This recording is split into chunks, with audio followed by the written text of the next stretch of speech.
Hey there, gorgeous gays! Version 2 here with Final Fantasy VII Rebirth. Today we're doing Cosmo Canyon open world. That is at very least, the plan. We've done basically fuck all. We rode this pathway over to the actual village. And that was about, we've done like, what, one life spring? And we got our bird, and we started the quest for the bird. But that's about it. So we have a lot of open worlds. We did a lot more Gongaga during its story. Both getting to Gongaga and then the actual other section. I still don't get why this little bit is, like, exposed. We're gonna check this out. It's exposed specifically. I don't know why that is. So we should go down there at some point. But, you know, that'll be a while away because we've got a lot of other things to go through. Basically, my plan is we're gonna go here just to, like, make the story progress happen to hopefully unlock side quests here. And then I'm just gonna teleport back to the airstrip and we're just gonna work from there again because, well, we have this here and I didn't properly explore this because I was trying to get to the village. What's up, Cruz? What's up, Cruz? Forgot this is happening and I was playing the Silk song. Well, I mean, I did only upload this schedule yesterday. Part of the issue with the way I upload schedules is if I'm streaming something on my Monday, you have less than 24 hours warning about it happening. But at least Romance Games at a somewhat playable stage right now.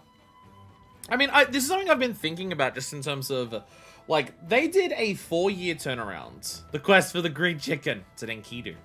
It's an Enkidu. What was I saying? Yeah, the turnaround between Remake and Rebirth was 4 years, which in the modern AAA game space is a fast turnaround. But also, that 4-year turnaround between Remake and Rebirth would have absolutely been, like, longer due to, one, the shift between a relatively linear small dungeon, small village aspect to fucking open world, and two, COVID. So, I have been thinking about Re3, and just thinking, unless it's an even bigger open world, which honestly, I kind of hope Re3 has less open world sections. This is really good. I'm just saying I hope Re3 has less open world sections just because story climax. Like, this is the middle section of the overall story. This is when you can afford to slow down the pacing for open world stuff. Assuming you actually still continue the story going for that, which half of this game hasn't done. But, like, our story pacing for Gongaga and Cosmo Canyon is fine, you know. Doing the open world shit is fine there because, you know, we're still getting those moments. And even if you want to ignore the open world, you can also just do that.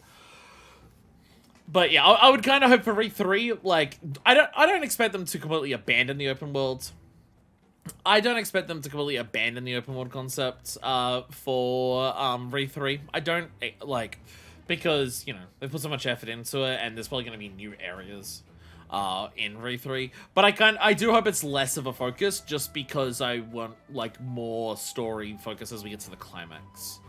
But also just, like, if the turnaround with going from non-open world to open world and with COVID made it 4 years between parts 1 and 2, surely it's going to be less than that between 2 and 3, right? Like, my brain's been kind of saying I wouldn't be surprised by a 3-year gap, which would be 2027. Gongaga's a fun place. I'm tired of asking if raisins are not delicious. Do you mean on their own or in stuff? Because I feel like hoping they hit 2027 for the 30th anniversary. 2027 would be a good year. Like, because another 4 years is just like, again, COVID and open world slowed down last time. But also they might aim for multi-plat release, given how they keep talking about how the sales aren't good enough because it's locked to that. They might aim for they may not. They may not. It's like, they may not do multi-plat release, like, on launch. Maybe Sony still have a thing for the whole thing. But still. And stuff eating dried fruit, on its own feels like a punishment. I was gonna say the opposite. I like raisins on their own. I'm not a fan of raisins in stuff. Nanaki. I don't hate it, but, you know, I'd usually prefer something else. Is this man okay? He is, albeit rather weak. Not sure why, though. I know Mako poisoning when I see it, and this isn't it.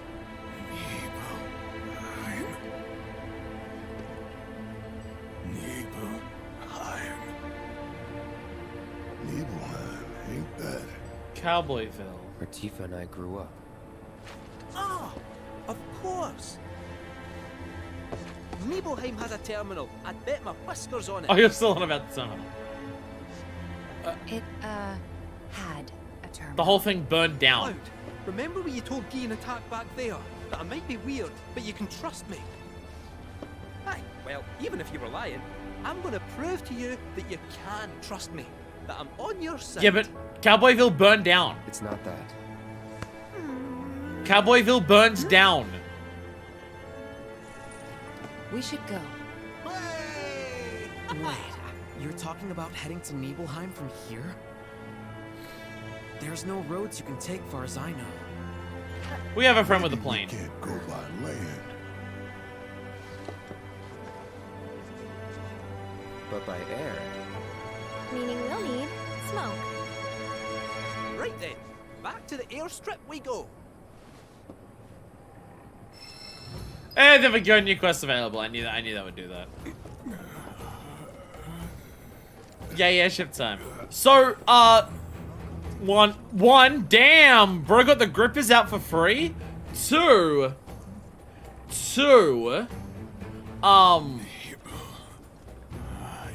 this is like, they don't usually talk. Interesting you're talking about this, but also, as I've been suspecting and as I've been saying, you know how like when Cloud rocked up with Zack and it was just like Marco poisoning, he'll be fine. And then every single time we see one of the robed guys, they're just like Marco poisoning because they're like soldiers and the Marco poisoning really fucked them up. Welcome to Cosmo Canyon. This is the first guy who's just like, no, this is not Marco poisoning. This is Genova bullshit. This is Genova bullshit. Absolutely.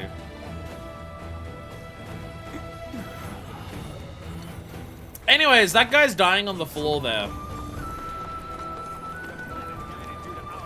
So we're just gonna go down here. And just, well, I'm gonna steal some of this shit. Haha. Haha. And then I'm gonna go to this board because we have more quests. I say today is Cosmo Canyon open world. It's probably gonna be Cosmo Canyon side quest, and then next time will be open world. That's usually how this goes. But we do have to go back because we gotta start flying this. The Skywatchers, Cosmo Canyon, Planetology Assembly. Portents and Calamitous Ruin have been sighted in the Veil of late. Dreadful fiends whose very presence heralds doom. But all is not yet lost, for in times past we have observed celestial phenomena indicative of the Great Mother's triumph over such forces. Regress distance of spotting and photographing said phenomena. Seek out them into Kaiser, you know, because Fallen New Vegas. Caesar for more information. Bugenhagen! From whence life flows. It's been entirely too long since I've done some old-fashioned field work, and I'd like to correct that. Fortunately, I seem to have misplaced my tools. Drop by and lend a hand, won't you? I apologize to anyone who wanted Cosmo Canyon open world. We are doing Cosmo Canyon side quests. You knew this was happening. This is where we have to start, because we'll progress the side quests as we walk around. Blessings of the planet be upon you. Are you in need of guidance? Well, I would like to teleport around. Planetology Assembly. There we go. That was one of the quests. That was one of the quests. These are the guys who have the Portents of Doom. The seminar is in progress. Oh, another seminar! The seminar's back. Such ill omens are by no means a rare occurrence. What yet remains a matter of concern is the appearance of the comets. A matter of concern indeed. Hi, Aerith. None have revealed themselves to us. And should any fail to materialize? Comets? What then? For now, we must have faith. What's this about comets? Excuse me, is something wrong? Ah, you again. Nanaki's companions, yes? Forgive me. I've yet to introduce myself. I am Caesar, one of the Canyon's Music's mentors. very loud, overpowering the voice. To answer your question, rather vile fiends have been sighted in the Veil. Scorpions! Ones believed to be portents of calamitous ruin. Really? They're the scorpions, Creatures bro. have been observed on many occasions in times long since past. It's because they're scorpions. But always has our planet risen to the challenge, brought her might to bear, and staved off disaster. I guess they could It be is big through scorpions. this unique celestial event that the planet provides us with proof of her victory. As you can see from these photographs, once the cataclysm has been averted and our world stands triumphant, Gloriously resplendent comets grace the heavens. Huh. I don't see anything like that around here. Indeed. Though it should be said that none of these pictures were taken close by, but rather far from our current location. Perhaps we simply cannot see the miracles from here. The falling stars may have left their marks in the skies elsewhere. We're gonna go look for them, right? From broken skies falls tears of flames. Truly? You would do this for us? All shall It would be a great burn. weight off our shoulders were you to find them. If you are serious, I suggest visiting the 3 locations in which the fiends were last seen. The signs we seek may show themselves there. Here, use these reference materials and this recording instrument. Hey, more photo ones. Photograph the comets you spot, though try to ensure your pictures match ours. Hey, Celestiograph. I got a new type of camera. I got a new fancy camera designed for photographing space. Do remember that your photographs cannot be too dissimilar from those which we have provided. I gotta actually line them up Please properly. try to replicate them. Music as is very closely loud as here you trying are to listen to able. this person. Alrighty, so let me just quickly check on the map. Okay, so they're like very far away points. Okay, so nothing nearby. We start doing that as we go to the open world. Okay, where is Boogie Boogs? Where's Boogie Boogs? Location map. There we go. Not what I meant. Not what I meant. Not what I meant. How do I location map Cosmo Canyon? There it is. Okay, cliff observation lower level. So you just at the thing. Okay. Now Because we've got to get to Boogie Boogs. Wait. would like to speak next? I used to work for Shinra up until a few years ago. Was a maintenance guy in a reactor. It's a dangerous job. Costs a lot of people their health. Cost me mine. I passed out on the job. Mako poisoning. But while I was unconscious, I had this dream. Saw friends I lost. My mom, too. They were Kind of, they're at a crying reactor. in pain.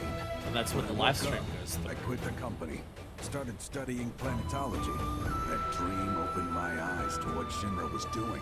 Quitting was the best thing I ever did. It was the right thing to do for the people I loved. Blessings of the planet upon you. See, this is a guy who's actually talking about, like, there's definitely a lot of people here who are yuppies just trying to feel better about themselves and, like, contributing to modern society.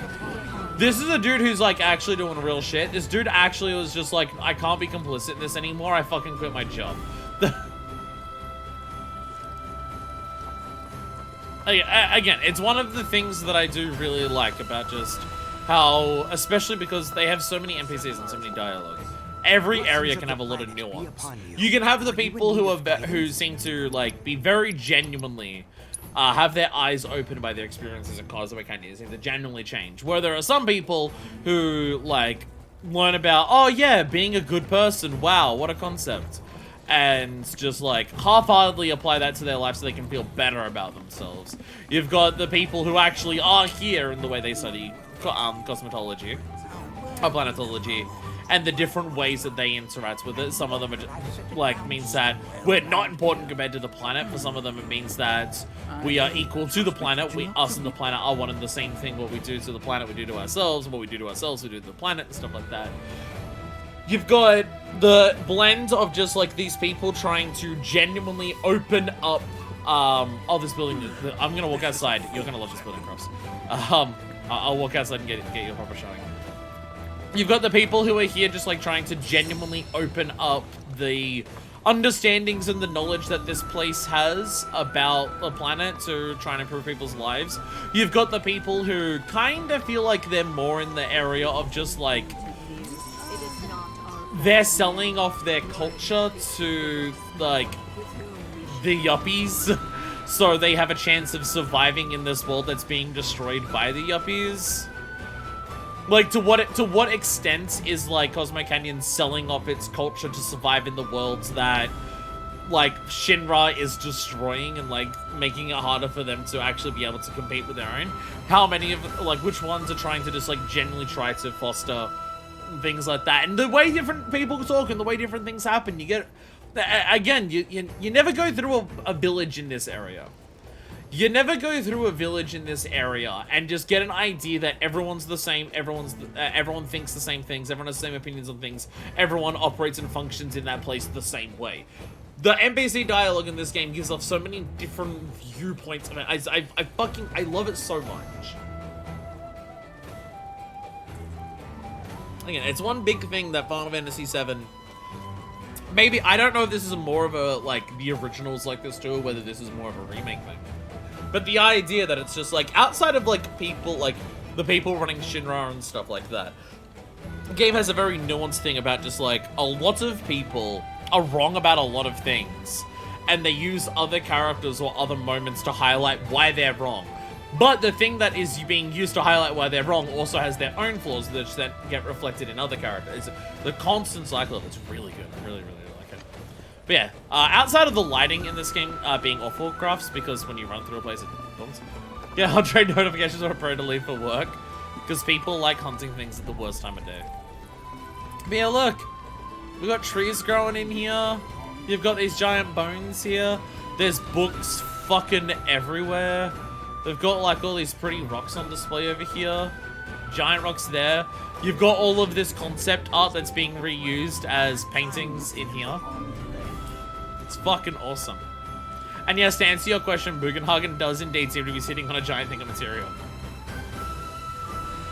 This guy does seem to be using materia as an orb he can fly on.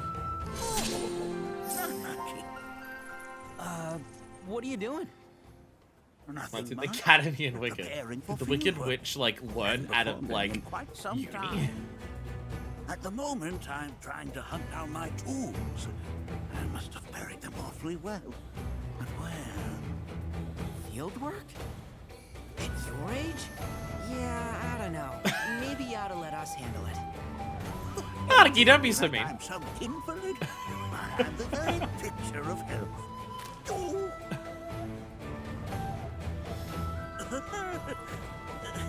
Flying orbs of materia are very good mobility aids. See what I mean? Just swallow your pride and let us take care of whatever it is. You stay and rest.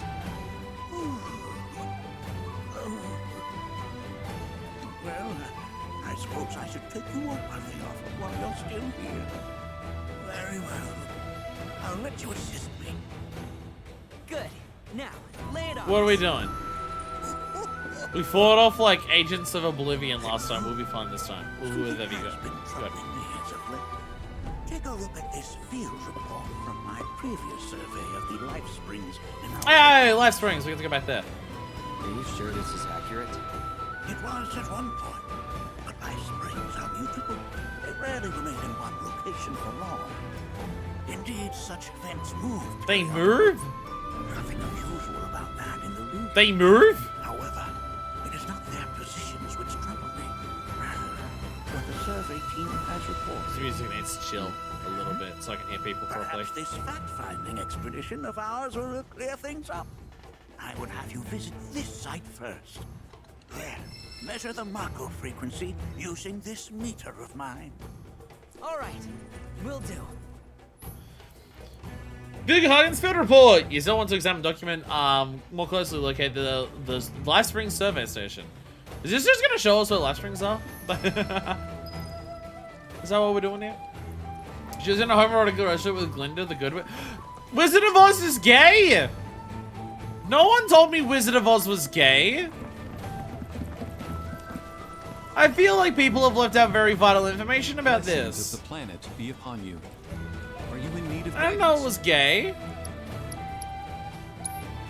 How dare. How dare. I love that Cosmo Canyon is so big that it's just like, yeah, the village itself has its own file shopper system. So, because I can't actually go back to the airstrip because that's where main story is, fuck yeah, I will actually, I was about to say, let's actually walk through here. I can teleport to here. As long as I don't go to the thing where I have to cause smoke, we should be fine. The novel Wizard of Oz is pretty gay, the movie isn't, and Wicked is pretty gay.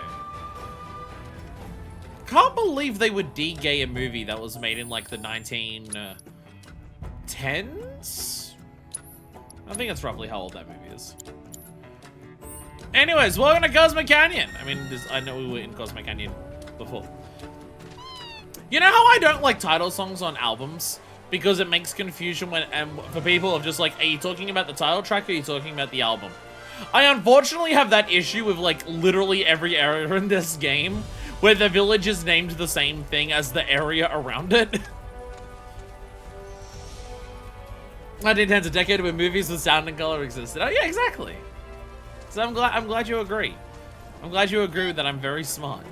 Ebony, you always seem to find me, no matter where. It's the daughter! Aha! Let me guess. You're Shawnee? Bye, Shawnee. You were talking with your mom earlier. She said you weren't using the training facility she built. Figured if you're not up for it, then we could give Ebony her exercise. Quiet. No, don't. Aw, sad quest. Bring her back. You can tell her arms are All right, it's settled. And Chocobo Whisperer Yuffie gets first dibs. Are you sure you're okay? Just leave me alone. I'm sure I can't help you. Oh, okay. Oh, she's running. Okay, she doesn't like us. Maybe I shouldn't be harassing her. All right, let's go flying in Glide de Chocobo. Your goal is to earn points by passing through as many rings possible for your talents, such as grounds. Use Ebony's swift vertical mobility to reach higher scoring rings while giving yourself a loft on the current generator's updrafts. Okay. Oh, don't give me a weapon! Oh, fucking. Oh, no. Well, now we have to get the high score on this. There's a fucking weapon attached to it. Remember what I've said before about how it's like... Remember how I've said before in this game of just like... The minigames are fine. They're too difficult usually. And the rewards are too good for the highest score possible. Yeah, hiding an entire weapon behind it counts as that.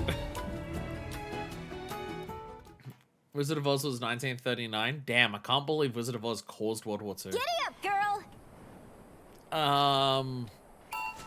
2, 1, go! Nope. I forgot the controls. I forgot the controls. Glide! Oh, it is! I actually am playing as Yuffie. Nice. I am actually playing as Yuffie. I see a treasure chest. I don't know. I'll be honest. I don't know if the motion controls are great for this. Whoa! Oh Jesus. Okay, where am I going? I'm going over this way. Okay. Just gonna turn off the motion controls. They feel a little too insensitive. Like it feels like I have to rotate it really far to actually turn. Oh god. Oh god. Okay. Hell yeah, this remix though of the Chocobo theme. Hell yeah. Whee! Let's go.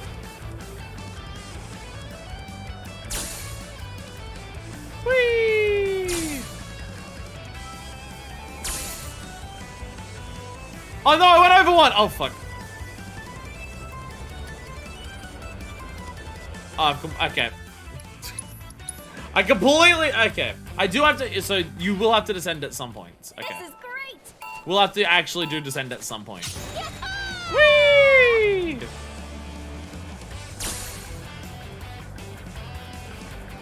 I've listened to Ed joke with him from 13. It's so funny. I have not. It makes me excited to play 13 though. It does make me excited to play 13. Whee! Okay, so going between the two can do that. I mean, to be fair, the main reason I'm excited to play 13 in the future is because of lightning. I am not immune to Hot Girl. I am not immune to Hot Girl, like, at all.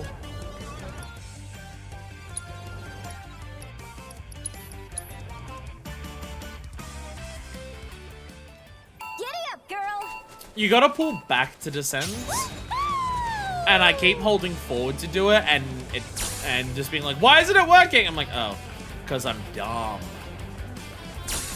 Because I'm dumb. So I told motion controls my mom who was sick and said, who cares? They're really insensitive. Well, I'm usually, like, I am a defender of motion controls. I believe in options. But I am a defender of motion controls. I do think motion controls can often be quite satisfying to use. And I would actually like it here. They're just a little too, not, like, they're not sensitive enough. Do you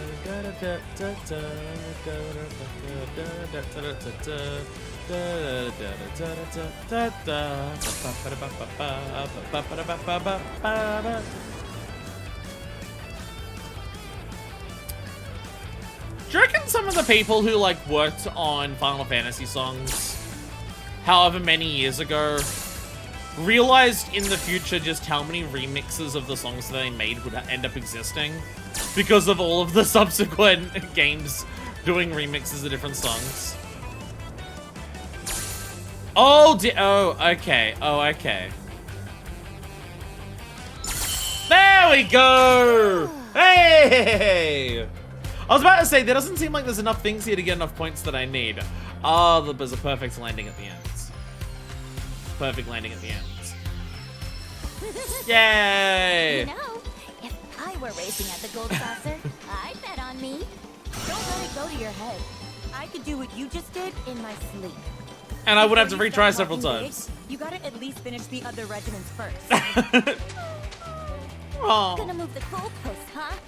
Fine. I'll take whatever you throw at me. Alright, head to the next score. So, was that actually a perfect score? You did need a perfect score on that to get the weapon. I mean, fortunately, this wasn't hard. This wasn't hard, but yeah, it did actually require a perfect score to get the weapon. By the way, Yuffie gets a new weapon. Let's go. Is that your chocobo or is it that lady's? So, in this game, you go to a chocobo ranch. Each time you go to a new area and you get a new color of chocobo. So they're like on loan to you from the ranch. Or the ranch shows you somewhere where you can catch one. In this particular case, this chocobo was being trained by this lady. But this chocobo threw her off at one point and injured her arm. And that's why her arm's bandaged and why she's not super keen being around the chocobo. Finally, another weapon for Yuffie! Crescent Sickle. Hey, it's got more material on it. Let's go. Shooting Star. A bewitching weapon. Oh! Ooh! It's the Cactuar thing from Remake that you had to spend a shitload of money on. Let's go. Let the shuriken fly across the battlefield, mowing down enemies it touches. Can use while airborne. Hell yeah. So basically, if I want to do... So basically with this, if you want to use Yuffie's ninjutsus, you basically want to do this instead of just throwing it. Hell yeah. I will take that. I will gladly take that. What do we have for material? Shuriken Mastery, absolutely. Extra limit break damage. Enhance and... Oh, elemental material. ATB bonus at the start. Better blocks. A lot of attack power boost. You can get a lot of attack power. What is the... Oh, this... Oh, I was about to say... You have a lot of things for attack boost. What? Oh, this thing is designed for magic, which is even better. Like, this is actually her best magic weapon, and which lines up with the ability being that you throw it and then do more magic. So I don't think I really need the... I could do this to, like, get the attack close to the magic attack, but... I'm gonna get precision defense, more ATB, and then limit break damage. I will take those. Because we also do have actually... like powerful magics on Yuffie as well, so her being more magic focused is kind of the goal at this point. But I do have an extra materia slot for her. I'm gonna chuck on. What do I want to chuck on? Strength, bit, luck, speed. There's a lot of things there. Item master, clearly. Always item master. How much is your normal MP? It's at level 3. Well, the HP's only at 2. Fuck it, I'll give you more health. So I haven't really decided how I'm like lining up my characters overall in this. I'm just kind of giving them whatever. I'm not just giving them whatever, but I'm just like, in terms of like long-term goals, I haven't really decided yet for this. Also, I did see the transmuter. I can make the spirit-bound armlet. Let's go. Get help for Miss B Bust Backcrafts. It's alright. We're gonna, in like, this time next week, it'll be daylight savings to me, so my streams will be an hour early. So Crafts will be able to watch stream for an hour and a half, as opposed to half an hour, before she has to catch a bus. Let's go. So I'm just gonna re-add this to the list. I might grind this out. I may not do it on stream. Like, once we finish the area, I might grind this out, off stream to actually get one of these on every single character. It's very tempting to do that, and by tempting, I mean I probably will do it. But we do have to give this to some character, and Red has the least amount of material slots on him right now, so I'm gonna give it to Red. That's the wrong thing. Actually, this is the thing that does more limit. But I'm not waking up at 5 AM for a stream. But you could! But you could, though. It would be something that would be possible for you to do.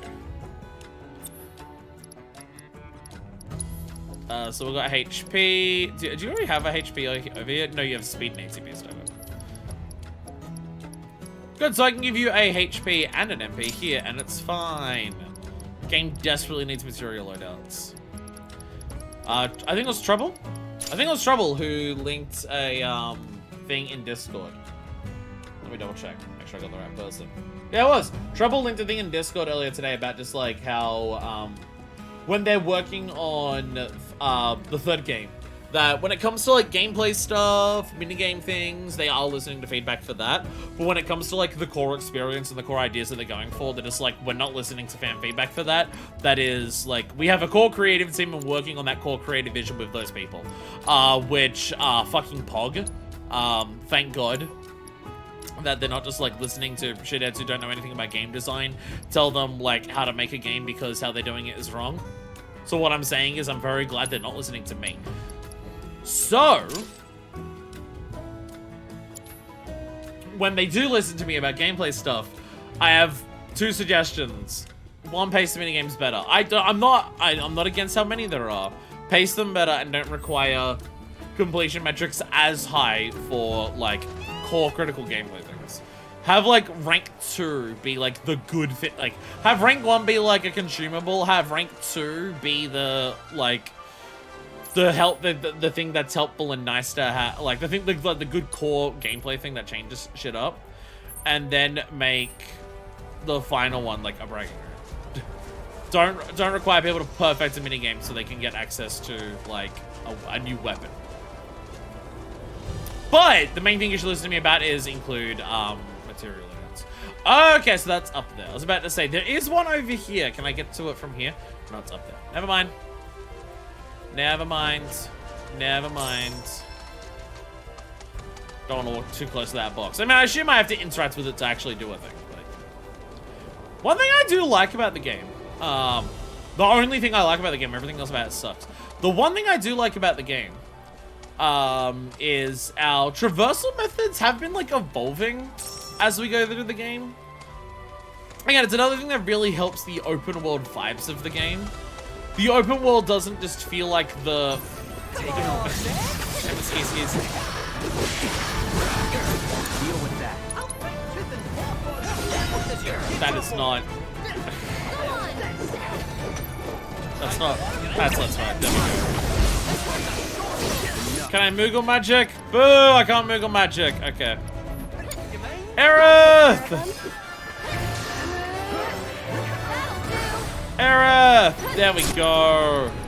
She's got ATB ward. Who has to be charged in the wards to increase your allies' ATBs?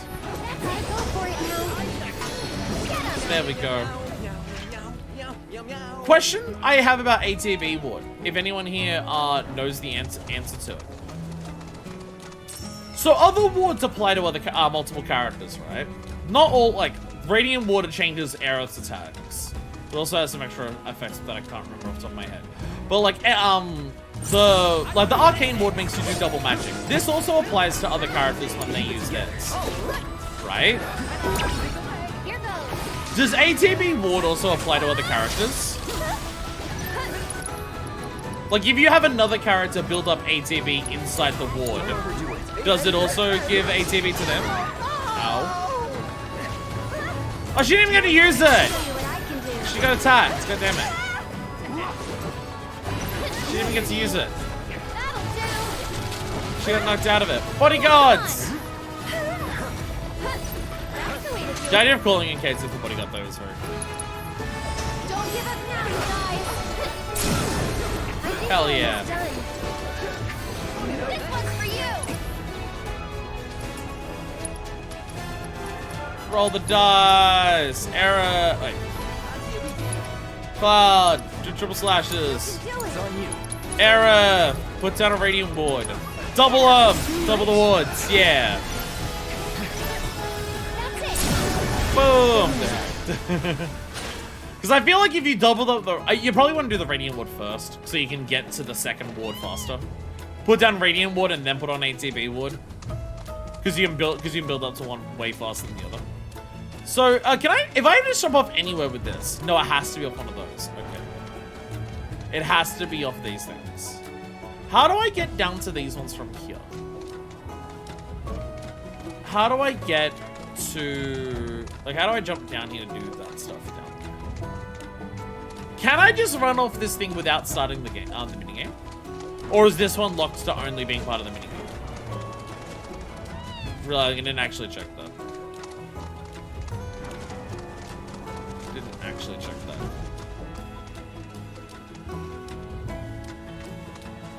Actually, I should probably switch off Kate right now. I'm realizing the whole point I have Aerith and Kate with me is to learn weapons. Kate can't learn a weapon unless I'm in an area where you can summon things. So I guess when we get to one of the Fiend fights. We can do that. Anyone getting the boost in the war just like melee dude like Tifa? Yeah. Well, I'm also just thinking that could mean that Barra and Aerith work really well with them. With that. No, this is okay. This is locked to the minigame.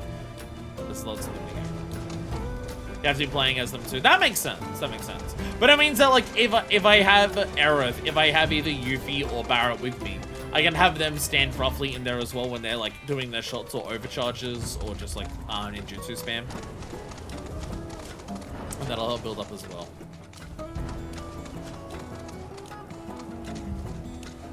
Which I usually try not to have 2 ranged characters at once, but ranged characters can be fun. Okay. And we go. Whee! There we go. Ta-da! Cosmo Canyon scenic spot. Oh, hey! Oh. I'm on a chocobo. You're on a chocobo. That's all lies, Yuffie. No one's standing on a chocobo. No one is bowing their choco right now. At all. Hell yeah. Cosmo Canyon look pretty. Cosmo Canyon pretty. There we go. Hell yeah. Cosmo Canyon pretty. There we go!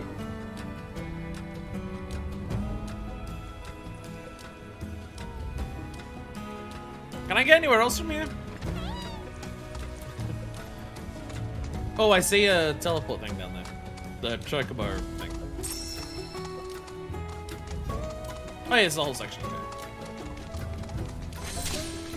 Oh god, this entire thing is a freaking cache. Oh dear god. Barry, you forget you guys are totally in this shot. They won't stand next to each other. It's so annoying. Hey, I can make high ethers. I can get high on ethers. Let's go. And this will also rank up our transmutation. Let's go. There we go. Hell yeah. So Giga Potions, Planet Spirit. I assume this is, yep, also another thing that we do not have yet. So yes, Planet Spirit. We don't have Planet Spirit. Planet Spirit. Resplendence, Planet Spirit, Planet Spirit. So I could save up until I get the Yggdrasil armlets instead of doing the Spirit Bound ones, but realistically, am I going to need 3 doubles? While I'm going through the story. Post-game maybe I want that, but not now. Yeah, nothing else. Nothing else. I've mentioned it before about how it's just, oh yeah, if the game's like well paced, so I can actually craft everything as like by the time I finish an area, I can craft everything in that area, and I feel like it's speeding up to the point where when I start an area, I craft everything in there pretty quickly. This is the start of the open world section, but we got enough of the planet Spira and the other things just in town that it's already done. All right. Whee!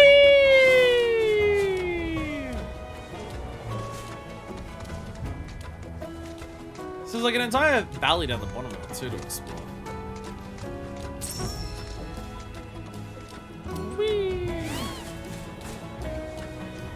I would say if you're gonna have a game that's doing open world stuff in like the AAA idea of like the, environment design, I really do think that this game is like one of the best versions of it. Because even just like, again, the whole breaking them down into small sections helps so much with an open world never feeling like it's too big to accomplish and everything like that. But it's just so much of it is also just that every zone is really feeling very different. Like the most two similar zones are the first two zones of like Grasslands and Junon. And that's also, it's just like, yeah, that's the beginning. They're introducing you to like open world at all, and then just like open world getting a little more complicated in terms of just like the more vertical aspects of Junon. But as we go through like the different, like not all of like the whole idea was like, oh, the birds are meant to feel different, and like, you know, Junon had the climbing birds, but that was kind of one of the less interesting ones. But like this bird, yeah, we now went like, we had Gongaga that was super vertical. There's a lot of like up and downs to go around to. Freaking second half of Corel had freaking cars to driving around a desert. This has canyons where we're gliding around. It's not just like visually distinct environments, but it's also gameplay mechanical differences between the different open world sections, and that helps so much. Every area stands out visually and gameplay wise. So if someone says to me, "I remember Cosmo Canyon," I'm like, "Oh yeah, we were like flying on chocobos with that. It was so awesome."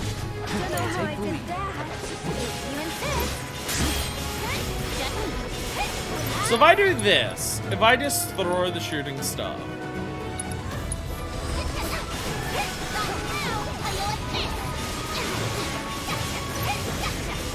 look at it go! Whee! What are you weak to? You're weak to ice.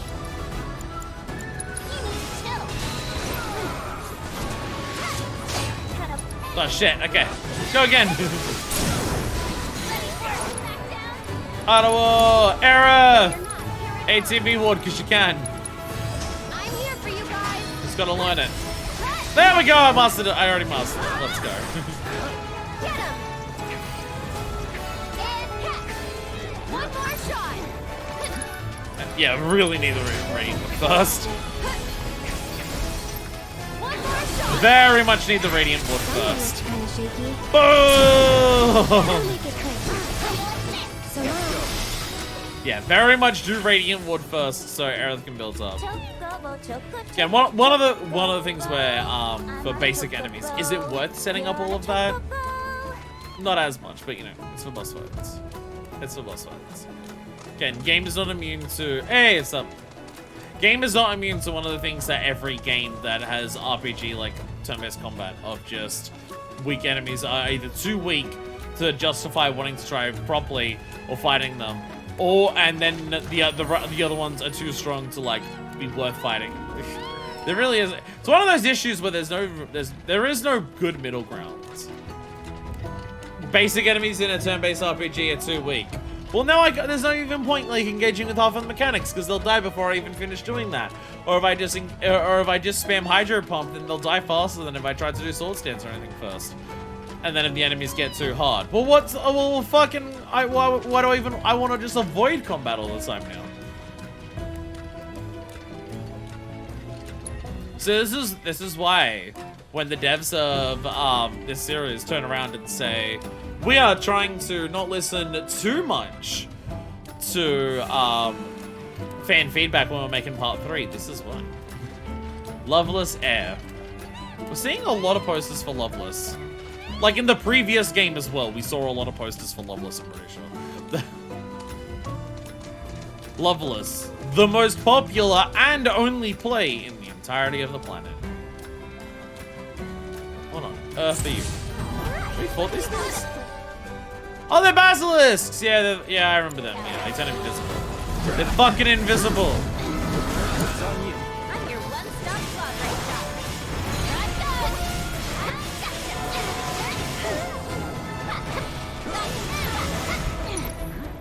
I need to immediately, I need to ice ninjutsu. You need to chill.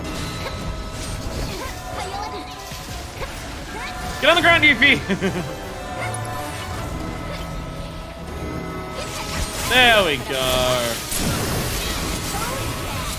There we go. Shooting star!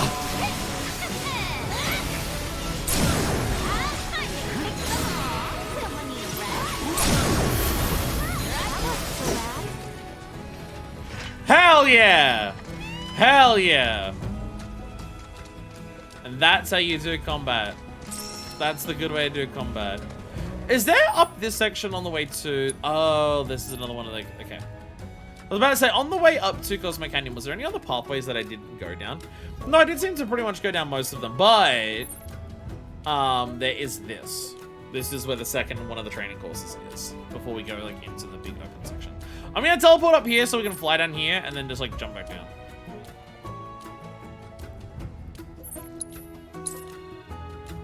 So we'll go up here. Birdie! Birdie bird.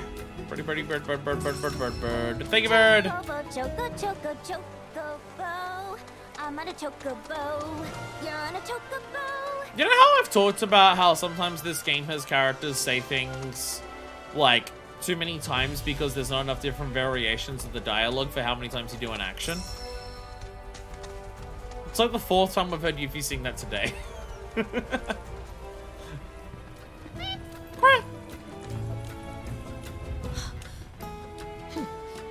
Hey, Shawnee. Just so you know, if you really want to ride Apony, that's cool with me. I'm trying to be mature here. Can you tell me more about Apony? Apony's been a part of my family for years. Ever since I was little. We rode together so much, we could tell what each other was thinking. And we never had a crash. Why are you done with riding then? During my last race, I hit another chocobo and fell. As soon as I hit the dirt, I looked up and saw the feet, the claws, coming right at me. Every time I close my eyes, I see them again. Okay, so it's PTSD because you nearly died. Understandable. Understandable. I'd like to be alone, okay? So that's how it's gonna be. Fine. I'll give poor Apony the exercise she needs. Yuffie! I really don't feel like talking right now. Just go. Yuffie! This is necessary. Alright. Hey! No actual... required, like, things are good or, like, crafting rewards if you get higher ones, but no weapon for this one. No weapon for this one.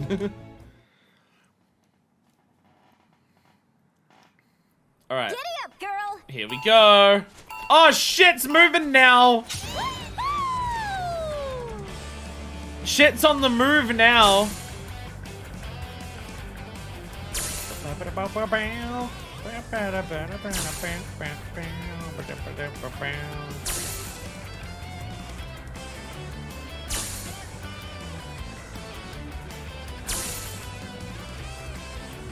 My instinct's too high. I feel like I'm always a little above where I need to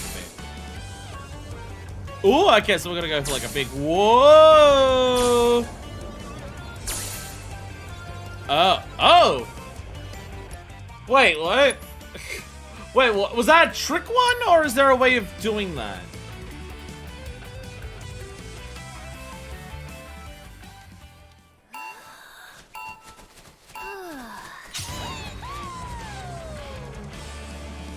No, that one is just way lower than the others. I don't see any vents or anything.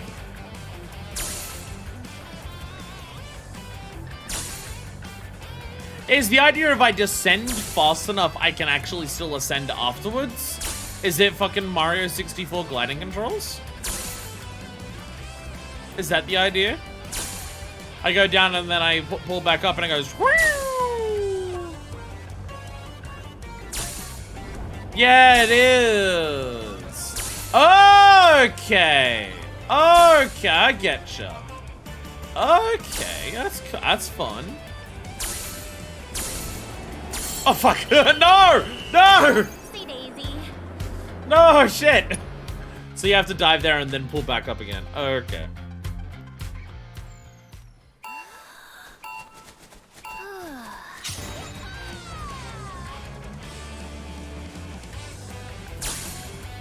I'm glad they put the weapon on the first one where it's the easiest.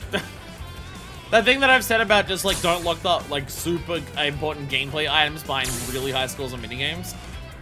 I think this is a reasonable solution. Getting perfect on the first one's not a ridiculous ask, and it's the easy one.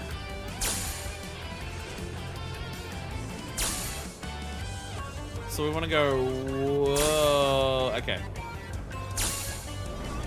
Whee! Oh no! Oh god! I still hit it. It counts. And then we go. Whee! Oh. I call for a redo. Okay, so if you want to get that bottom one there, you need to. Okay. Because there's a thing that pushes you up past that, but ooh, okay.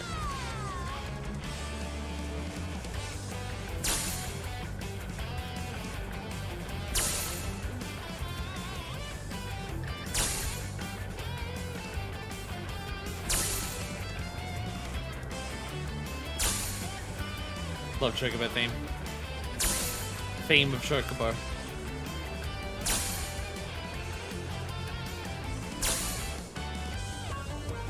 So if I just go like really far from here, right? There we go. So as we go through here, like start diving here, and then pull up like here. Oh, not quite, not quite, not quite. Okay. Pull back a little early, but that's the idea. You want to pull back. You want to pull back early so you can get the thing at the lowest one as you go back up. So you can end up with more height to do that last one.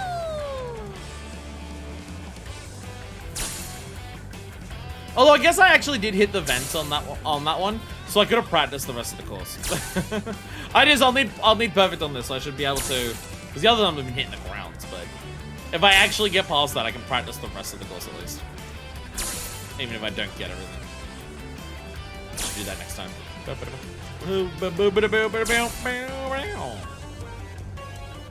And whoa! Whee! Yeah, it's got to get it on this angle. You just like perfectly sweep it. Whee! There we go. Woohoo! Let's go! I did it. On there. On there.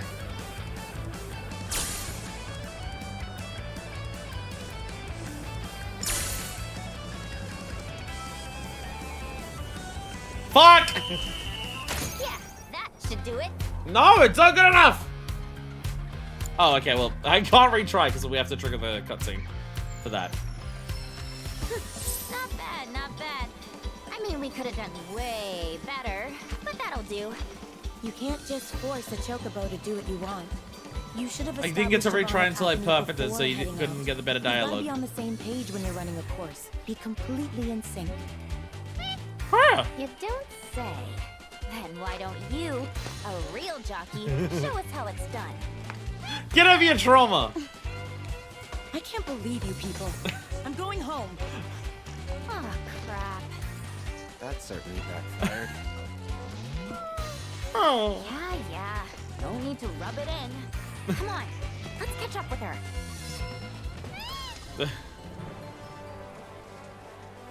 Alright, one more time. Well, not one more time. However many more times!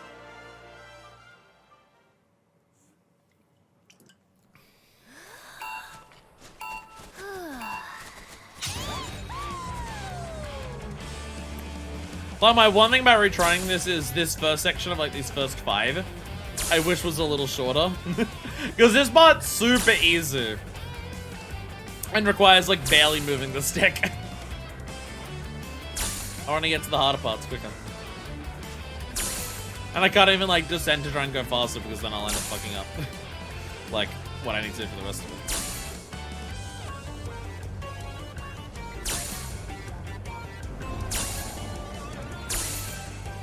Oh, no. Nope, nope, nope. Okay, okay. I either didn't dive for long enough or I pulled up way too late.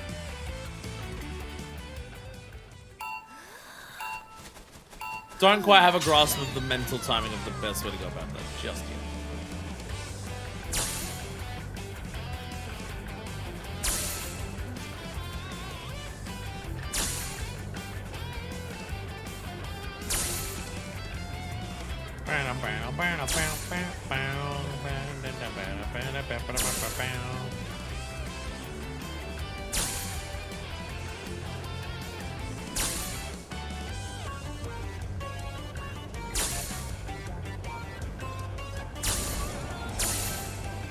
There we go. Oh, is that actually good enough? I actually don't know if that's good enough. Oh, come on, count. Yeah, there we go. There we go. It counted. It counted. Scan the environment for shit as we go past. I see some glowing rocks over there. Oh, I can totally just hit this from this. I don't need. I dived way too early last time. That was unnecessary.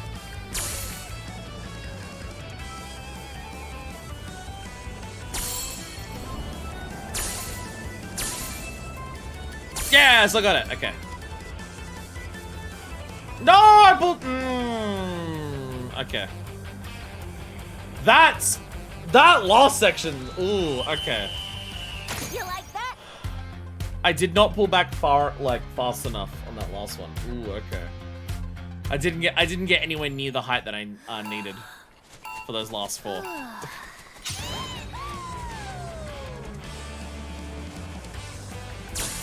I also accidentally pulled back, and as I was trying to turn to the sides, I also descended a little early, but I don't think overall that was what impacted like what I did. I'm seeing a lot of these buildings have glowing crystals in them. Is that part of our field work? Is that the life spring things that we're looking at?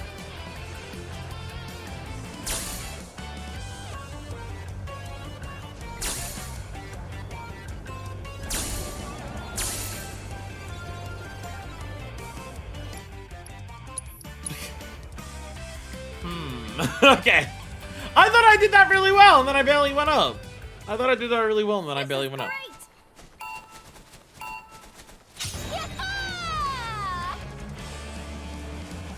I do not have a feeling for the nuance of, like, when you pull back, or, like, how long you gotta go down for the pullback to be really effective. No. That part is not quite mentally imprinted itself on me quite yet. So today was Cosmo Canyon open world, and then I said that today was actually Cosmo Canyon side quest. What I actually meant by that was that today is Cosmo Canyon chocobo flying. That's what I actually meant by it, clearly. Whee! That went way better that time.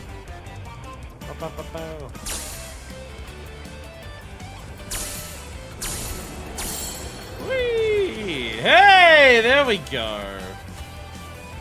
There we go. So it's gonna trick you by going lower, but your claws can still just quite touch it.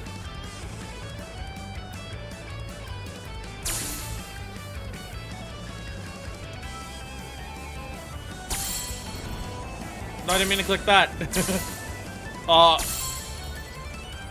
Oh, not quite, not quite, not quite.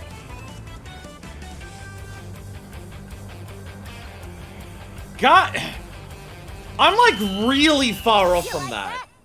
I'm like quite a lot short of getting that last section there right. I've a lot of height to make up there. Ooh, okay. There is a lot of height that I'm missing still. That is a little worrying. Because I thought that I pulled up almost too early that time. And only barely scrapes the 500, but I've got to pull up even earlier, it seems.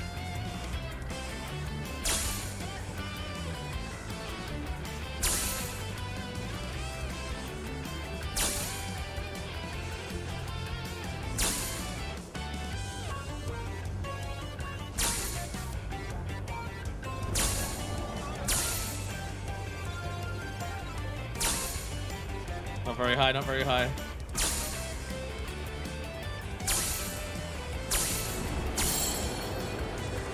Okay. That went a lot better. I thought I fucked it up at that point, but it went a lot better, so.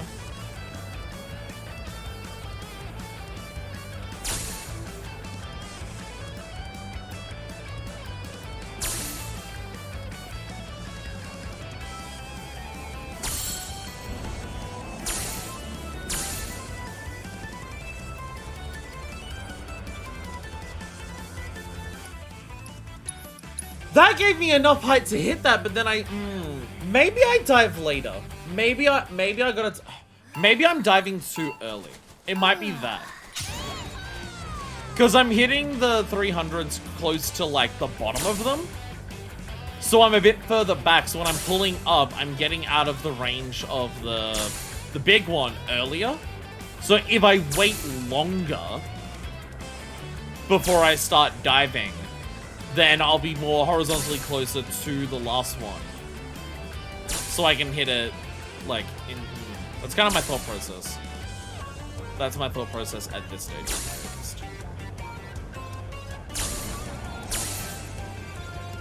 So that was, like... That's, like, the ideal way to do that there.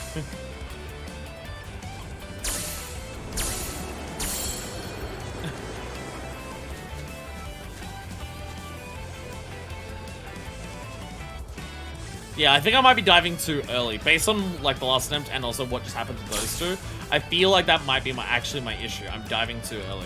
Part of the issue is because I gotta dive early enough to, like, actually get this. So I can push it! I can push it! What if I just physically shove it out of the way? Okay. Okay, so if I... Apparently that works. Apparently, I can just push that one that's going down by the drone that's holding it, so I can start diving. I don't know if that's intentional, but I feel like it may not. I don't know if it's intentional, but it has to at bare minimum be expected, because if it wasn't expected, why would it even move when you touch it? That seems a little silly, but you know what? Like, some of them are also really high above it.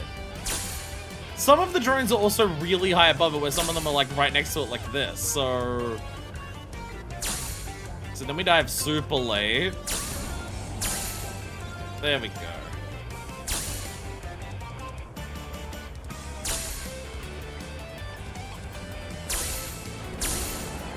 Even that one got pushed. Yeah, I pushed that one on the bottom there as well. Will that be the solution? Stop accidentally clicking on the stick. Will that be the thing that does it for us? Maybe. Just fucking shove it. Just fucking shove it a little bit. Just shove it. There we go. It's so silly. Oh, come on. Come on. Come on. My talent was in that. That's the idea. We're gonna shove it. It's absolutely the strat. We shove it. Stop clicking the thing. I also have this issue in the open world. I'm pretty sure clicking in one of the sticks changes like your minimap. And I do it all the time.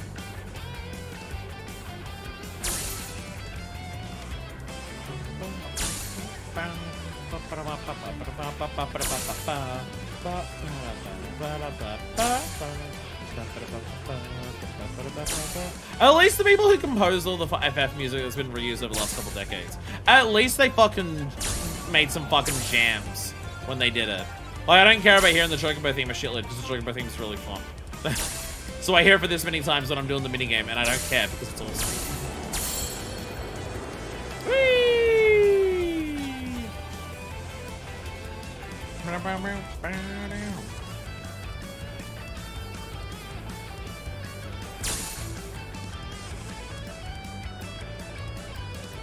Just get ready to shove. We just shove and go. Oh, come on. I like perfectly slotted between the drone and the... This is great. stop clicking the thing. So the concern is that I've got to get the rest of it right as well. There's still the landing spot, which I'm pretty sure the landing spot is just like letting go of R2 at the right time. But, you know, it's still something I have to be aware of, making sure I don't fuck up after getting the rest of it. Well, at a bare minimum, this is at least not frustrating for me. Because it's really fun. But there's also a case of just, like, minigame tolerance for different people is going to be different based on the minigame. There'll be some people who play some minigames just being, like, trying to get a high score on that one, I wanted to die. And other people are just like, I had a lot of fun with it. And then it'll be the exact reverse of different minigames for other people. Which is, again, why critical gameplay stuff shouldn't be lost by.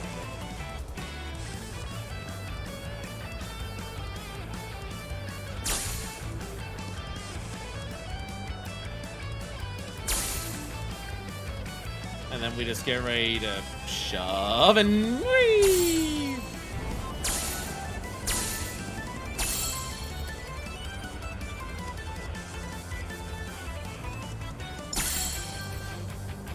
Oh, they're moving a lot.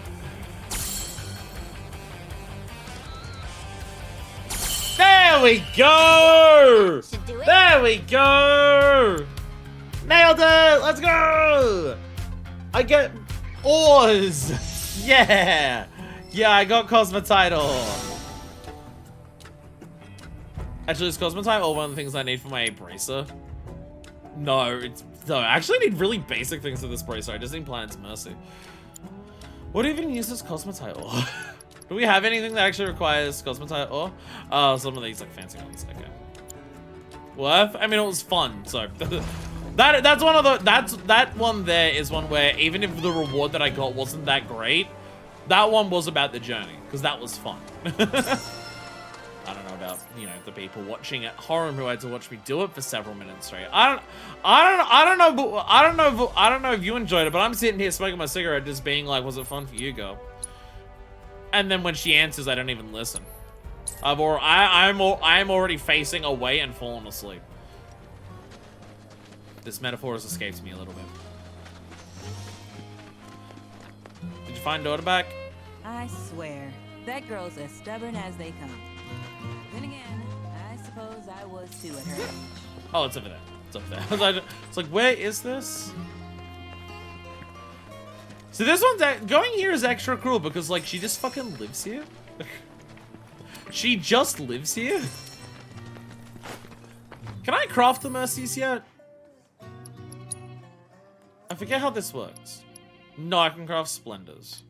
Oh, it's. I think these are yeah, looking at it there. They're all transmute chips. When you get transmuted chips, you can start crafting the big thing there.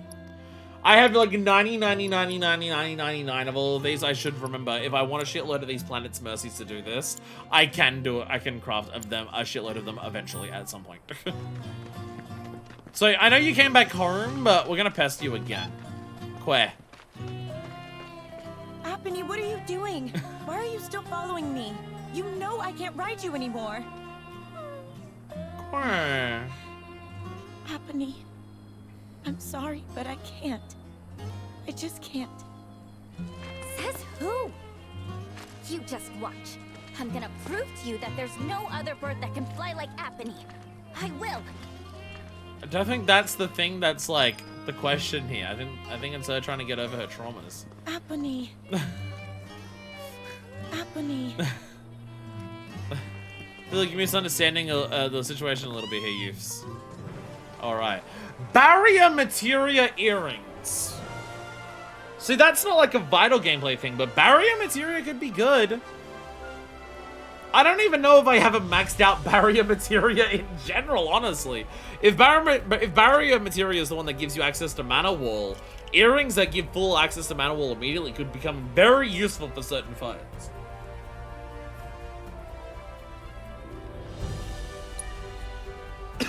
Pardon me.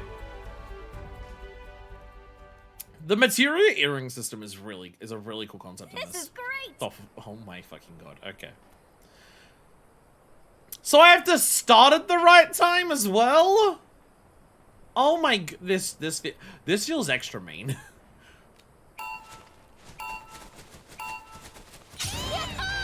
Okay, fuck it. Okay. Okay. That feels a little malicious, I'm not gonna lie. That one feels a little malicious. At least it's at the start, but like, still.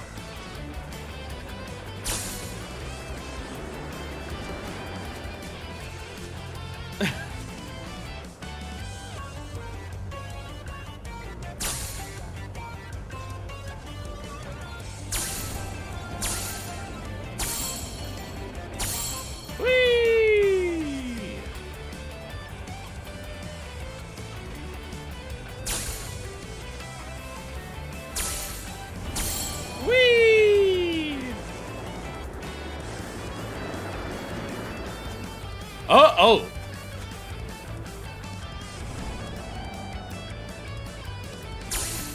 Oh, they like, oh, these all move. Oh, all of the, oh, okay. They all, okay. Did I not? Excuse me. Thank you. Thank you.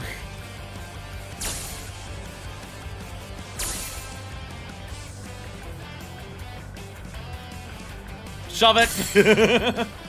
As we learn, shoving it works.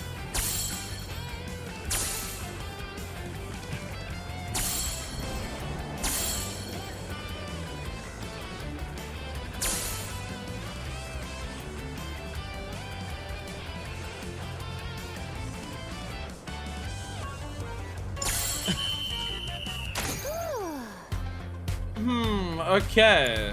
Okay. Number of tricky spots on that one. You see me? I aced it! And it's all thanks to this chocobo, Apony, the best of the best. Hurrah! Don't you think I know that? I was about to say, it's not about that. On your mind. It's not about Apony being the best. The day I fell, I got overconfident. Figured I had the race in the bag. I started thinking about all the ways I was gonna spend the prize money. I wasn't focused. But when I was rounding the final corner, Apony and we got out of sync. Before I knew it, I was in the dirt. Apony jumped in front to try and protect me.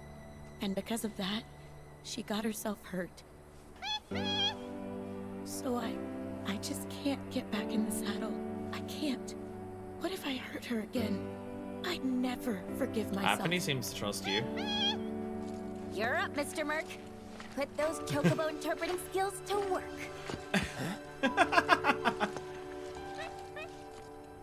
You look like a chocobo. It was a terrible accident, but we've learned from that experience and can grow as chocobo and rider and strive to not repeat past mistakes. Once we've healed Shani, let's race together again.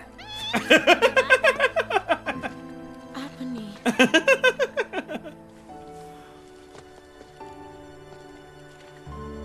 Aww.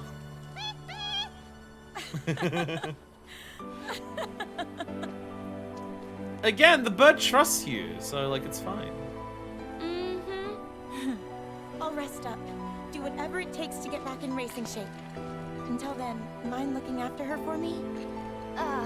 You serious? Well, yeah. She still needs exercise, and I won't be able to take her out for a while. I'd feel better knowing she's in the hands of a rider I can trust. Aww. Aww. Yeah, Cloud is part chocobo. I thought Sephiroth was the dad. It turns out it was a chocobo. I promise I won't give up. Not again. That's all I wanted to hear. Be Aww. warned, when I'm healed up, you're going down. Here's a book for Red. You did all the work, and then Nanaki's the one who gets an actual SP. Hey, let's go! Bonds of trust. And it did count as... Yo, Yuffie's actually at the blue face with the smile on it now. Yay. Hey, a bunch of people gained... A bunch of people leveled up from the experience from that. Let's go. Now, that being said, we didn't fucking perfect this. So, who's ready for another 20 minutes of me trying to perfect the game? This is great! This is cruel. I will say this beginning feels mean.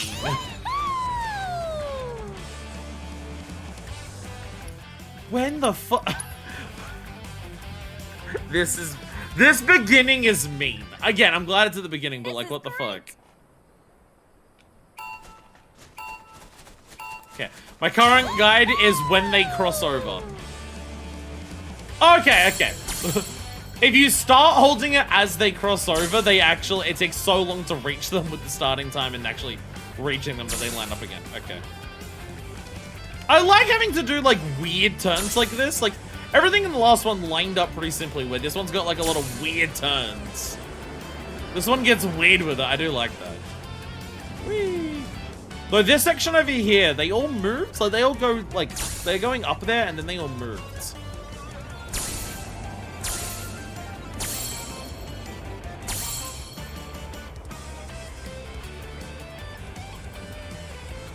So I don't know what I meant to do with this one, really.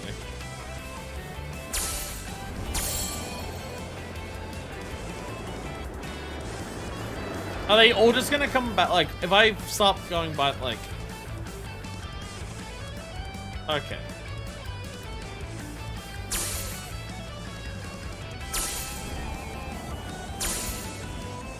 Okay.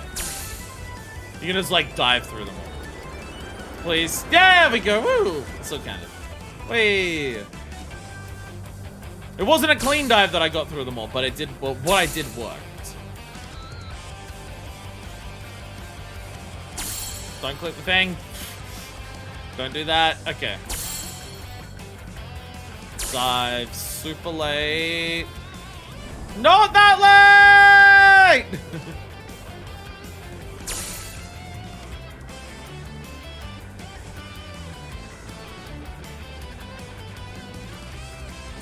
Okay. Okay. We're getting better, we're getting better, we're getting better.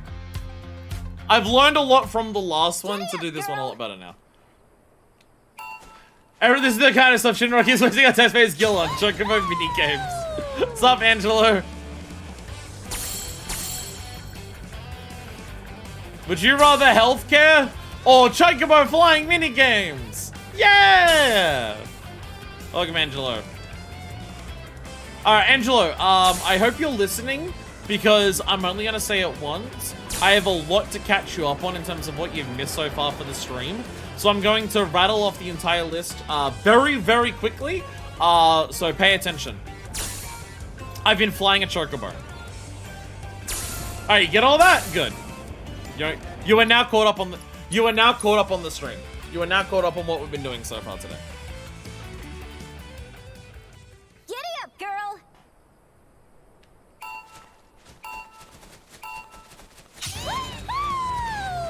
I got like one treasure cache, like at the very starting area done. I got to the photo shop. I got to the photo spot at the very beginning, and we've been doing this. I've had to repeat the first 2 rounds of this a couple times to get a perfect score, which I have done so far. So now I have to do it on this one. Sun cocktails. I got a weapon for Yuffie though. It came with a yeah. Oh yeah, guy said cowboy. Oh yeah, cowboy. Yeah. Black Robe said Cowboyville, and Kate was just like, "Oh, awesome! Take us to Cowboyville. There should be a thing there."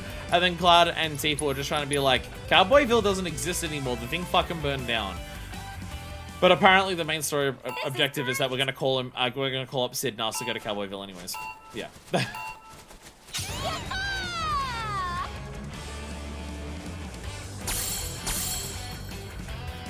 I mean, to be fair, it has been a hot minute since we've done a minigame. It has actually been a while since we've done a minigame.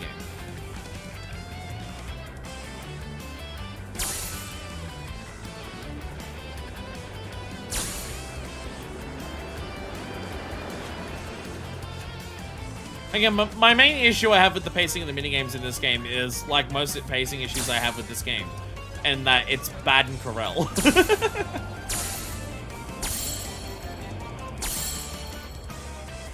See, this is a minigame that utilizes the fact that it's a big open environment, so it makes sense to be in the open world. Which is like, Jules' training regimen didn't make sense to be where it was, because it's not what, like, you don't do that in the open world. Would have made sense at Costa del Sol if we would get beach points. And Red's big football thing doesn't make sense to be at a little beach resort. That's something that makes sense to be at the fucking, Gold Saucer as a big, like, stadium event. You get a perfect, score here. Do you get a rare item? Excuse me! Excuse me, thank you! We get barrier materia earrings. So it is actually, like, kind of worth it. The first one of these had a weapon. So we absolutely had to do that one. But the last one just came with, like, rare crafting materials. Not really worth it. But this one comes with barrier earrings, so probably worth it.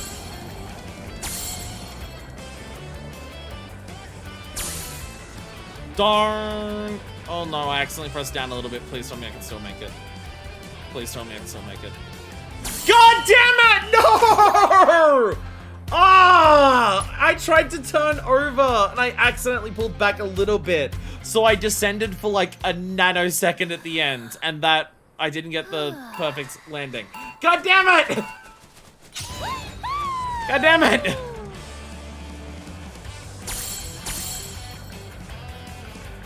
Oh, damn it.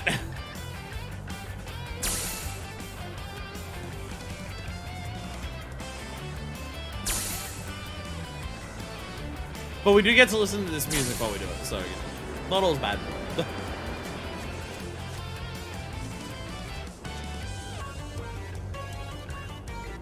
Second one took a lot of attempts, but a lot of those attempts were learning how to do stuff like this. So now that we know how to do this, this one shouldn't take as many.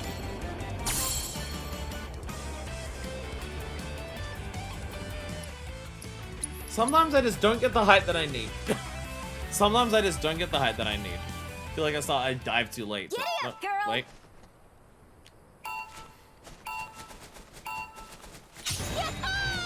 At least there's an easy tell to know when the right timing is for this beginning one, and it's like when they cross over. At least there's an easy tell. You don't have to be like, oh, they have to be like nearly at the end, but not quite there, but like before they start coming back. At least the tell is very simple of just, yeah, when they overlap, it's fine.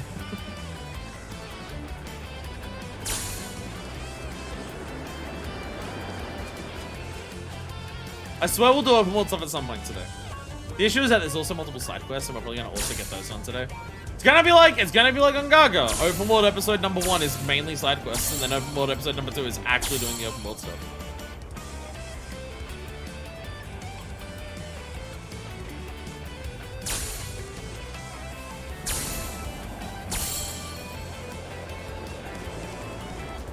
And whee! This section still feels a little weird. Like I'm still not quite sure what the intention of this part is, if I'm being perfectly honest. Oh no! Oh no! Oh no! Oh no! You know, I pull back. Oh, I don't need to pull back. I just gotta go. That's fine. All right.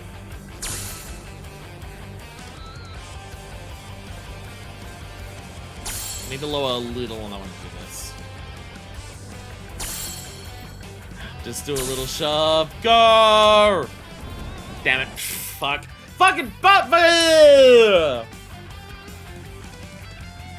The clunkiness is more so in the ascend. The only part of this that really feels clunky is the ascend. Just because I can't quite tell. Like, the turning feels slow, but it feels, like, intentionally slow. Like, it feels like I'm piloting a thing that's gliding through the air, so my turning controls are not going to be the tightest. This part here feels fine. The descending itself feels fine as well.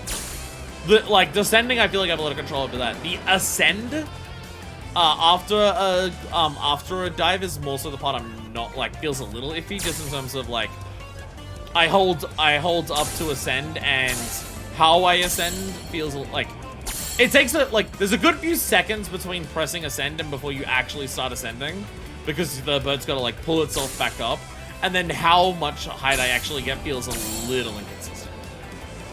It's mainly that aspect. But like in terms of like the stiffness of turning, it's just like, yeah, it feels like gliding though. Like I don't have, like, it's not perfect precision controls on the turning, but I'm also like gliding through the air.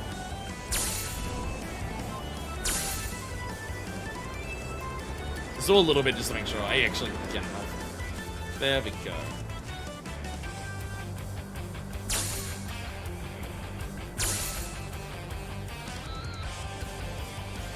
Oh, that was a little much.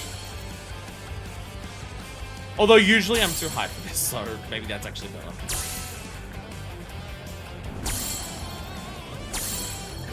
Gotta be very careful with the turning here. Don't accidentally press descend again.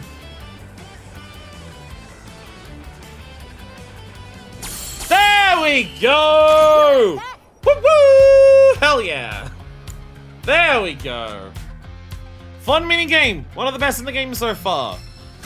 I've mastered Glide the Chocobo. I've mastered it. Yeah, let's go. Definitely one of my favorites in the game so far. Shock of all shocks. The one that I'm half decent at is the one that I like. No, there's other mini games that I like in this that I'm not that good at. The shooting one for the pirate ship. I'm not good at that, but I really like it. I just wish I didn't have to rapidly press this controller. I just wish that was on a trigger. Like it's literally just because the trigger on the fucking PlayStation controller is one of the harder things to push, and especially rapidly, that I wish I could just press a button for it. It's like my only complaint about the shooting minigame. Literally the only one I have. And the shooting minigame is probably my favorite. Probably. That one's high up though. That one's high up though. And it doesn't feel completely impossible to actually get a good score on it. But we did it! Ah, they're up here. That was a nice stream. See you next time. If you have time, say hi to Shani before you go. I'm sure she would be absolutely delighted to see you and Apony again. I haven't done any of the actual intel for the area, have I yet? Oh no, something I did count it as intel. Because I gotta speak to Chad. How's Apony doing? Not pushing her too hard, are you? She's a gentle Does a soul, side quest remember? count as intel for an area? I have 20. Chadley! Cloud. Chadley. You may now face off against Bahamut Oh Arisen, god, don't remind me. a winged being possessed of phenomenal God, powers don't of remind me. I destruction. forgot that's like the whole. I encourage you forgot to that pit was your the summon skills here. against this summoned entity. No, I've so already that run I may away from complete its Bahamut's in the material. previous game. I'm scared. Okay, so I need 70. I need 70. Okay. The moment we hit 70, remind me to teleport to a Chadley. Because I want Poison and Petrify, and I want it early just so I can start getting more AP. Like, yeah, Synergy will be very good, right? But it doesn't rank up. Skill Master also ranks up, but like I prefer Poison and Petrify to rank up. Because like that has 1,200, this has 250. So it'll be harder to level up Poison and Petrify. It's like I don't even think my like my double element ones that I have on Aerith, I don't even think they're maxed out yet. I hope you won't mind my mentioning, but I've observed that World Intel collection is. Chadley, I was doing main I'm story. certain, They really however, fixed a veteran it. mercenary like you would never abandon a task. I know you must Look, be busy, but I'd appreciate devs, your help. devs, cook with the story. I trust you. I trust you. Cook with the story. Do whatever. Fuck me up. Fuck me up with the story. I'm totally down for this. Please adjust Chadley's dialogue to recognize when I have to do main story. Please. I beg of you. The best say, how do I get down? I literally just go here, don't I? Whee! So how much secret shit do we think we can reach by doing bird stuff here well?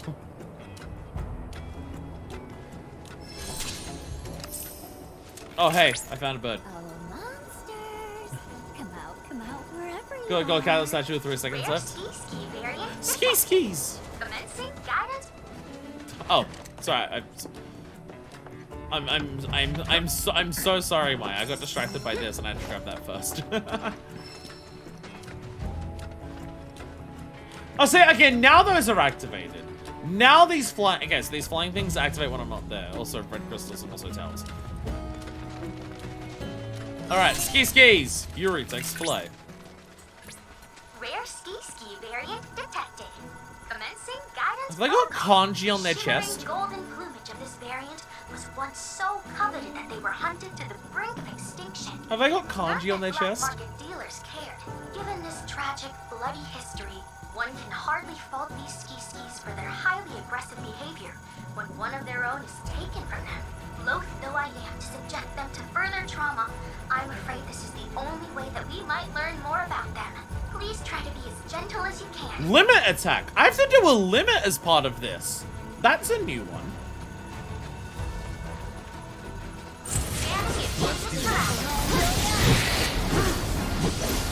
Enough is enough. Assess Drodros. Instead of skis, they're Drodros. Deal with that. Alright, you're up. Here I go. Rare skis variants were into more extreme emotional fluctuations than the more common counterparts, expressing their anger and sorrow with their whole bodies. They release a unique pheromone that hypnotizes foes into taking the Drodros' feelings as their own. Evade Fury Bomb will crush. Immediately doppel the gangers. Fury Bomber. Ow! No weaknesses. No elemental weaknesses. No elemental weaknesses, but I can Shooting Star and go,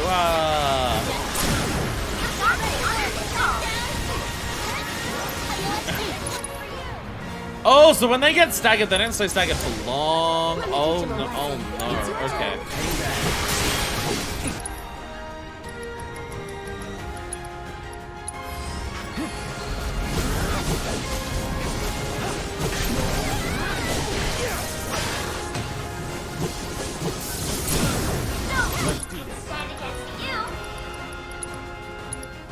Take him down. So ready to mess them up, ready or not? Here I come. It's your turn now. Don't stop now. Here I go.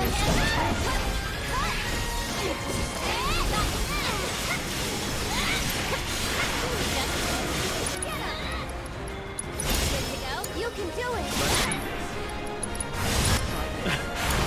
There's a lot going on! There's a lot going on!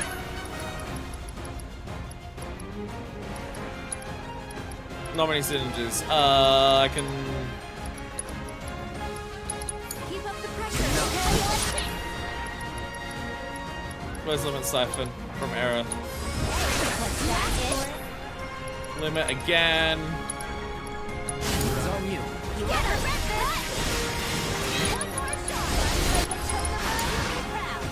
There we go. There we go. I did it! I did it! Yeah! Kanji on skikis for anger. Oh, okay. So are they meant to look like, oh, we've got like badass gold jackets with kanji writing on them? Are they meant to look like intimidating street kids? Is that the idea?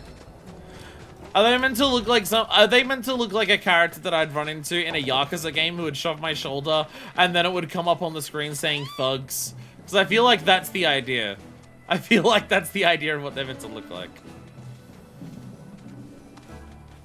By the way, I absolutely destroyed those skis. Absolutely destroyed them. Get absolutely stomped on.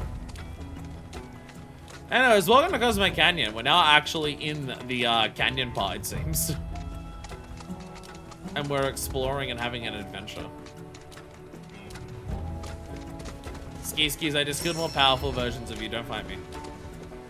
Don't fight me. You don't want to do it. Has Aerith learned her thing yet? Oh, I did learn her thing. Okay, swap around for Kate. Swap around for Kate. So when we find, because it seems we can do summons during the Fiend fights. So when we do the next thing, we can actually learn Moogle Magic for Kate. And have him equipped so I actually remember to do that. Because I forgot for that one. Dears. They're sauce bucks. Sauce bucks. So much shit to climb. Quay. I agree, Chocobo. Tower! So that's where we get. Oh! Bird sniffing! Rabbits! Rabbit treasures! Rabbit treasures! Yeah! Rabbit treasures. My 5 mega medal! Like, oh. Bow bow wood. More like they say, bow bow and I get wood. Ayo! What? Merci! Merci. Let's go. Then I can't get any more favors. Grab. Grab from distance. There we go. More mercies. Hell yeah. So if I just run on this, whee! Let's go. Oh, so this shitload's like in the air that can also just lift us up? Maybe? Wait, can the ones in the...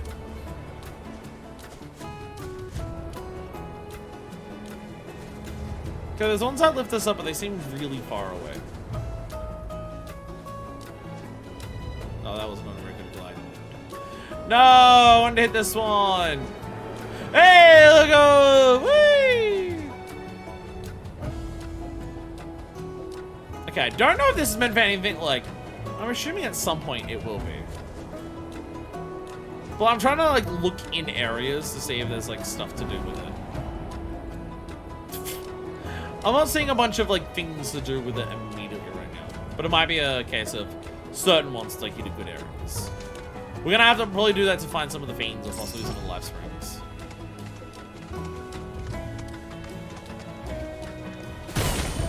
So I was kind of like looking on the rocks to be like, oh, there's hidden materia up there, but there are I don't know how sites something here hide. dedicated to a Bahamut variant.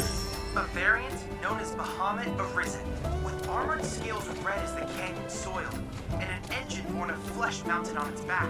Its capacity for destruction far surpasses that of the original Bahamut. Cool, let's fight it.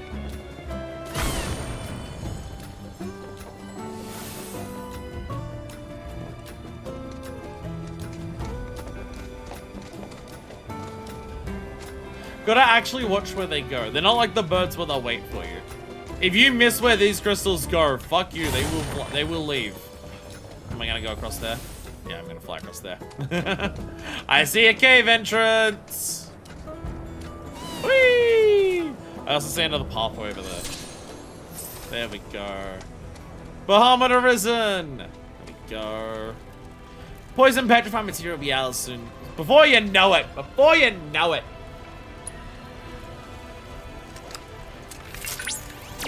So Bahamut clad in red.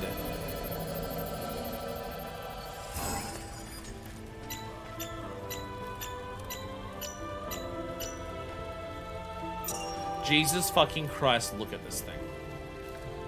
Okay.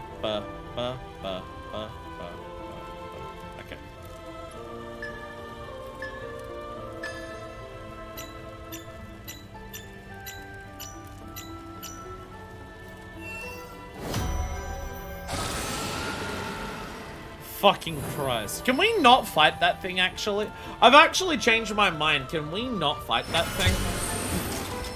Can we not fight it? Can we decide that this one doesn't need to be fought? Analysis complete. I managed to extract the necessary data from the crystal. This should allow me to strengthen your materia. What if I give that material? What if I get that and then I give that to Kate for Moogle magic? That should be potent, right? That should be, as the kids say, El-Riz. Which I'm pretty sure means very good. Pretty sure that's what it means. Whee! Okay, looking at the map and seeing shit glowing by. Oh, hello. I do see you, bird. I see the bird. Go! Hi. What are you? So follow the bird. Follow the bird to here. Fight that thing and then fly to the other section. A shiny kitty cat summons a dragon god. Yay. Yay, bird is happy now.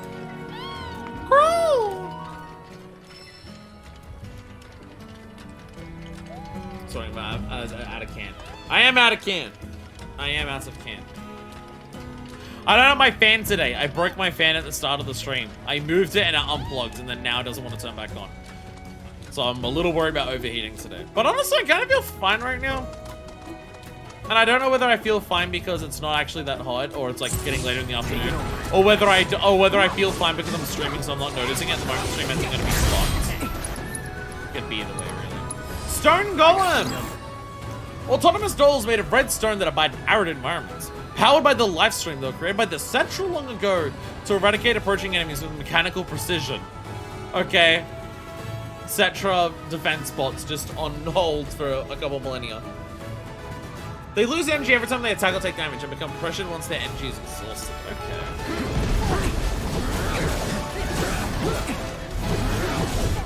Oh, you're weak to wind, actually. You are weak to wind. Okay, just stop with all explosives. Okay!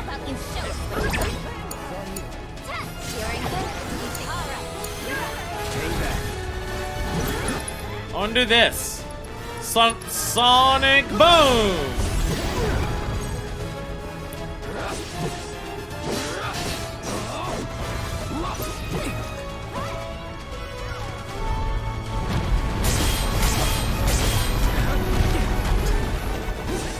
I wanted to flex, alright? Alright. You hang out with that! Oh, pressured!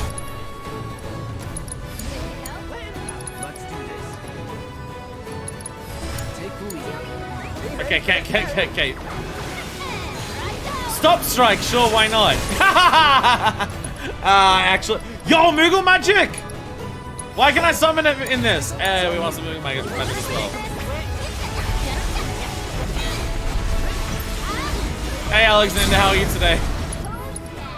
How are you today, Alexander? You doing well? You having fun?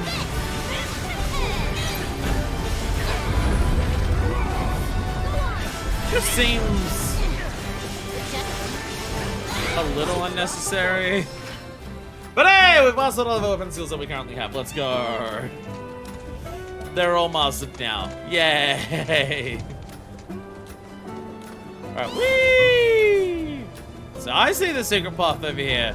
You can't hide shit from me. I am too smart. Everyone else slowly closing. Hello, everyone. Hi, friends. Welcome. Let me introduce you to the secret path that I found.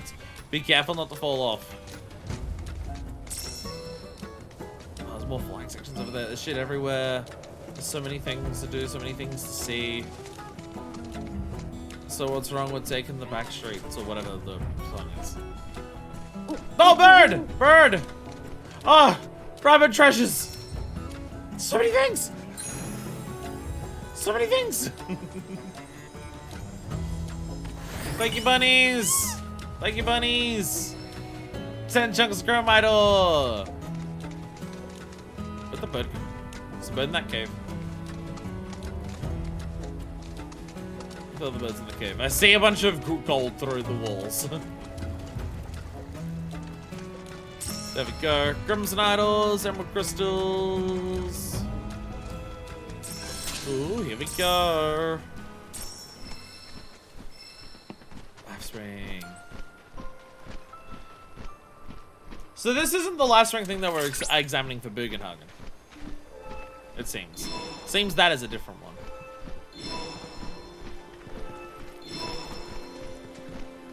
There we go. This is our second one of these, right? So this should be a transmuter chip or a unique fight or something appearing on the map. What we get? Show me your secrets. Cloud, by analyzing the LifeSpring data, I was able to locate Hey, transmuter chip! transmuter chip. Transmuter First, chip! look for a weathered old ship, then scour the surrounding area. Weathered I trust old you'll ship. have no trouble finding this distinctive landmark. You're not gonna mark it on the map? I was about to say, don't you normally mark these on the map? It's near the one spot that's been marked on that's been exposed on the map already for me for some reason.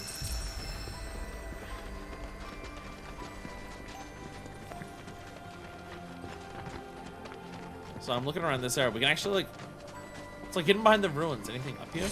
Hey! Ancient moths.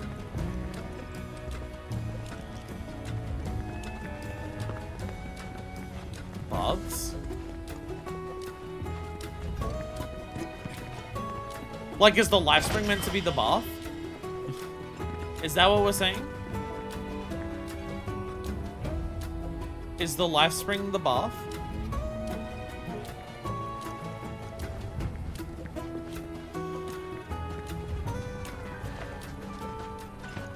I'm slightly confused. Ah, here we go. So how do I go underneath? I bet it's down there. There we go. 2 bars of celery. Oh, there was also a doorway here. Oh. I'm just an idiot, it turns out. Turns out what I am is a moron.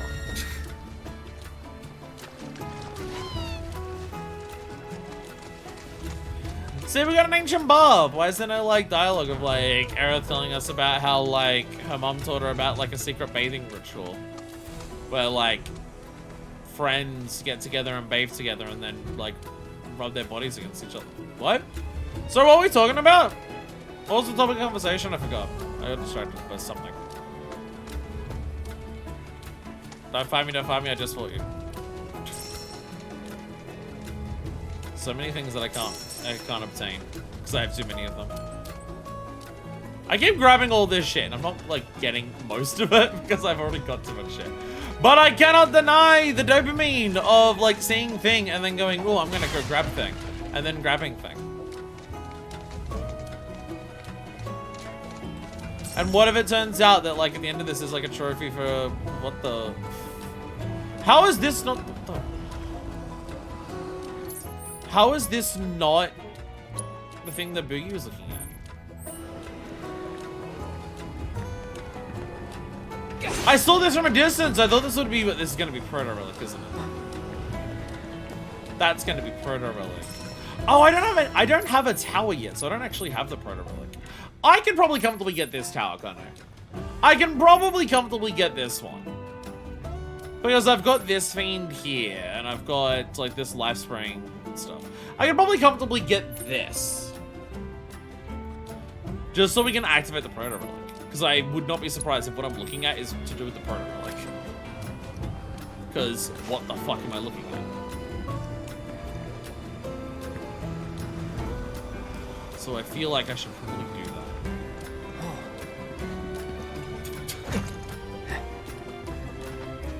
There's also, can I get up to that section as well? I can go up here. I can explore inside all these ruins. That was how I got to that section. But what if I go over here? Yeah. Pathfind your way to there's anything that we can find. Yeah, let's go see.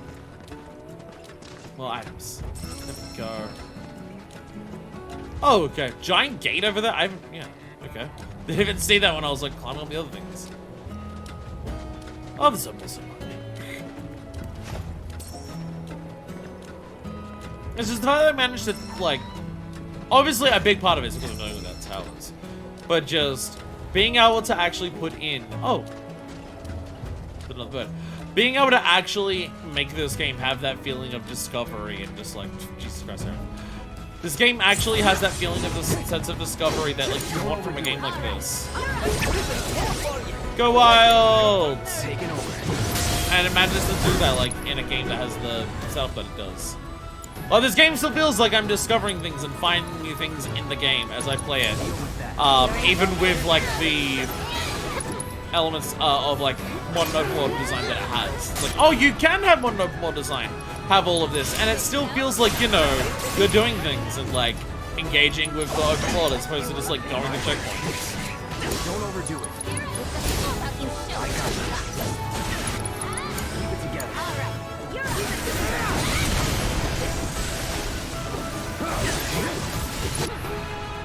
Are you jumping? No, you're just dying. Okay.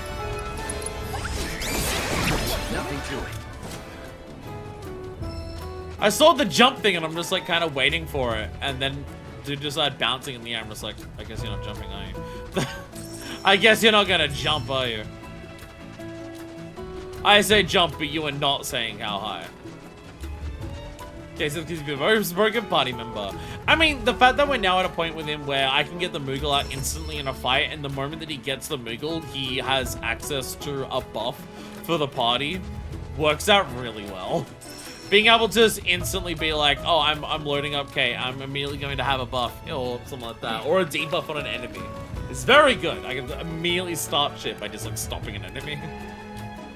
It's very fun. It's very fun.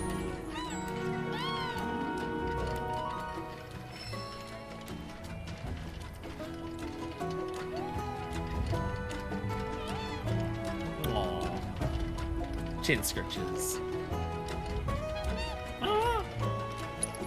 I gotta use cushions when I get one of these more frequently. Because like most of my characters are on like 2/3 to half health. No reason to not sit down. Rest my ass. There we go.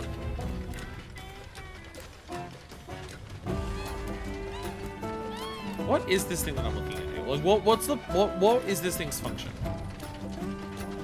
What is this thing's function? What is this? So what is this a barrier for? I might need those 99 cushions later!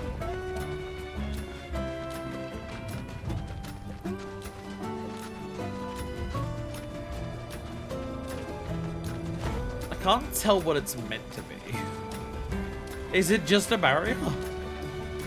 And also, once again, it's raising real big questions about these chocobo stops of just like, who put a chocobo stop behind this wall? Given the posters on the wall, I'm gonna assume they're all Shinra, which, if you want an explanation of just like, it doesn't make sense that they would put a chocobo thing here. Why would they put it here? This is a silly spot for it. Then you just gotta go, oh, it was Shinra, they did it. Never mind. Cause fuck stairs! Aqueducts for the bath? Possibly. Possibly. I'm gonna guess that's a fiend intel again for the fucking... What's the toxic thing? Toxicity! Toxicity. Oh! I think I found one of the scorpions. I think I found one of the scorpions. I'm invisible. No one can see me outside of my glowing sword. Uh-oh. Ill omen, 12 o'clock. Yo, the bone's like in the rocks. Yo. Yo, the bone in the rocks. Yo, bone in rock. My favorite type of dinner. Do you like your, when you eat your rock roast, do you prefer bone in or bone out? Punch through. It's on you. Don't let me down. Take the lead. You all right? Where's Kate? Where's God? There's God.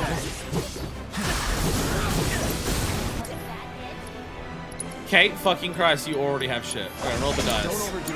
Cloud! You have to assess. Reaper Tails! Too bad. Not Devour! Large arthropods found in arid environments. Feared as portents of ruin due to their vile appearance. Namely, their vicious tail and claws. Weak to ice.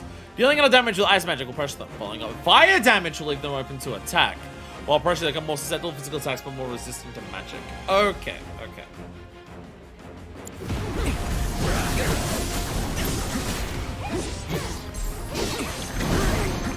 I have a shield. Let's go. Yeah, it's not gonna really work. Okay. So we want ice ninjutsus. And then we're going to immediately get some doppelgangers out. There we go. Cloud! Fireball Blade! K! Silent Slam! Hell yeah. Might as well just do a roll of the dice because you can. Yippee!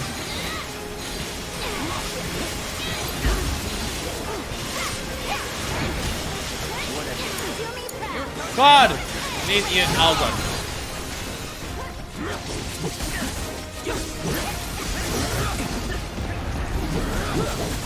Okay, that's fine. There we go. Alright, Yuffie! Out of war, double. Okay, Moogle magic. Cause fuck yeah. Cloud! Where is it? Where is it? Where is it? You have too many things. Infinity's End! Take him down. Fortune telling.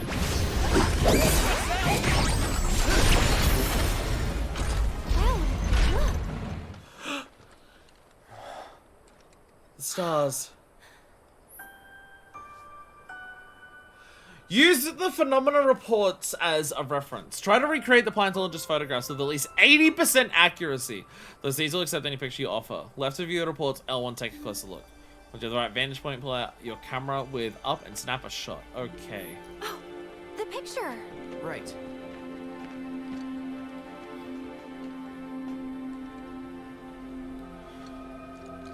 Oh, so we gotta work out which photo as well. Okay.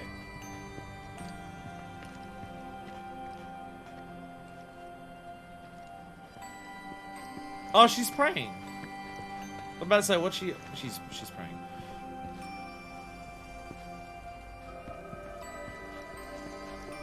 I mean, it feels like it's so far away that most of these vantage shots would look right.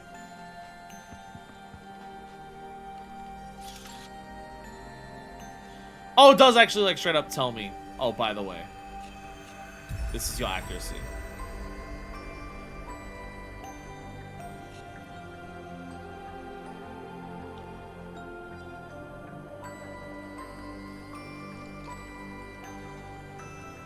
I'm wondering where she's standing. Because we want a little bit of, like, that corner in.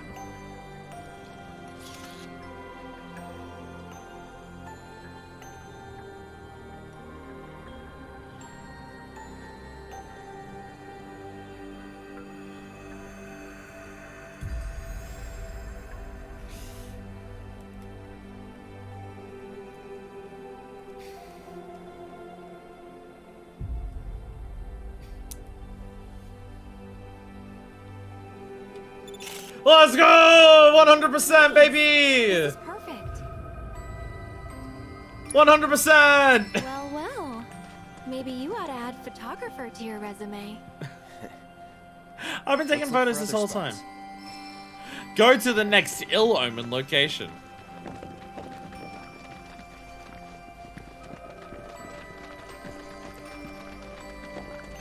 Oh, so yeah, so we killed it, and then like it appeared to let us know you did well by killing those things. Yay! All right, more things to kill. Are these gonna be general enemies, or is this a fiend intel? Fiend intel. Wizards of the Waste. Oh, there's Sahagins. Oh god, don't get petrified. Rare desert Sahagin variant detected. Commencing guidance protocol. As their name suggests, these Sahagins are closely related to those found living in the sewers of Midgard. Though they have instead adapted to the desert, they possess the same intelligence and social behaviors, and have been observed hunting in groups with their trademark tridents. Their protective carapaces are so tough that the warriors of Cosmo Canyon once fashioned them into shields. Total shields, I would imagine always. those fiendish spikes offer them a measure of offense as well. Remember, the Sahagins have home field advantage, so take care not to fall prey to their And tactics. don't get Best of luck. and don't get petrified. I will do my best. Time to fight! Sahagin warriors. It's on you. Oh, you like taking over?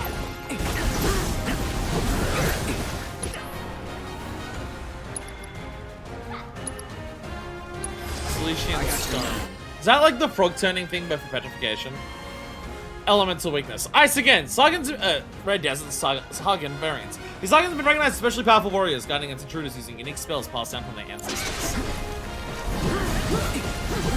Yeah, this is basically the same thing as the normal. Okay. Wait. Toxic tackle! Hell, fucking Christ, the amount of damage that did. Roll the dice because we might as well. Yippee! Ow.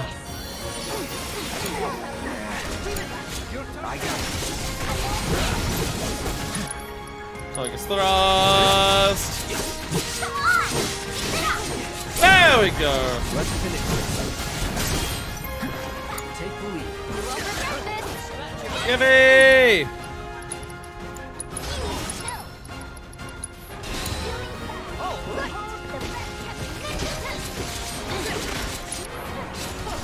Get on, buddy! And Moogle Kaboom's about to die.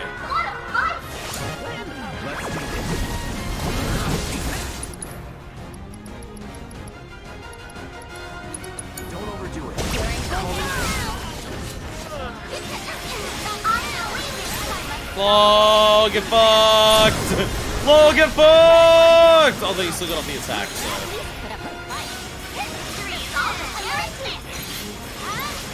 I just stand here and risk that. And I win! There we go. Who didn't even blow by the end of that? Who didn't even blow by the end of that? Let go! Let go! What's my region data at? What's my region data at? 60! One more thing! Oh, actually, it's a perfect opportunity then. If it's one more thing, how the fuck do I get here? So I've never realized that's up on a cliff. How the fuck do I actually get that? For that one. How the fuck? That's actually a perfect opportunity. Let's go back here. If I do this tower, I can activate the Proto-Relic quest, but I can also get 70 and I can go immediately to Chadley and I can get my Petrify thing. Let's go. Burb. But where do I fly from? I've not found where I could possibly fly from to do that. Oh! Oh, in here there was like a way to go up, and apparently I can go up here further, and I just completely missed that. Oh. I'm still gonna go back here first. I'm gonna get a tower, I'm gonna get materia, I'm gonna activate Proto Relic, and everything will be good, and hopefully this won't expose anything on the map that I haven't done around to. No enemies? No enemies? Huh! How long has it been since I've had a tower without enemies? I swear it was only the very first tower.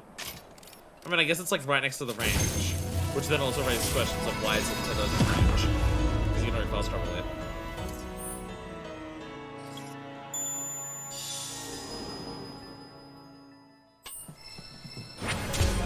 I got everything!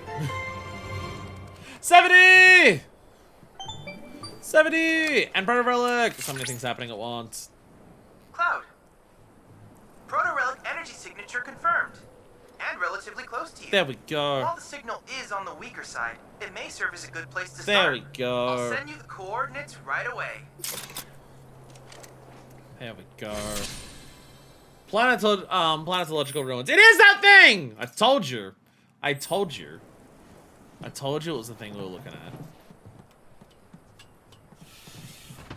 Did we finish the last Proto-Relic thing? What? So I'm not even asking the question. What was the last Proto-Relic that we did? What was Gongaga's Proto-Relic?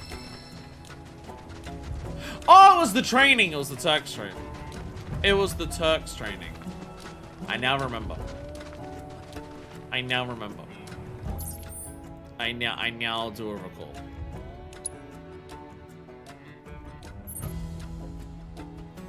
Yeah, I had no idea how to do that.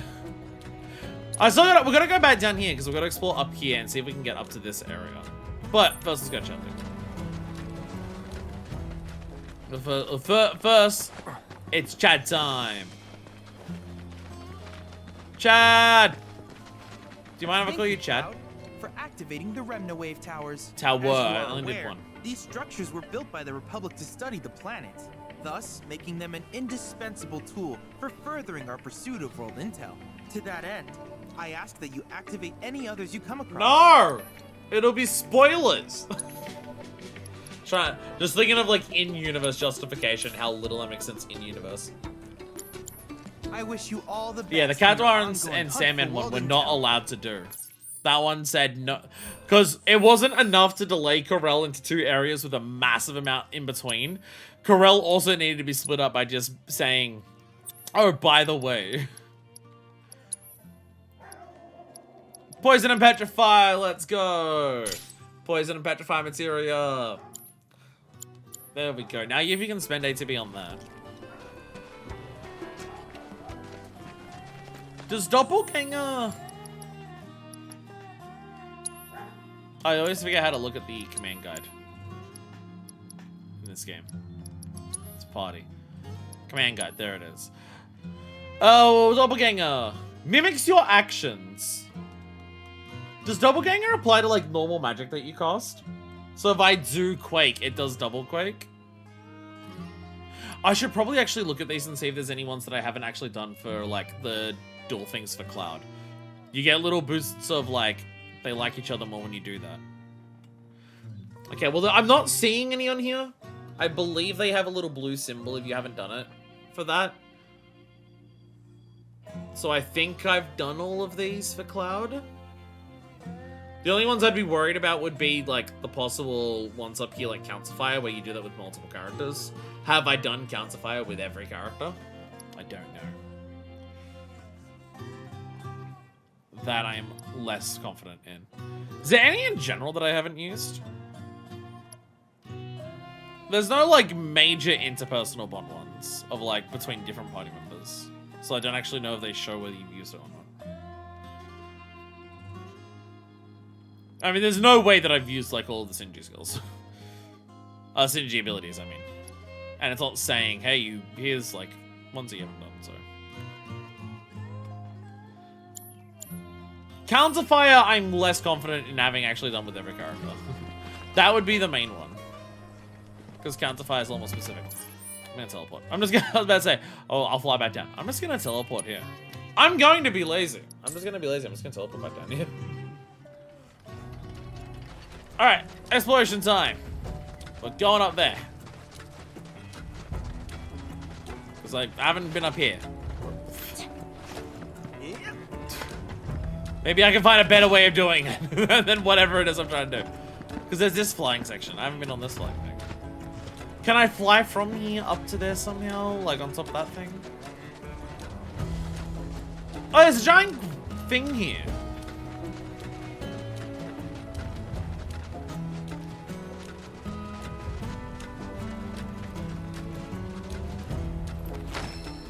Oh! Okay, I'm not allowed into that. I'm not allowed to go into there specifically, it seems.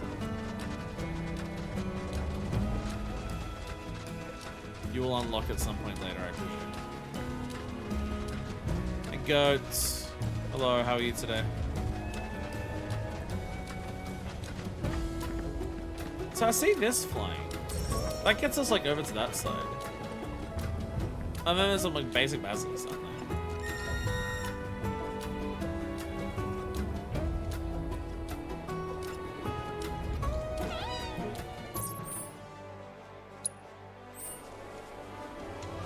There's a giant thing in front of me that I've not been on. How do I get up to that? How do I get up to that? Oh, this is a possible way of doing. Oh, okay. Okay. There's another way of getting up here. So you see that giant thing, and then you go, ooh, how do I get to that? And then you climb up this. So how do I get up further?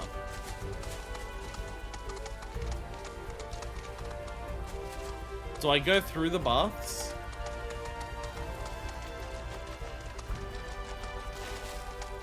Doesn't feel so. But maybe?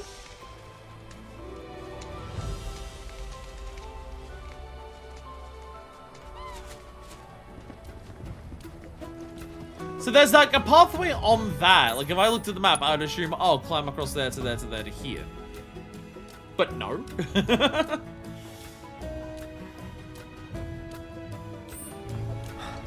So how do I?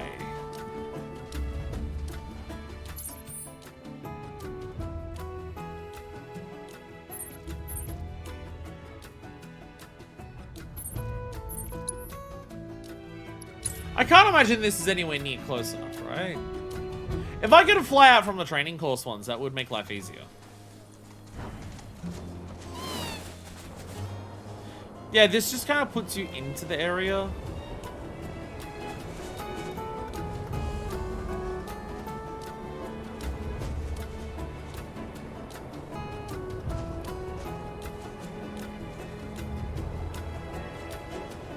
Yeah, this takes us down into here.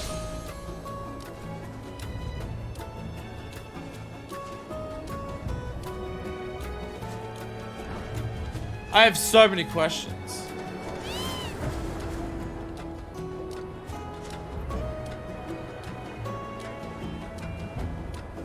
Oh, okay, so that's up there. I feel like I gotta go up there.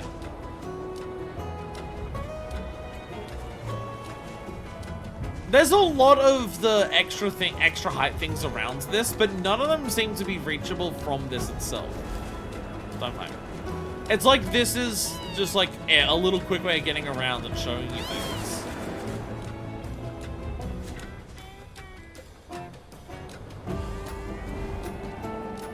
Do I get more distance doing this overall? Oh, maybe? Hey! Hey, was that the way I was meant to get here or not? Probably not, but it worked. Let's go.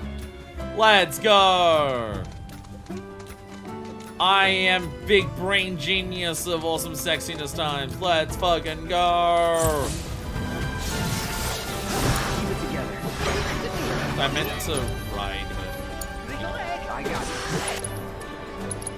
do what you know.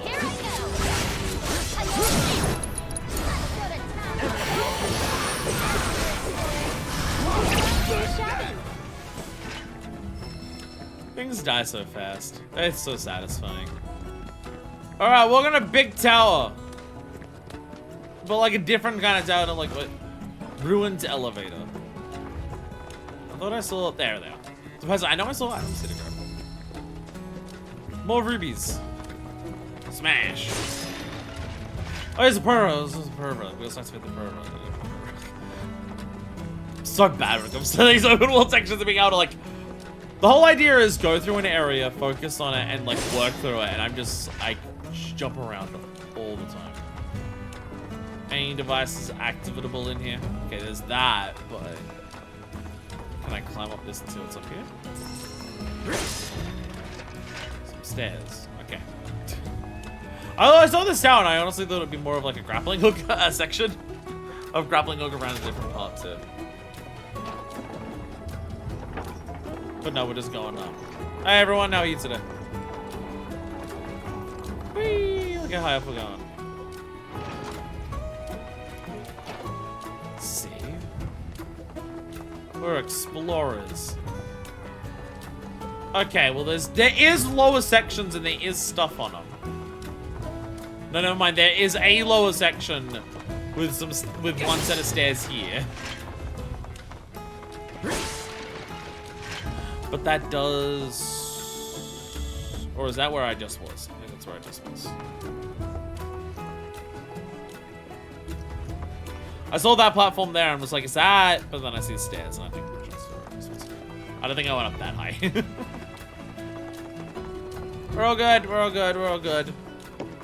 I still have a couple enemies to fight. Keep it together. Boost defenses. Well, actually, you. What was the basilisks? They're weak to ice. Ice ninjutsu UPs. Okay, roll the dice. Ow. Really? Is that necessary? Give me!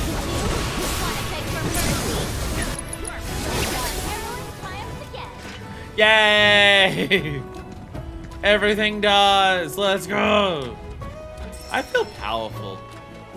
And feeling powerful makes me feel better about myself. More valid as a human being. Sorry, I didn't mean to get on you, actually. Sorry, Appany. Oh. Remember, what's it called? Like Mount Battle or something from fucking Pokemon, Colosseum. So I feel like wait. Gotta wait. Never mind, you don't have someone else. Okay. I'm just gonna do triple slash to get people out of the way. Not what I meant. Fence! Ow, okay, give me!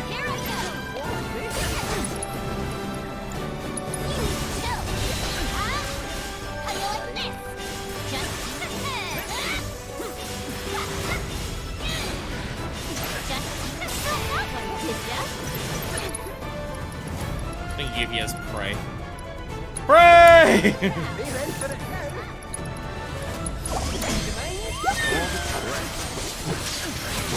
There we go. Fire and thunders. Don't overdo it. Die! Oh god. Ow! How dare you?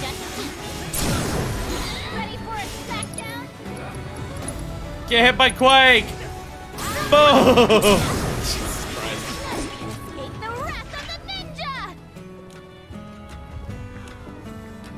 Quake just fucks things up so much. Like, that is a basic low-level thing that I'm using there, and it just fucks things up so much.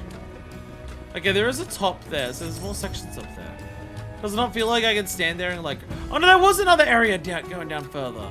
Does it not feel like I could climb on all the extra like little levels here and get cool like rewards? It's what it looks like to me. Oh goddamn.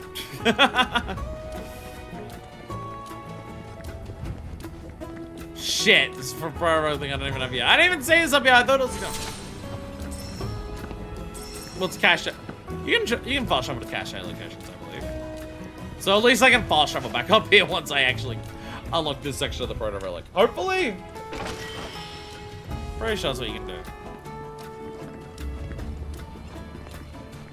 It feels like half of the excuse for a lot of the open areas this game has, for like all the little things inside the open areas, is just fast travel points.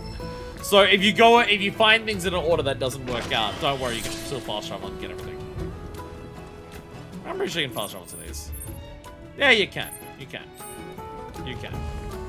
So once we actually unlock this, then we can come here. Then we can come here. Although there's another gliding section from up here.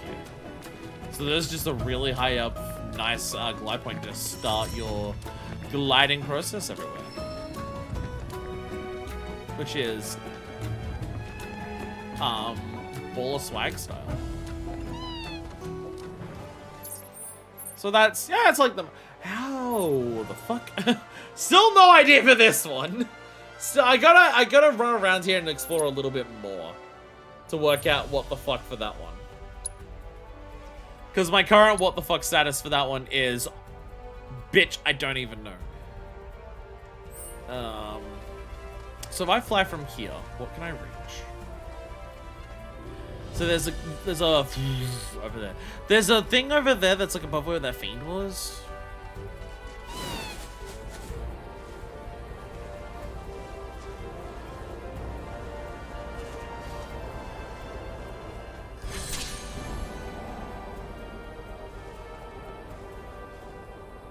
I think that actually helps me get any further. Huh. That didn't actually seem like a very good one. That didn't seem like a very good one of those. That didn't go very far at all. So there's one like right there. Like it's right there. It's right there. Oh, I can just... No, I can't. There's a little part there. This little section here. I haven't been up there yet. Alright, well, let's explore the Grand Waste while we're here. Let's explore this little section. Go around the corners and see what's up. What's up is these things. What's up is you when you get shot into the sky by all the events. Yeah. Oh, whoop! Absolutely bolted past the bunnies there. Bunnies! Bunnies? Bunnies! There they are. I found the bunnies. Bunnies! Bunny treasures. Bunnies are treasures. Oh, stop. Grrr! No. Like every time I slowly turn a chocobo on one of these little sections to try and do a scour thing, I feel like we need to start playing the fucking truck reversing sounds. I always fuck it up so much. You just gotta like click the button reverse and go beep, beep, beep, beep. Oh hey, another elevator. Another elevator.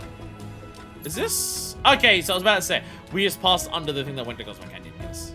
With a whole other section up here. Is this gonna take us to Cosmo Canyon? Are we close enough that this will take us into the village? I think it literally takes us to the village. I think this is literally going to take us to the village. What about it? I think it says. Jump over ledges, Cloud. Cloud, you don't jump off buildings enough. It's a major character flaw of yours. The only one that you have. The only character flaw that you have is that you don't jump off enough towers. I'm pretty sure this just takes us to Cosmo Canyon, like the village. Again, album title track. When I say Cosmo Canyon, do I mean the open area or do I mean the village? No one knows. Is there a bird flying thing from the village? Actually, now that I'm here, is there a way to fly into the open world from up here on a bird? Does one of these exist around this area? I'm gonna guess not, but like, what if it did though? But what if it did though?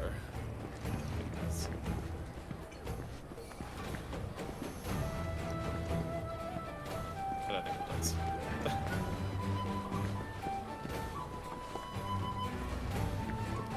I'm just like immediately next to like all the shops. Hello everyone. So I'm going back, sorry. So I'm going back. Bye. Neat that we just have an entire side entrance into the village. Part of me does feel. So you know how I'm playing through this game, and part of my insistence of playing this game is I'm not using towers. I want to explore and discover things on my own. So I refuse to let the game tell me where things are with towers. And how the game honestly seems to accommodate for that playstyle really well. It's like they're aware some people don't want to be told where things are by towers, and so the game will just say, okay, that's fine, yeah. We'll still have other ways of like helping you find everything that feel more organic, if that's what you like. Part of me wonders if the game's the same design idea of fast travel. Because I know there are people who like how I play this without getting the towers, because I want the theme of discovery for myself to be relevant. I want to be able to find things on my own that I wasn't shown.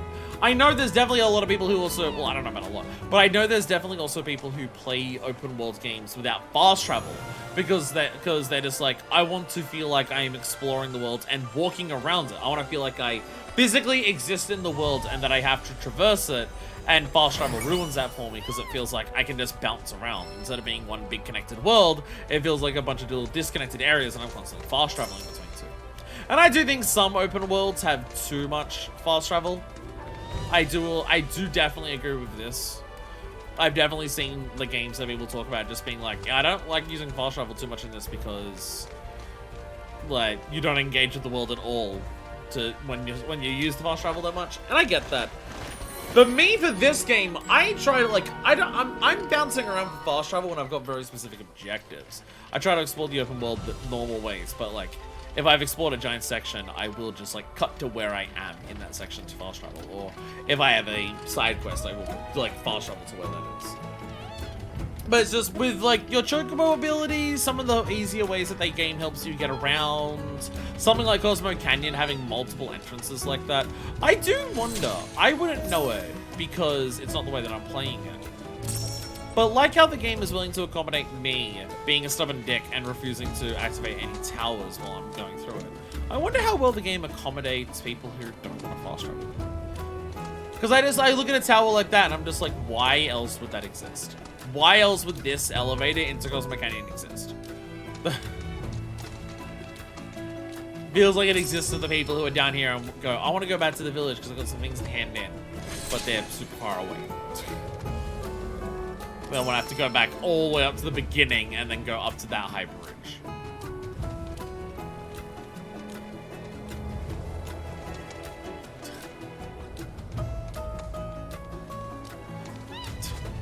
past all these fuckers.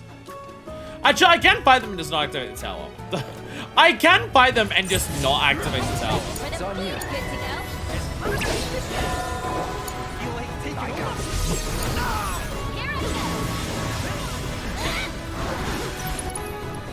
As in this is.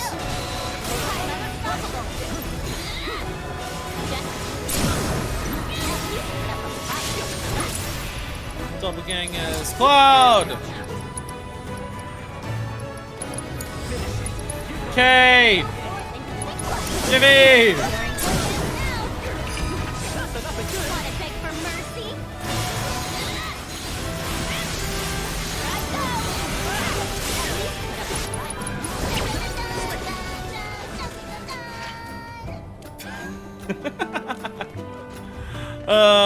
You know, there was like 5 of them there, and I was just like, this many at once may actually pose an issue. No. The answer is no.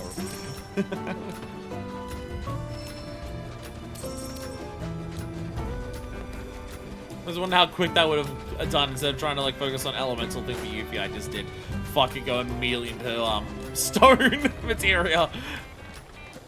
Like just doppelganger quake and then just knock everyone up into the fucking sky. Fuck Chocomedia. When do I get Chocomedia in this game? When do I have a thing where if like Uppany or someone's following me, I get access to that? When do I get that? Oh, okay. This is clever. This is clever. Again, also a thing I've been saying about the game in regards to its towers.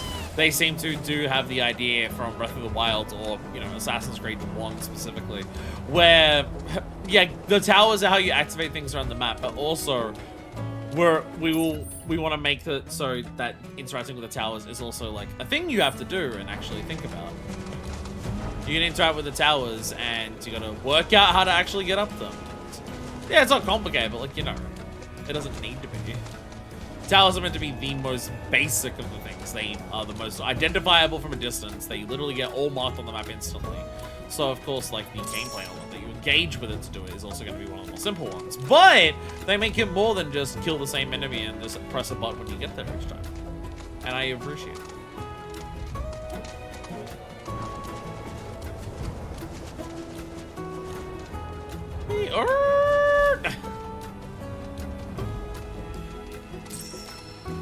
It is so funny going from Gongaga to here. Gongaga was so multi-leveled and so condensed that it felt hard to find things because it was hard to work out like where even areas were that you could get to. And it's amazing how much this area is so open and multi-leveled that it's giving me the same thought process. Fucking okay, we've come across an area with some statues. I imagine this is going to be a super boss area at some point. Looking at all the statues around, I think these are the 7 sages. We're probably gonna get special intel with the life springs for fighting Ganondorf there, it would seem. We are in the desert, that is where that should be. So that would make sense. Outside of the fact that it's a different franchise. But I don't think that affects the accuracy of my opinion or my impression. We're in an era where everything is getting crossovers to hell and back, so it, you know, it doesn't change anything.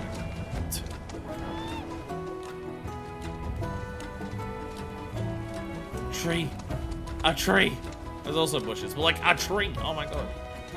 Growing out of the walls. Again, have to question why you built the bus stops in the places you did. I guess actually this one's in a cave. It gives some natural shelter from how bright the sun would be here and probably be very, very hot to sit under it. So that's definitely the explanation for why this one is where it is. Definitely. Birdie, birdie, birds. Birdie, birdie, birdie. Birdie, birdie. Kung Pao! I was about to say, what the fuck am I doing? I'm doing Kung Pao. Kung Pao. I was making sounds and doing things, and I'm just like, I'm not even sure what I'm doing. It took me a second to remember. Oh, Kung Pao!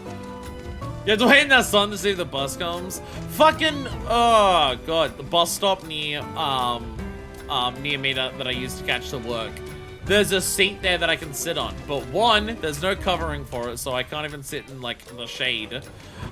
Nor is it protected from the rain if it rains. But two, the bus fucking, the seat faces away from the street. So if you sit on the seat, you can't see when the bus is showing up.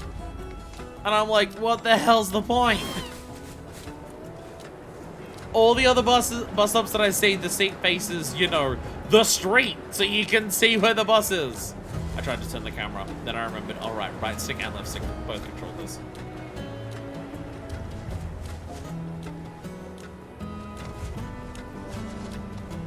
So glad they actually, like, and the whole unique bird system is like, oh, here's an area where you're just flying around across all these things. You gotta work out to get to areas by flying to different spots to work out where to fly from.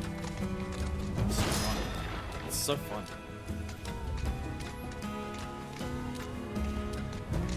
I think it's also a big thing that helps is, like, the mechanics that you used to explore are getting more complicated as we go on. Like, the last area had the giant mushrooms that we bounced on as our chocobos. So it's like, okay, you gotta work out how to get to areas by working out how to access the mushroom in the right spot. And so this is like an even more upgrade version of that. It's just like, you're not just gonna work out how to get to the mushroom and like work out how that takes you where, but you also gotta work out where you want to take, where you want it to take you, because the mushrooms automatically went to their spots. It's another fucking marker here. No, marker. Okay. Okay. At some point, maybe. Maybe I should get that proto relic now. I want to explore. I was just like, you know, like, maybe I should get that proto relic now, so I can actually start doing some of those things that I keep coming across. At least every gliding range that we touch appears on the map, so I can just fly back to it immediately. But the treasure caches. Well, that being said, this one has 2 flights. I can fly back from where I started, which seems to mainly be getting down to the ground.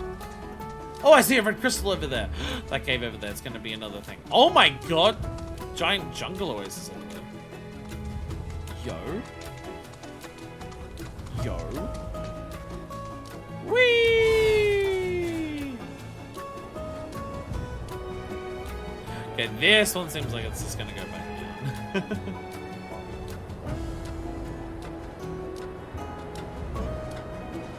This one's just going back down. Yeah, we're gonna have to go back up to this gliding range to find a lot of shit. Okay, before I do that, otherwise I will forget, and I will fast travel for this. I'm gonna go to this. I'm gonna go to this so we can actually activate it. So we can start seeing which other ones I have to go to, because I keep showing up at them. I'm going this way. I keep finding more of these things, and I can't do anything with them. Don't find me, don't find me, don't find me, don't find me.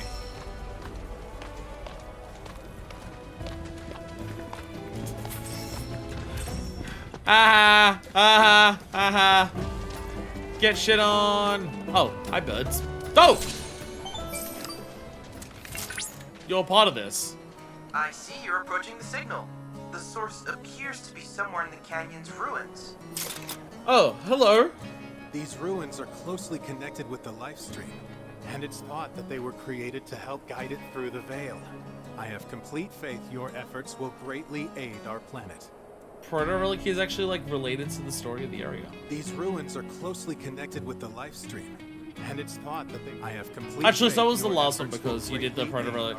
You did the proto-relic last time, and that was literally the reveal that Cisne's attack. Which does, like, explain a bit about Gongaga, so, yeah.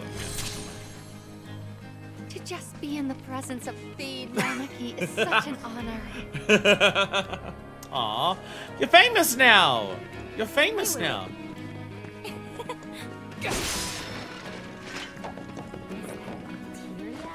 Yuffie. Precious material, where are you? No need to shut them out. Yuffie's gonna take you home.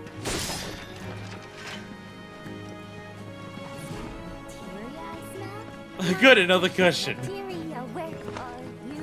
No need to shut them out. Yuffie's gonna take you home. Oh my god! Yuffie! Niall! Hope! Billy Bob! It's so good to Wow! see you too. The Avalanche We were worried you might crew not have made it out in time. from fucking Nothing can kill Integrate. this bloom. Wow. Hello. Clearly. Say, where's Sona? Yeah. Hey, you three! Splinter Cell. Where are my manners? These guys are from Avalanche HQ. They're the ones who helped me out back in Midgar. And I don't think they need an introduction. Y'all were at the Shinra building, weren't you? Tell me, was Wedge with you? Or did you see him? If you can tell me anything at all, please. Wedge, I'm sorry. Don't be. Just, I need to know. Is this gonna be the... Because we were unsure about Wedge, because he got, like, After sucked the out. Sector 7 plate fell. He managed to survive, but then he got we sucked out of the saw building by and whispers. We heard. don't actually know what happened to him. All the carnage. It was hell. We wanted to help. We really did. But how? It all seemed so hopeless. That's when the call came from the folks at Avalanche HQ. We learned it was the company that dropped the plate.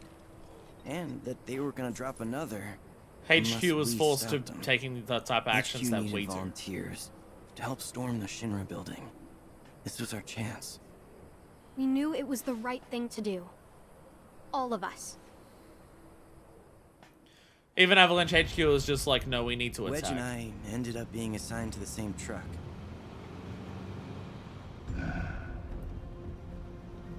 We'll infiltrate the building via the underground parking facility.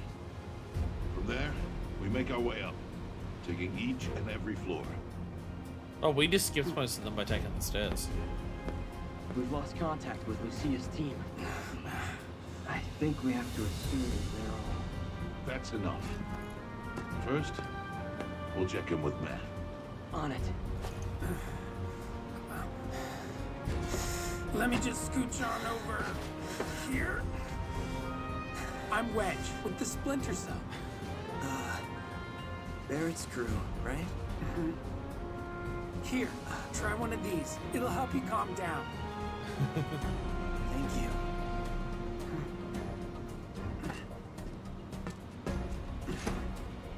Oh, Wedge. Go on, eat up. Oh, Wedge.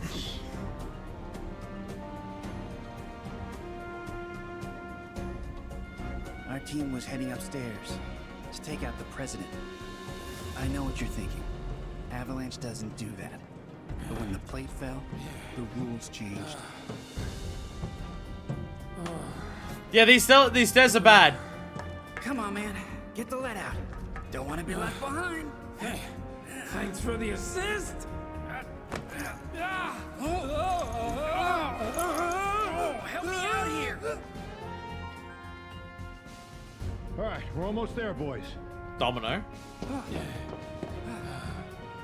At long last, we're gonna take back our world, find the bastards who stole it, and send them to hell. Yeah. I've got friends up there who need to know we're coming.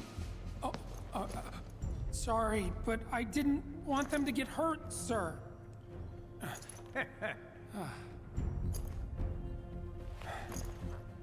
Go, I'll catch up. Right.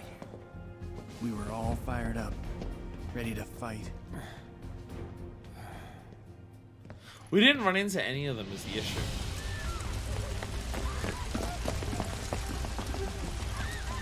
Like, our entire time in the tower, we didn't run into any. We saw them, like, when we first entered in.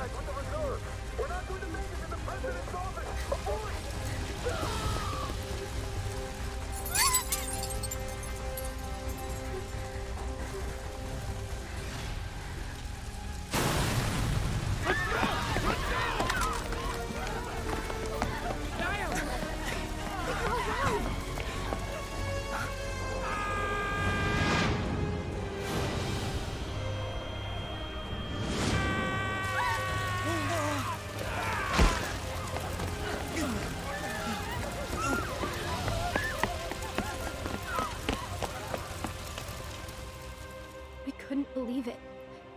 It was him.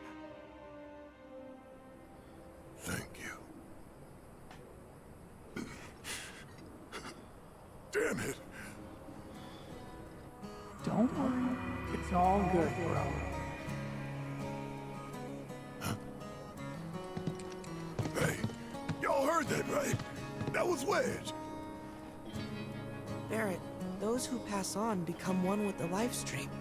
I know what you thought you heard, but literally the it was whole probably thing just of the wind. veil is that souls come here to pass on to the live stream. It's like literally the whole purpose. Isn't that what? In times Isn't past, that what Cosmo the Canyon Sector is? came to fonts like these to give thanks to the life stream. There aren't many left, so we wanted to help preserve the few still standing. It felt like the least we could do, you know? For all those who returned to the planet. Hey, Barrett, why don't we give them a hand? Help them spruce things up. There anything we can do for you? I don't know, restore the planetary fonts? They're this region's main source of energy, and kind of like relief valves for the life stream. But when they're as busted as this one here, you can't even get close to do repairs. Mako's way too dense. So, we figured we'd use a probe, fix the fonts remotely. Little robot! Thing is, little guy's just too old. Probably better off in a junkyard than with us. Chadley! Perhaps I can be of service? Robotics is one of my areas of expertise. Meet Robot Chadley. Or Robo-Chad if you prefer something abridged. At any rate, you should now have complete control over him. Go on, ask him to do something. Robo-Chad! Robo-Chad! Look, alright, side question, but after all that, this one I would not forgive myself if I didn't do. Oh, sorry, didn't mean to get onto there. The fact that, like, oh, by the way, Proto-Relic and Cosmo Canyon is, like, where you learn about a continuation of a lot of elements of Integrate, like, and even just, like, base remakes. Holy shit. I was convinced that robot was a worthless hunk of junk. Turns out, I just didn't know how to use him. I was convinced that robot was a worthless hunk. Fiends are drawn to places with an excess of Mako. We just have to hope they don't get in our way. Fiends are drawn to places. We just have to hope they don't get in our way. Huh? Oh. Sorry, do you mind if I rest my eyes for a bit? I haven't been sleeping too good since, you know.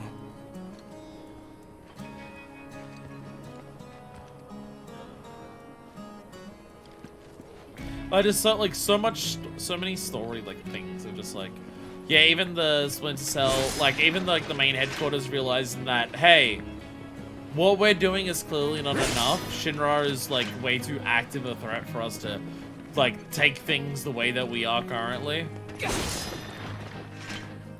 Learning about Wedge's fate.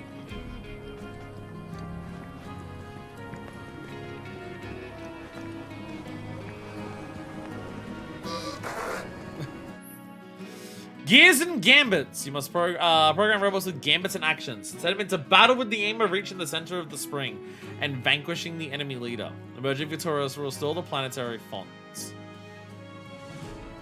I swear to God if this is Fort Condor 2. I swear to God if this is Fort Condor 2. This is Fort Condor 2. Preparing for battle. 3 types of robots can be deployed, each operating in accordance with its gambits and actions, which are programmed prior to battle. Gambits determine a target, actions determine what the robot will do to the target. For the first battle, let's use the AI set up by Chadley. Press square to begin. Okay.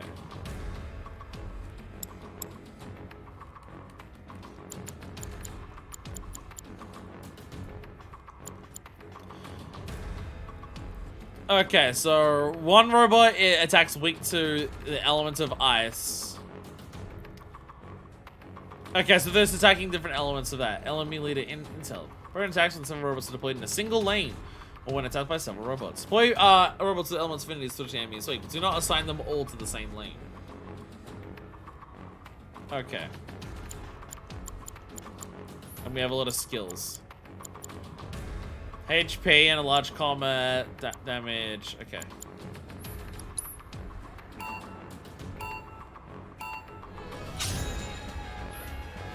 Deploying a robot. Robots can be deployed from any of the 3 portals. Move along their lane toward the enemy in the center. XUV available robots, gamers, and actions. The icons above foes gauging its elemental weakness. Blue robots can exploit the vulnerabilities. Okay.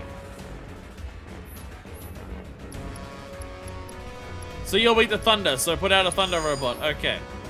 Enemy gauge in the bottom left slowly fills once it's reached the required amount. You can deploy another robot. This is because each robot varies according to types of gambits and actions. Pulling another unit once the gauge is physically full. You can always assess enemies with square. Okay. Yeah, so you just do a bunch of things. Okay. Alright, as you can see, switching portals by pressing buttons.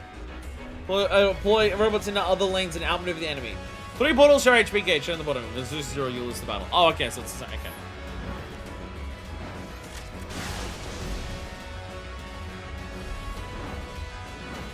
Okay, so you're weak to fire, so I want to put you here.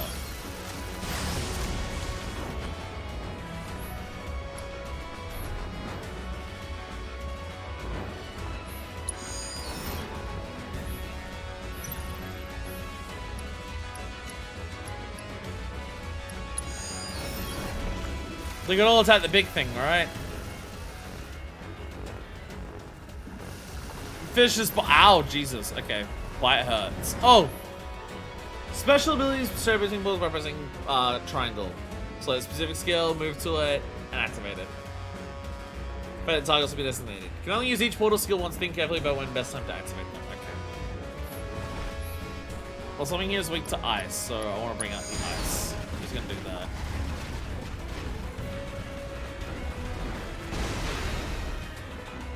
Oh, there's another one weak. Okay, now there's one that's weak to fire. Oh, God.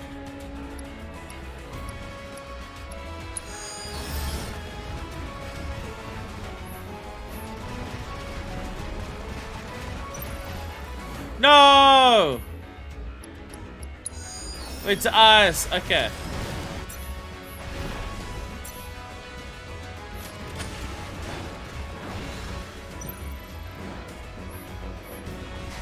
No!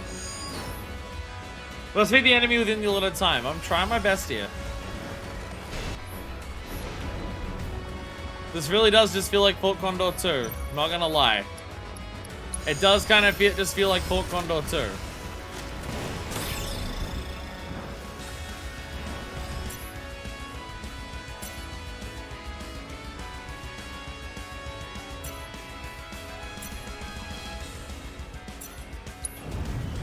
What if I said to come on the boss? Advanced foe actions, like your robots on foes of advanced actions of their own. Enemies will be designed by one. So make sure that I assess them with, okay, avoid the conditions of.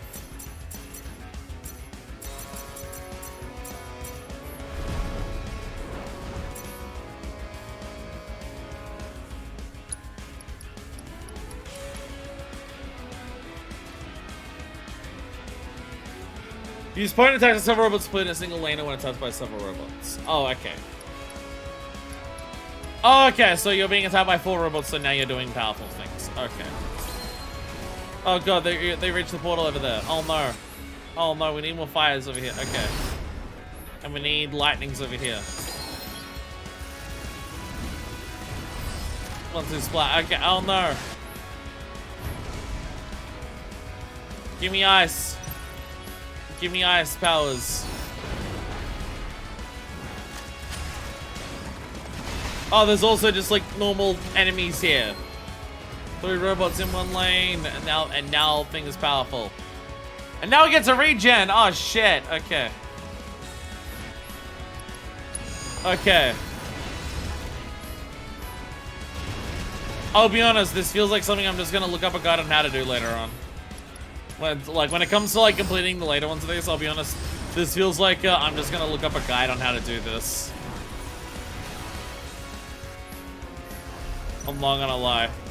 I ain't gonna sugarcoat it. That's the wrong button. I mashed. I'm not gonna lie, I'm probably gonna look up a guide on how to do the later ones of these. There are way too many conditions of like activate. Oh no, you activated my secret trap card. There are way too many of those conditions for me to keep a track of in the middle of combat, and also feels like you just have to attack the things that appear, so I don't know how much choice you get over, like, which of those conditions you do get to activate and don't. It's a shame the others ain't here to see this. Who says they're not? What's that? I believe that light will lead us to another set of ruins. And another font to fix too, I'll bet. Is it okay if we tag along? Sure, why not? Whatever beef I've got with you HQ kids, the planet's welfare takes priority.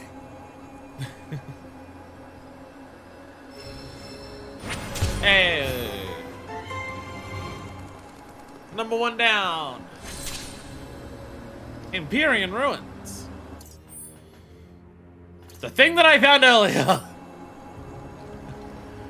The thing that I found earlier. See? I needed to do this earlier. Alright, well, might as well. Might as well. We've got to activate all the ones that we've found, so when I naturally come across another one later, we can do it as we reach it.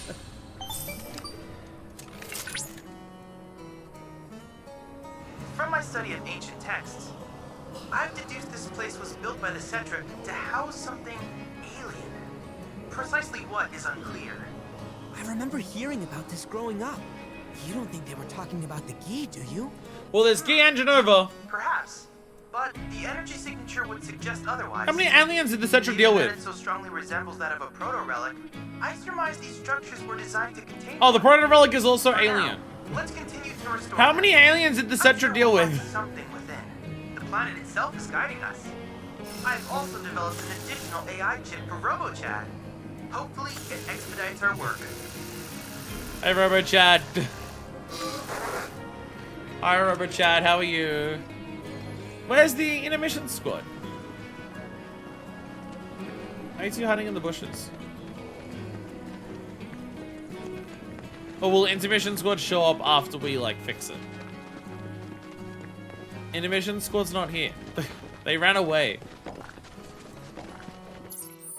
I was about to say how many proto things are there. There's 4 stages this total. So there's only one of these that we haven't actually found. There's only one of these that we haven't actually found. Gears and Gambits! At the very least, this is a you only have to clear it thing and not like a get a high score of like using less ATB to do that. You can now program your robots. No, that makes me more likely to fail. No!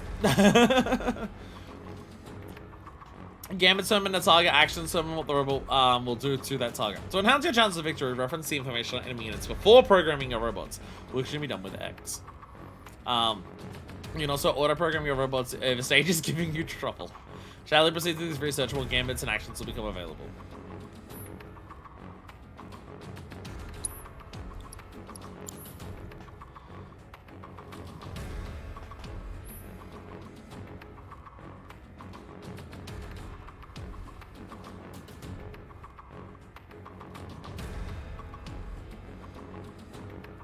Reference the information on enemy units before programming your bots, which can be done with X. How? I press X and I look at my own robots. It says to press X to look at enemy robots, and all I can see is my own robots! Each robot has several AI slots in which gambits and actions can be programmed. As a robot's deployed, it'll act according to its AI. The order in which you program the gambit action in the current situation. So when the target is condition that triggers enemies and infinity or robots remaining HP.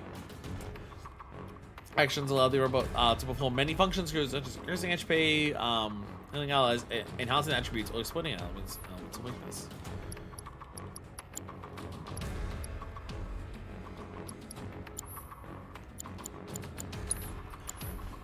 How do I look at my enemies? Look. To enhance your chances of victory, reference the information on enemy units before programming your robots, which can be done with X. X just shows me my normal fucking robots. Gambits allow robots to target foes, allies, or itself. It's important to choose according to situation likely to occur in battle. I would like to know that, but I can't find it on the menus. For basic offensive strategies, try separating gambits for both nearby and far away foes. Should I be defenses? No, the game is going to be used to trigger healing actions until your HP reaches a certain percentage.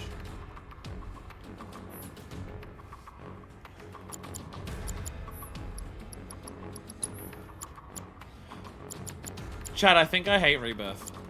I've circled back around again, Chad. I think I hate Rebirth.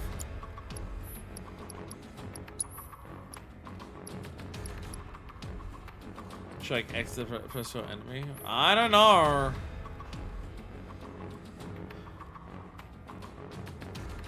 No, it specifically says reference the information on enemy units before programming your robots, which can be done with X. If that's saying that the programming of my robots is done with X, how do I reference the information on enemy units? I'm told about the boss, that's it. I'm told about enemy leader intel, that's it. That's not enough to know. You spend attacks on several robots when deployed in a single lane or in attacks with several robots.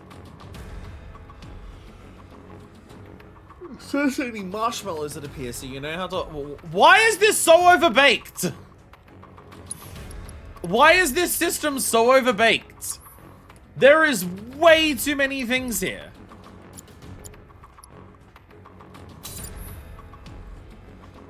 There is way too much to this. Plan ahead when choosing actions. Those that exploit elemental weaknesses are a good start, but it's also worth considering ways to preemptively attack, land a finishing blow, and effectively use healing and support actions. In some cases, certain actions will be incompatible with targets specified by the gambit. Cannot find action you wish to set, try changing the gambit. Once you have decided action to use, press X to select it.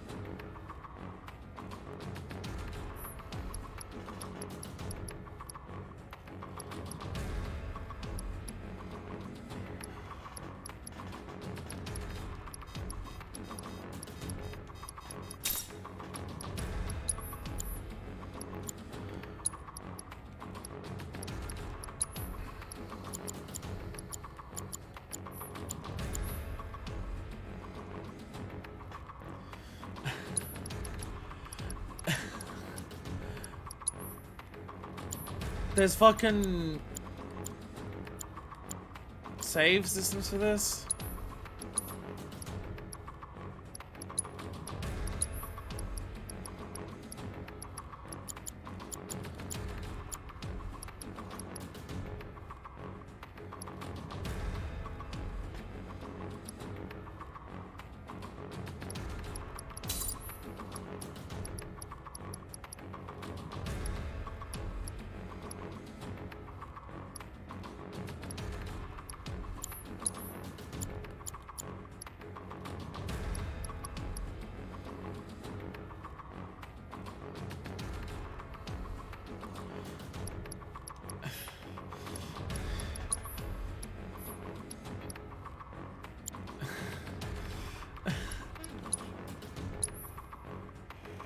There's too much here! Why? This is so overbaked. For a thing that has like 4 fucking rounds. I am experiencing the pinnacle of decision paralysis because there's just too much fucking shit here.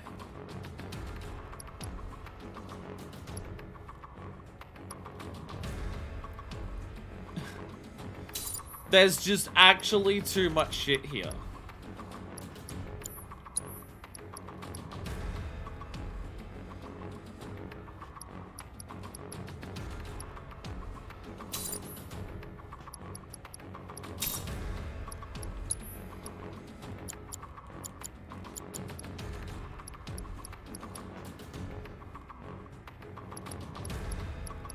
I want to at least... If you recommend to learn, I'll be good enough to complete the mission. I just want the devs to not do this. I'd just prefer it if the devs didn't do this more than anything. There's just way too much here. There's way too much here.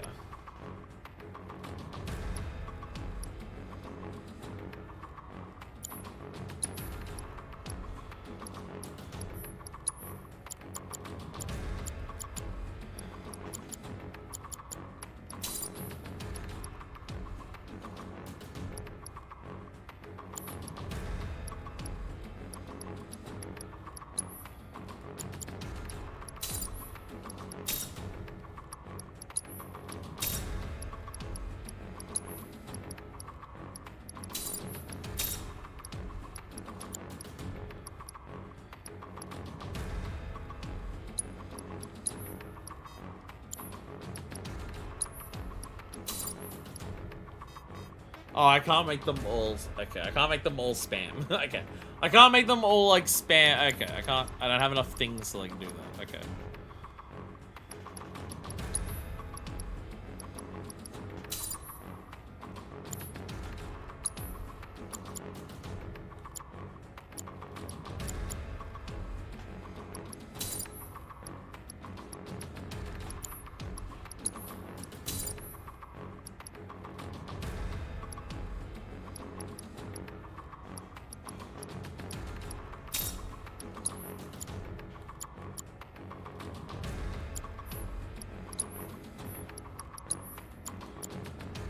I'm just gonna fucking chuck on shit.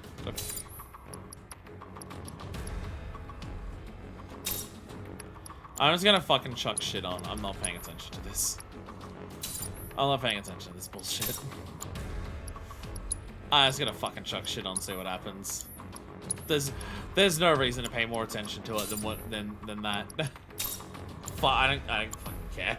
I don't fucking care. How the fuck am I meant to know whether this is good enough or not? I don't know. I'm just gonna go for it. Fuck it. All I'm told about the enemy is it's powerful and it can hurt you. So fuck it. Thunder shot. Okay.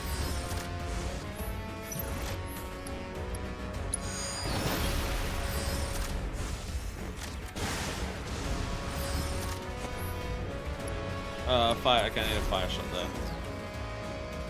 I spawned my first one out too early. Well, I'm already losing.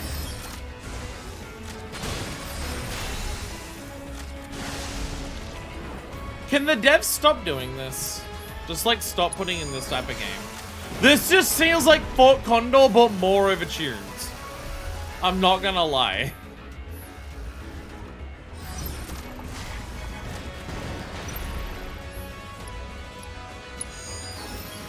What if Fort Condor, like, had even more options that really didn't need to exist?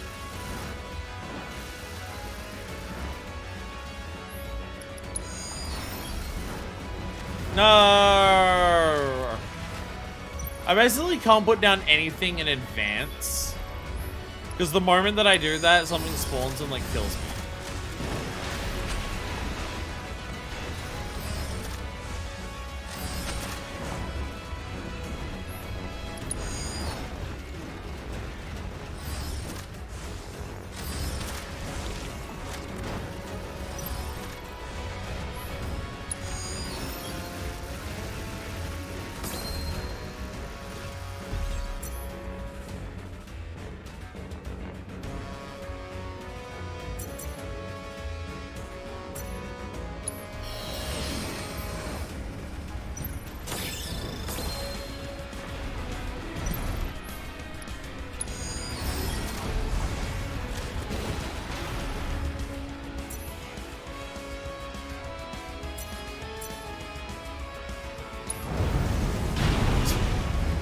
LOL.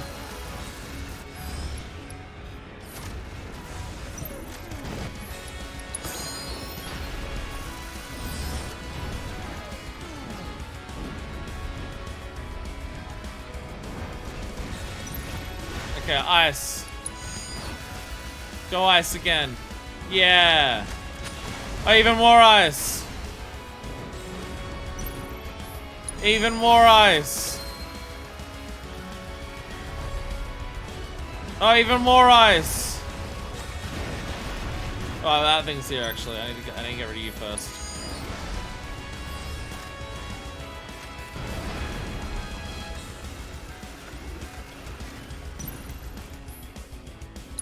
Okay, they're all dead. Go, attack the thing. Die.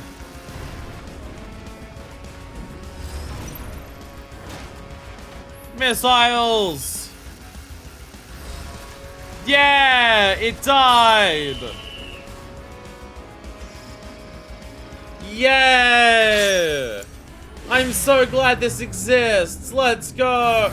It's way too many fucking options for how like little there is to it. We all talked about coming out to see the canyon one day. That night at the bar, remember? Yeah, You guys were trying some new cocktails for me. The Cosmo Canyon.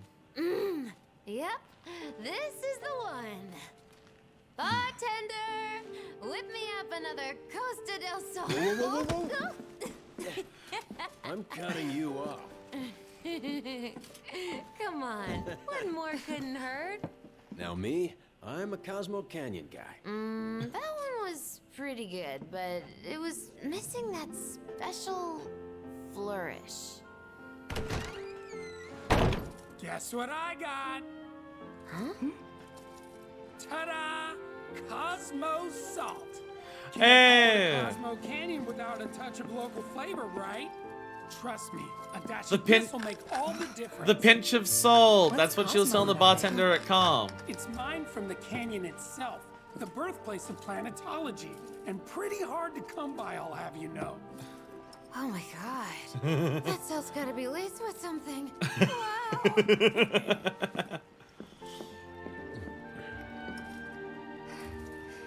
You're right. Wow. It's like a whole new drink. Man, it's too bad the stuff is so hard to come by. If only I had more. I thought you might say that. But out the whole store so you can keep on mixing. But those will only last us so long. Especially if this Cosmo Canyon becomes a hit. Gonna need to stock up. In that case, what about a trip to the source, huh? We could all bring back as much salt as we could carry. What do you say? Count me in. Home of planetology, here we come. It's gonna be great. Oh, really? Huh? Y'all think we got money to be taking field trips? Because our books say otherwise. Here. Try the drink first and then judge. Shit, we gotta go. There you have it. The boss himself says it's a done deal. To our generous leader. To Barrett. Honestly, y'all are just too much. Aww.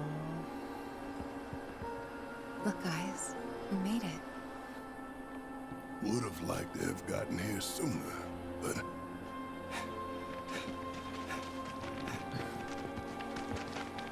Wait, you fixed it already? Huh. Ages ago, slowpokes. Come on, double time. Coming.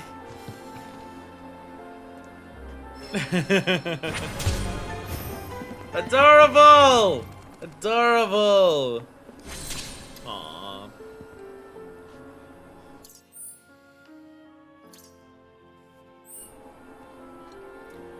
How close is that to the other? Huh. I found another one. Get out of Kongog. Like, I found another one. Like, here. Or not here. Like, here! Like, here? Here! There's one here. There's apparently one right here. Can I get to that from this side?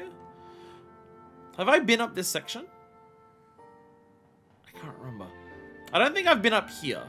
Looking at it, it does look like you'd approach it from this side. Though, if we've got that one there, we might be able to, like, go around here to that. Loving the story bit here. Loving the story bit here, I can say that much. My only issue, my issue with the minigame is that it's well and truly overbaked. Like, what I'm going to say is going to come across as oversimplifying things. And I'm aware of that. Oh, okay. I'm out here. Oh, I went through a cave. I'm not even at the top of this. Oh. What I'm gonna say is gonna sound like an oversimplification, but I feel like it gets my point across. Here's my main issue with... Oh, right, because it's this whole thing that we're seeing that this structure can't get. That's why we haven't done. Here's my issue with what the... with this minigame, with the Gears and Gambits. is that the word minis in there?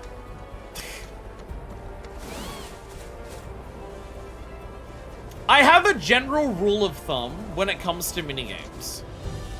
There are some minigames in some games that break a very basic rule of thumb for me that I can use as my very simple explanation of why I don't care for it.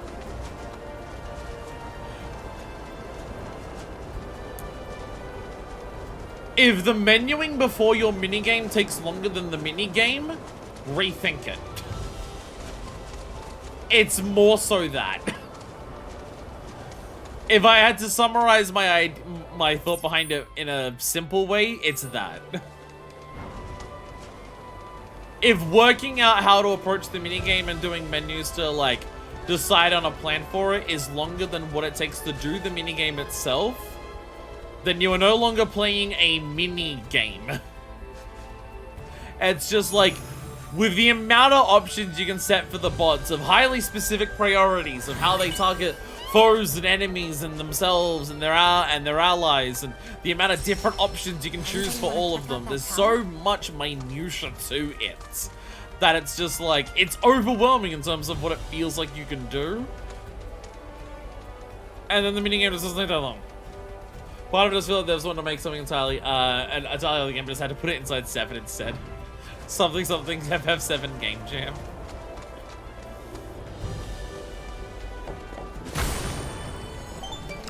That's why it's like, I like the minigames that are like a shooting thing. Legends, Bahamut once took shelter somewhere in these lands Or the flying after thing. being severely wounded in a fierce battle. Its scarlet hue is said to represent the divine protection the Earth bestowed upon it during the entity's long convalescence.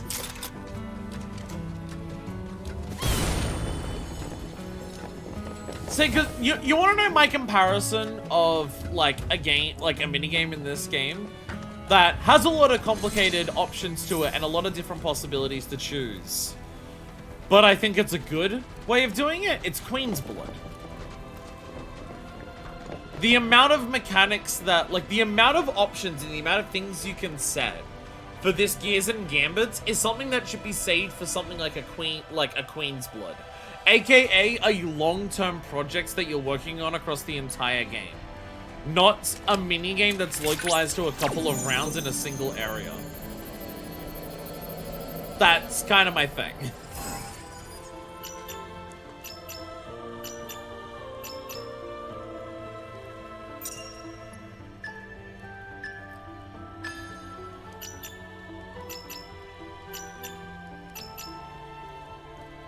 That's kind of my thing. Is that, like, I'm totally fine with shitloads of cards, shitloads of different deck combinations, multiple different, like, strategies, different loadouts for different deck sets. I'm fine with that for Queen's Blood, because Queen's Blood is something that you're working on for, like, overall the entire game. That was perfect. Thanks to your hard work. It frequently comes up and gets reintroduced and is a thing that you do a little bit of as you go throughout the entire experience. Or if you want to have, like, one section of the game that's a side thing where it's like, you can technically do the whole thing when you unlock it, but the whole thing is one giant side activity. Gears and Games are the hardest 20-point indie game on Steam. So I would also say that it's just like, I always end up criticizing, do note that the thing that I'm about to say is also something that I end up criticizing a lot because it overstays its welcome, but it overstaying its welcome is, like, several hours. It's also something that I'd compare to, say, Yakuza. Yakuza, I feel like, is in a very similar situation where Yakuza has a lot of minigames. They don't usually show up as part of the story outside of, like, maybe karaoke and things. But there's a lot of minigames in Yakuza, but most of those minigames are that. They are minigames. They might have, like, some little, like, complicated things to it, but it's something that, again, the minigame usually lasts longer than the tutorials or anything like that. But usually in each Yakuza game, there'll be one or two or multiple large side games. Yakuza 5 has recently introduced the term side stories, which is perfect for it. And, like, side stories in Yakuza 5 are very big, meaty chunks. They've each got their own unique gameplay elements and gameplay systems that are decently involved. There's a lot of different things going on. But all of them are really big, chunky things. they are things that have, like, this is, like, part of the defining, like, if you got a character, like, Yakuza 5 has multiple characters. When you play as a character in Yakuza 5, there are 3 main things you'll do with that character. Their main story, their sub-stories, which is basically side quests like this, and their major side story, which is the big unique gameplay thing. Like, it's on equal footing to one of the big things that you're going for. And in this game, Queen's Blood falls under that regard. Queen's Blood is a big project you're working on, like the open world is. Like, the main story is, like, side quests as a whole are. So when it comes to those things, yeah, sure, go, go full over-the-top effort and everything like that. When I look at Gears and Gambits, I know I'm going to be done with that soon.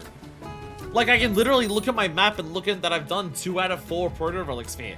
It'll probably be like Fort Condor, where it has a hard mode, but also that means it's not going to be something that I'm going to touch for, like, dozens and dozens of hours. So I look at Gears and Gambits and I look how complicated it is, and my brain just says, I'm not even going to bother trying to learn or engage with this because, it's a lot of information to absorb, it's a lot of things to learn for a minigame that's not going to last very long, and but once I leave Cosmo Canyon, I'll never do it again. That's on a hard mode. So it's just like the game is treating it like it's going to be disposed of soon. It's like the chocobo gliding. Chocobo gliding had like 3 rounds here. And it's like, here's the chocobo gliding mechanics. You fly, you do this, and also chocobo gliding is like a thing you do in the open world in that area. And Gears and Gambits is 4 rounds. There's only 1 more than the chocobo gliding, and it applies nowhere else. And it's way more complicated. It's like, I don't want to learn. I don't want to put in the effort to learn Gears and Gambits because that knowledge will go nowhere very quickly because it's not going to be useful, like, in a very short amount of time. Whee! Now, can I just glide straight across all of these, or will the game expect me to do some glides to get? Thing is, I don't know if doing the descent to ascend. Oh my headphones. Doing the descent to ascend, that was useful for like getting the points in the other thing. I don't actually know if it gets you overall more distance.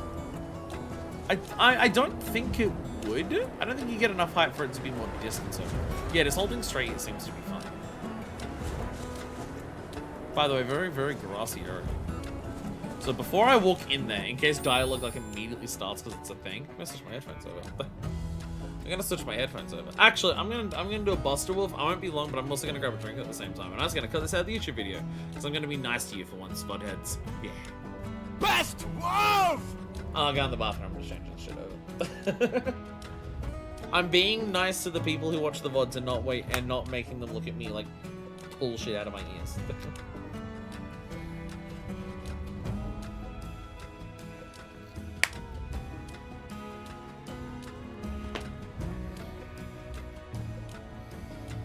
Look at the live stream though, man. You hate us here. Look, it's the difference between people who get like the cut product that's like optimized. They don't get a shitload of it, and it's optimized for a good experience for them. But the people who come to the stream, they want the raw shit. They want the stuff that'll absolutely fuck their pussies up. That's what they want. That's what they come here for. And I'm gonna run another can. I'm getting hot and sweltering. I need another can. So cool me down. Because it is hot and sweltering. The words that I just said. It's not my brain's fried, so I'm repeating sentences. Like, it's so fried that I'm repeating sentences over. How much can you... You can hear me decently well when I'm, like, walking around the room talking, right? I'm pretty sure you can. My microphone is probably slightly overtuned. So even when I'm walking, you can still hear it well.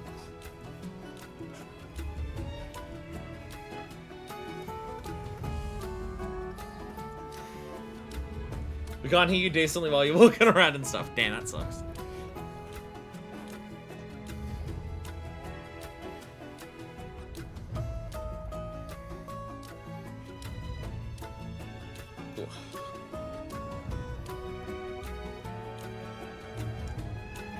I'm about to say, why can't I hear the game? I didn't change over my headphones on the computer, did I? Why can't I hear the game? The headphones that I'm wearing aren't the main audio source, but it doesn't mean I shouldn't be able to hear it. Bullshit. Ugh. Thingies.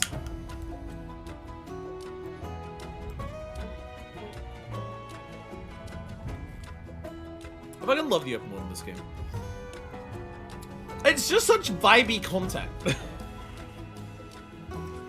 Well, I feel like I can go through open world stuff in this game, and it's just such a fucking vibe. Like, I'm just here working through an area, getting into fights, finding new things, getting, like, cool story moments like this with side quests or proto-relics. I'm just, like, taking in, like, the new areas. It really is one of the best. It really is one of the best open worlds that I've ever seen. I can't say the best, because, you know, I have played, Breath of the Wild, but, you know. Breath of the Wild also is only doing open world stuff. Best! Whoa! So and we're back from our like 2-minute break. There's up friends as everyone flies in. So, yeah. Big grassy area. Yeah, like, I guess, like, the one thing I would say about, the Gears and Gambits things is that the combination of being able to choose what my bots can do so specifically where there's several different options that go down a list for multiple different settings. That combined with assess the enemies because they have like very specific conditions to trigger all of that. For a minigame that I'm going to do 4 of, like, be only one of those. Be only one of those. Be more of a, like, choose your bots to, like, cover each other's weaknesses carefully. Or, like, assess your enemies and then work out, like, the best way to attack them so you don't, like, screw yourself over. It's just trying to do all of that at once. This is, like... And also, I don't know how to know enemy info before I actually start the fight, which seems like it was meant to be something the game was going to tell me, but it didn't. I'm watching it, pause the VOD for 2 minutes to go to the bathroom and drink for the real streaming experience. See, the real shit is, if you're a VOD head, you don't get the exclusive streaming content, as in the bits of the stream at the start and the ends that I cut out to have a clean intro and outro for the YouTube videos. That's the real shit. You don't get to see that. It's usually me setting up headphones and complaining about being tired. But sometimes I have, like, almost interesting thoughts saying that. Who's camping up here? Who put up their campsite here? I mean, like, I get it. Like, oh my god, there's actually fish. Oh my god, there's actually fish. Chat, we have found this game's incidental fish. We have found the incidental fish. You missed out on the hot fire break-in they found on accident, adjusting their light action. Yeah, I broke my fan. So I'm hot and sweaty.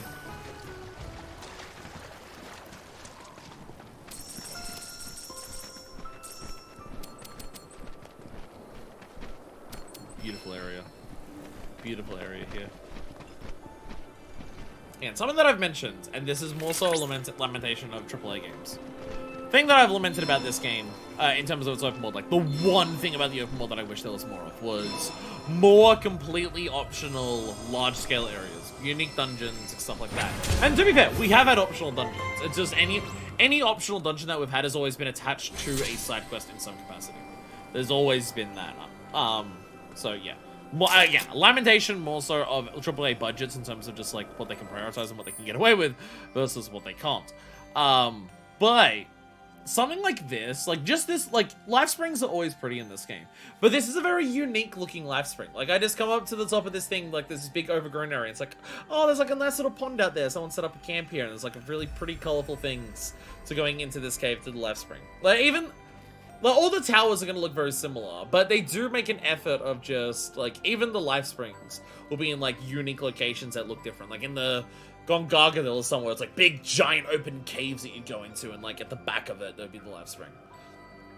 So even, like, getting the life spring, like, feel, like, the life spring is one of the things where it's mechanically one of the most similar every time you do it, because, like, even for getting the, summoning, every time you do that, there's, like, a different button sequence to press, and they are getting harder as the game goes on. It's not like a challenge, but it's a thing to keep it fresh and novel and interesting. Like, you know, just like a little bit of a difference. And for life springs, there is none. It's the exact same, like, 3 triangle press every time. But each time you do that, you know, unique lore and, like, unique little, like, environments that they're in. It's just, like, it's that type of it's part of why, even though this game is checklisty in terms of like the stuff that you do in the overworlds because of the regional intel stuff, I think something that's really important for it, which it does succeed at, is when it, like, even just, again, the little things that I've been talking about in terms of the little differences. Like, the tower, like, oh, we gotta work out how to climb a tower. That one in Gongago, it's like, you gotta work out how to, like, go across from, like, one life spring and go along this little bridge to find 2 mushrooms to bounce on to get to it. Or one here where it's like, you gotta work out how to walk around to fly onto it. Little life spring sections where the way that the life spring looks in the environment can be very unique. Is it, like, a little oasis that's like in the middle of somewhere? Is it tucked away in a little cave? Is someone like built a thing around it because it's like a nice chill spot and they've just relaxed there? All of what these little things do, even if they aren't like super in-depth mechanically, even if overall they don't like do that much, what they do succeed at very well is avoiding them feeling like they are straight up copy-pasted. It doesn't feel like someone went around to a big open world and said, oh, this area needs a stronghold. Bam, let's put the same stronghold with the same, like, layout in this area and maybe move some of the enemies there. Oh, this area needs a tower. Let's take this same tower from here and just put it here. None of it feels copy and pasted here. It does feel considered. Each open world area is considered where things are to both be found naturally as just exploring around, to be visually distinct so you can see it from a distance. Like, you can see, oh, there's a big giant grass thing up on this ledge here. Then that's letting you know, hey, maybe you want to go out and go and explore it. And then the little details of it all feels like that even once you get to the actual check mark that you're marking off, it wasn't someone pressing Control V on there. Someone still took the time to design this area to be a thing.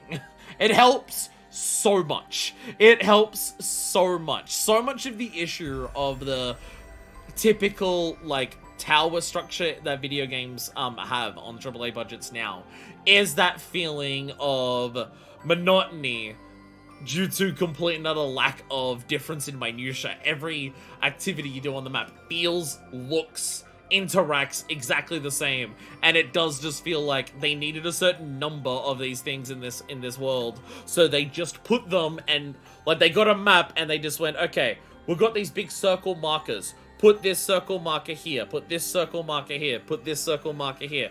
Oh, we can kind of fit a circle marker here that doesn't overlap with the others, so let's put one here. And I get none of that from this. So even if it is like a lot of the overlap feels like it should be the same as other open worlds, it just doesn't feel like that. There's so many little things that really do help separate it from that. Like, the only thing that really does make it feel like the others is the fact that there is a checklist when you open up the map. But at this point, I don't care about that. Like, would there be a better way that, to, like, encourage exploration without the checklist? Maybe, I don't know. But, like, I don't really care. What I'm trying to say is that open world good. It's one of those things that, like, I'm reminded of something like Resident Evil 4. I'm going somewhere with this, don't worry.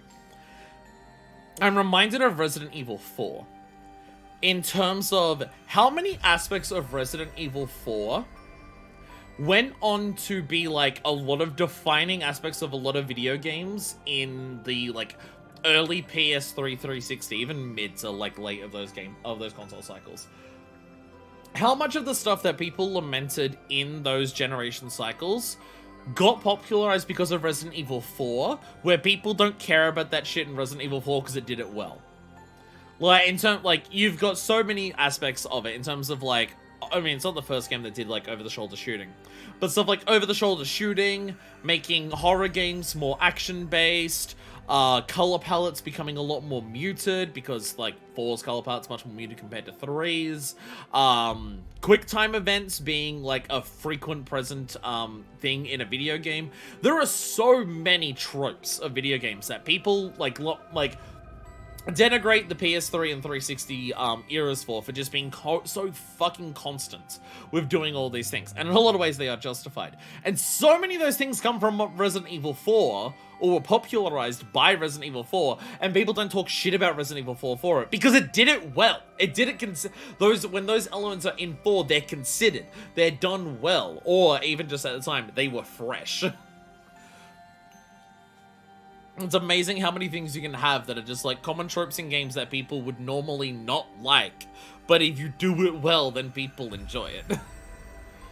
One of those things where it's like, as a dev, do you try to like avoid the overused tropes that people don't like because of how many bad examples there are? Or do you lean into those things and just decide, but we're going to actually do it well? And this is what this game does with its open world. Makes me very happy.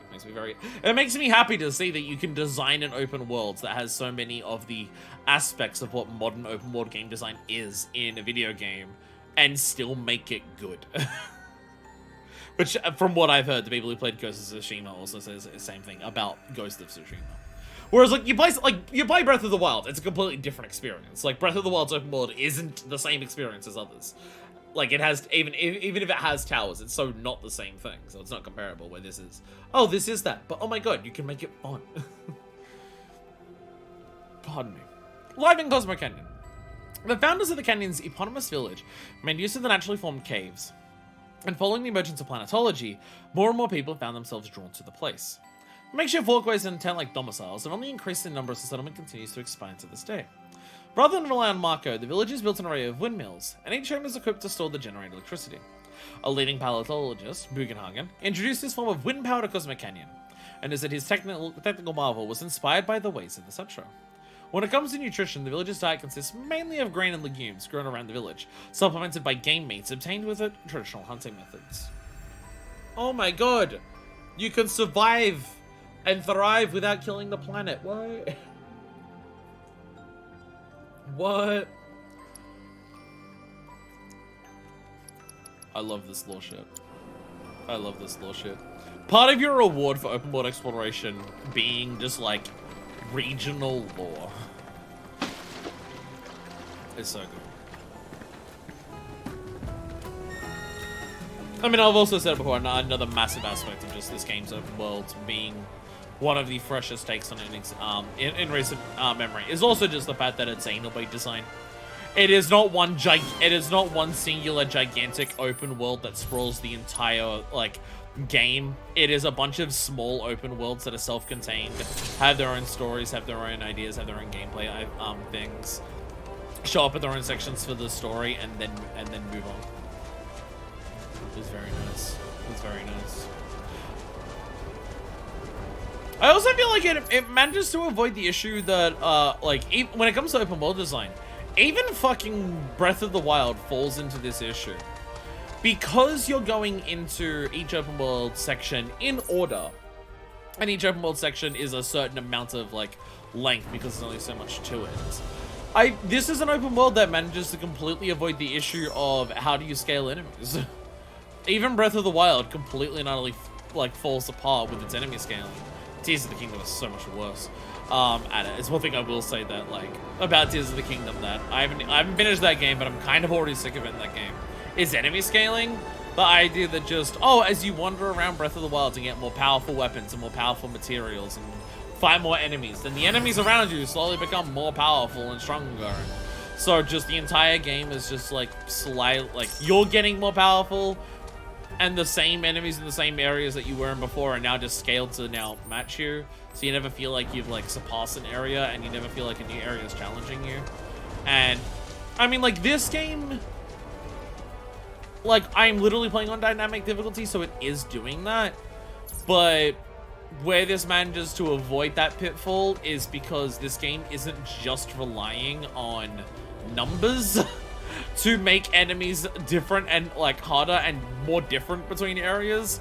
But as we go through a game, we're fighting different enemies that are more complex mechanically. So even if I am literally on dynamic, where everything is scaled, so, like, stat-wise, I'm basically even for everything, the game is still actually getting harder as I go through it, because... What the fuck sound was that? Despite Mega being much smaller scale, do you think Rebirth does a better job making it interact with the open world than Rebirth? What open world in what open world in Midgar? What open world? There isn't one. And no. No. I don't know how else to call it. It's not open world. There is no open world in Remake. If you're talking about how does it feel to interact with the world, this game shits all over Remake's dick. It's not even close. I wasn't, like, I know some people played Remake and what they turned around and said was, I wish, like, the dungeons were more, like, convoluted. I wish things were, like, more mechanically complex. And I can understand that desire. I didn't personally have a hankering for it from Remake. I felt like going through dungeons and, like, trying to work out, like, in its limited scope for its dungeons. Oh, how do I, like, work out how to walk across the pathways to, like, get this materia? How do I, like, solve the puzzles of, like, trying to get through an area with the claw hands or the sun lamp? So then none of them were complicated, none of them were tough. But, like, I still had fun with it. I didn't need more from it from its more linear experience. But this game, like, shit's all over. It's every single big open world area that we've had has introduced at least 1 or 2 new mechanics of interaction with the worlds that are very meaningful because it's stuff that you do decently frequently. And those mechanics are just getting more and more freeform as the game goes on, so they're getting more different as you do things, and very good, very good, very good. So what is this? Oh, this is wait, is this Bugenhagen's? This is Bugenhagen's. This is Bugenhagen's. The other people are doing the photos and that stuff like this.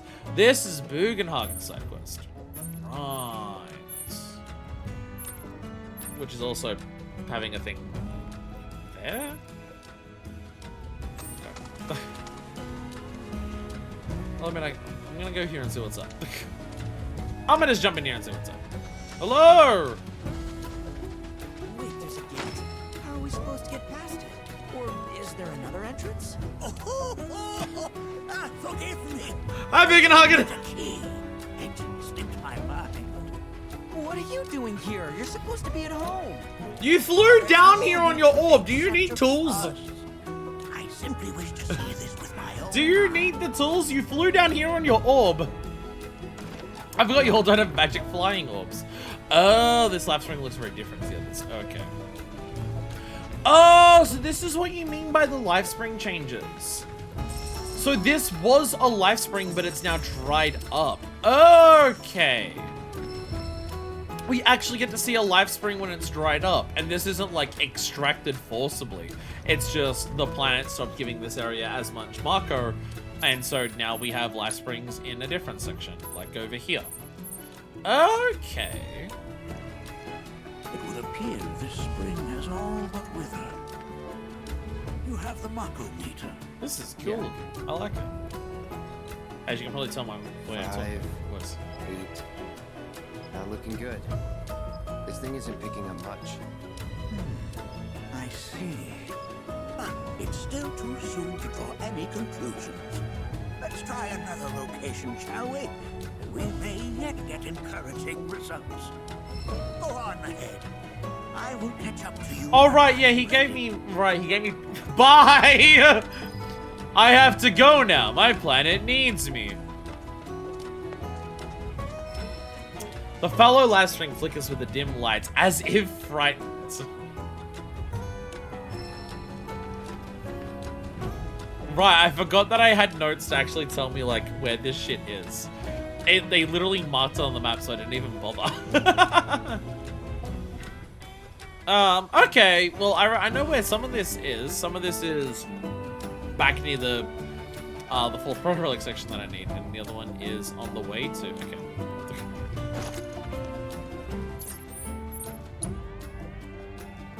This one they're not marking on the map. Okay. They marked this one on the map. Or did this only get marked on the map when I got close to it? Maybe that's it. Did this one only get marked on the map when I got close to the door? It could have been that. Maybe it's only here now because I guess that's the idea, is like, oh, because this is like telling you where the quest is and you don't know where it is. But maybe when I got close to it, it marked it. It could have been that. It could have been that. But either way, somewhere over here. Have a look at this. No. Yes.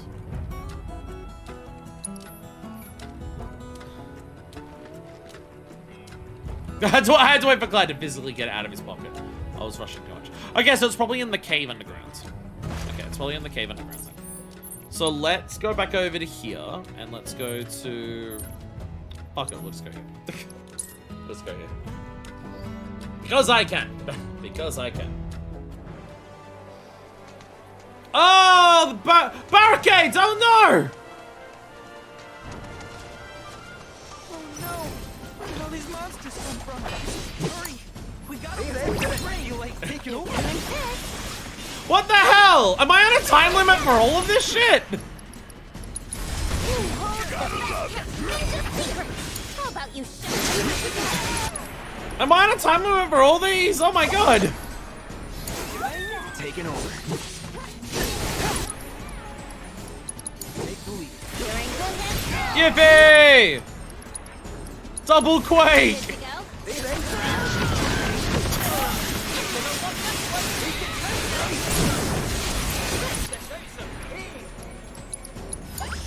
God! Stop hitting the door! You suck ass! You suck so much ass you're gonna eat it! Probably should have isolated way earlier. Okay. Cloud! Braver the... Oh, okay, the other one died. Never mind, the other one died. It's safe to come down now. Okay, so maybe I should protect these quickly. Maybe I should protect these quickly. Fucking Christ.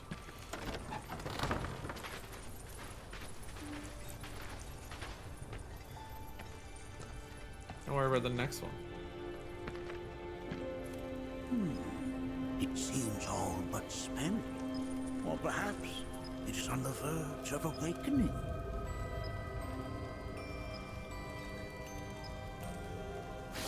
Wait, is it just me, or does that sound like a weapon? Ah, yes. If that were the case, then maybe... Right, yes. We have not a moment to lose. We must continue our work.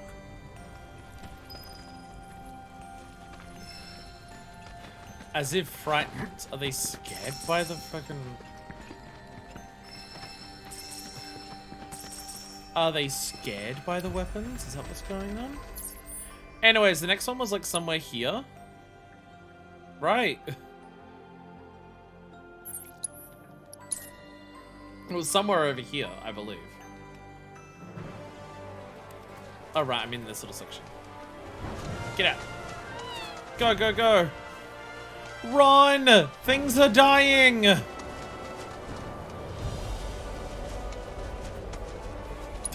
Off! Get off! Run! Run! Oh no! Where did all these monsters come from? Hurry! We gotta fight this thing! Defense! God! Keep it together.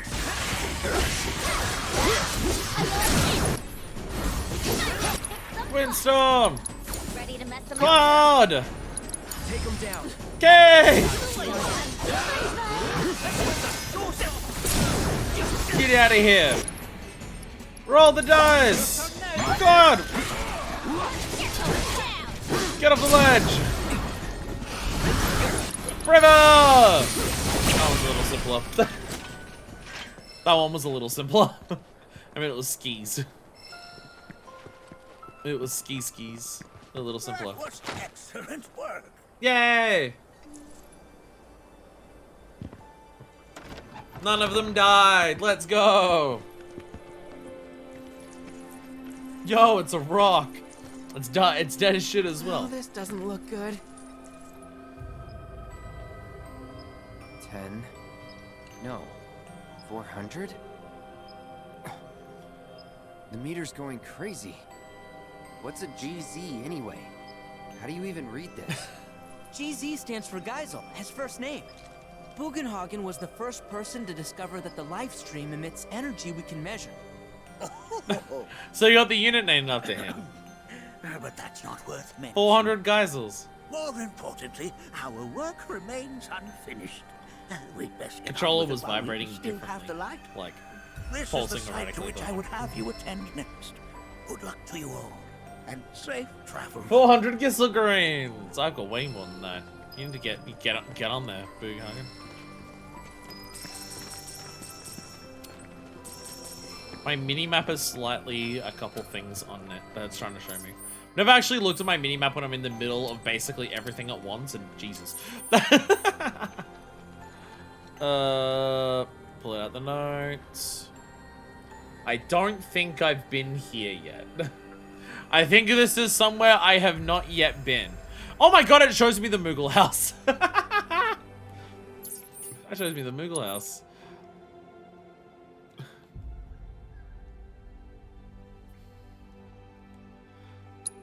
I'll be honest, looking at the map, I don't actually know where that is. Just looking at it like this, I got... Where is that?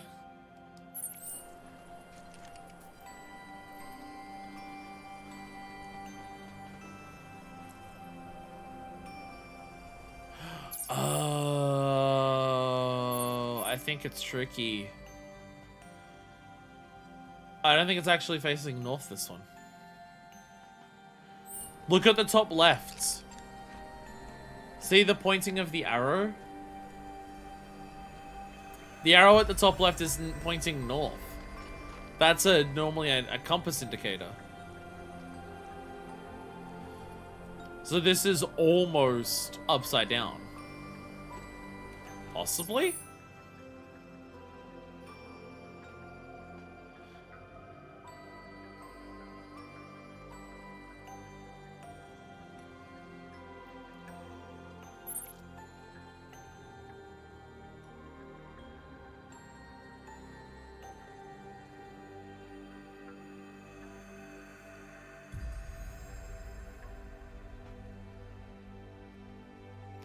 Because I don't have this map uncovered, I can't like match it up as well.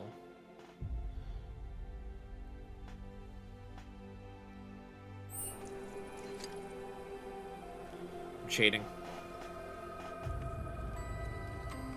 Give me a second. I'm totally not putting this... Should I open up the map? Totally not putting this into a editor so I can rotate it so that is pointing north to see if it does line up with anything. I don't know what you're talking about. I'm totally not doing this. Why would you think I'd do such a thing? Do you really think I'd be so unscrupulous to do such a thing? How dare you? How dare you assume that of me? Can't believe you're so mean. I could be entirely wrong. I could be reading too much into that. I could be reading too much into that. But I feel like that's part of the point of the puzzle. GC's apparently actually, you know, but it's a dimensionless number that characterizes luminal flow in a conjure. So you'll just have to guess whatever that means.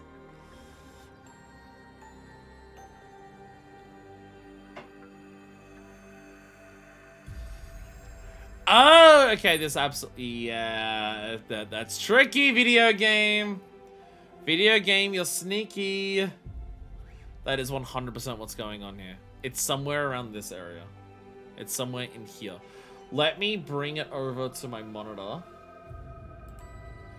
And I can show you the world. And by the world, I mean this thing that I'm looking at. Let me just get rid of all this so you can't see that. It's a little easier to see.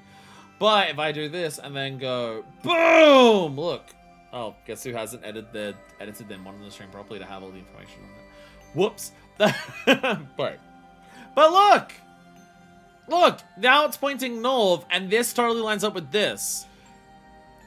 This thing here, this big thing with all the houses, this is just this thing that's here.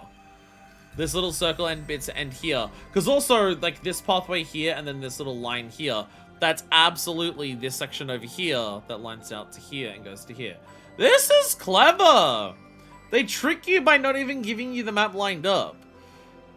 That is very sneaky. So somewhere over here. Somewhere over here, it would seem. Roughly in... There's grass there, so it could be here. Cloud has his thumb on this. It doesn't meant to be another tower here. But like, actually, it might be further. Maybe my. Oh no, it's got no. It's not over here because no, it's further down than this. So it's somewhere down here. Sorry. It's somewhere within.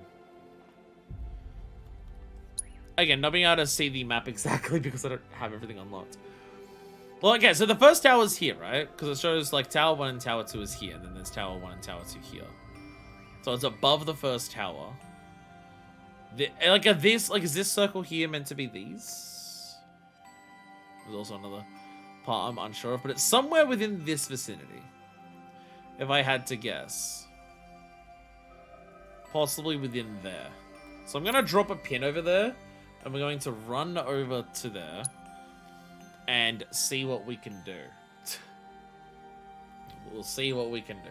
So we're going to go from here and just run. I mean, if we get close enough to it, then, you know, it highlights it with a... By the way, here's the thing.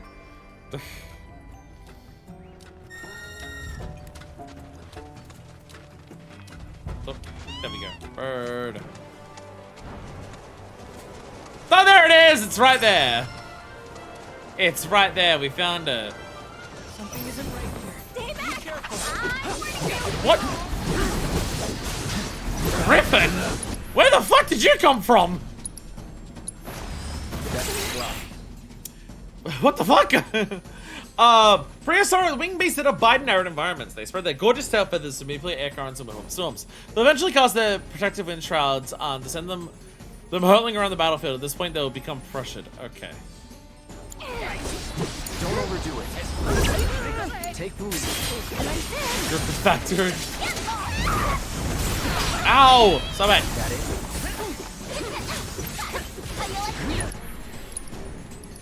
Ice ninjutsu. Okay! Leave it to me. Cloud! Fireball blade on the Griffin. Give it! Ow. Thank you for the shield.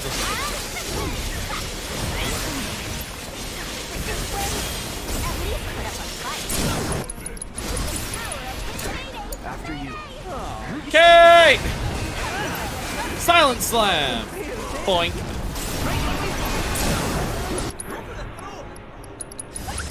Fortune telling and then roll the dice, might as well. Sahagin, get out of here! Switch it up. And hey, there we go.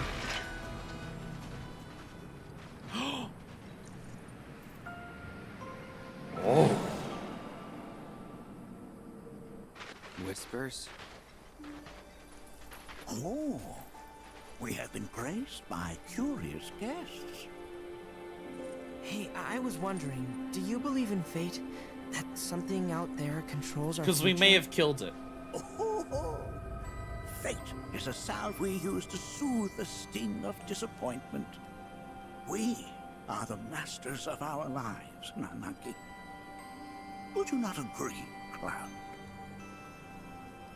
Yeah, sure.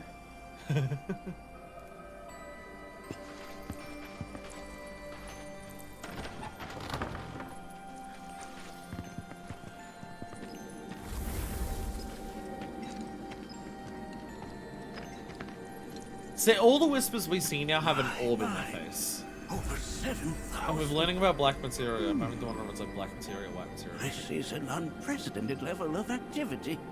Doubtless proof that the flow of the life stream has shifted in some manner or another. The question is, was this shift natural, or was it the product of an external force? A question for another time. One location remains.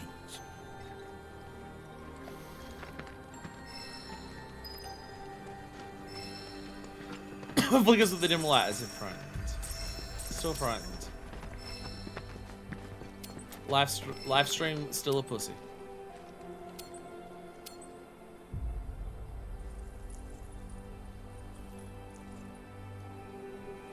Okay, once again, nearly upside down. Is it literally just this?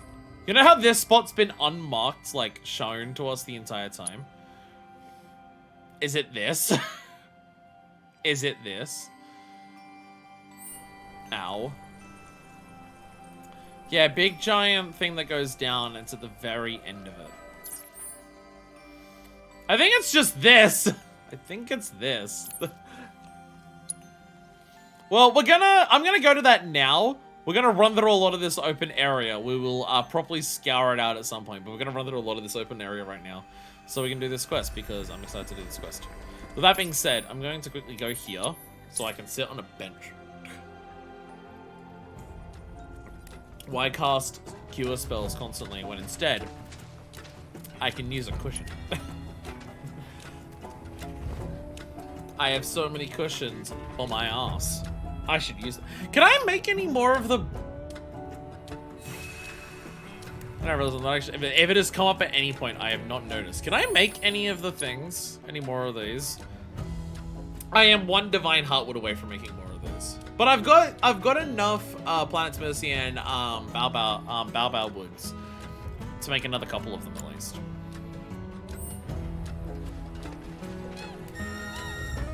Again, before we move on from this area, do not be surprised if I grind off stream. Running around collecting items. There we go! Ta-da! And immediately add it back to the list.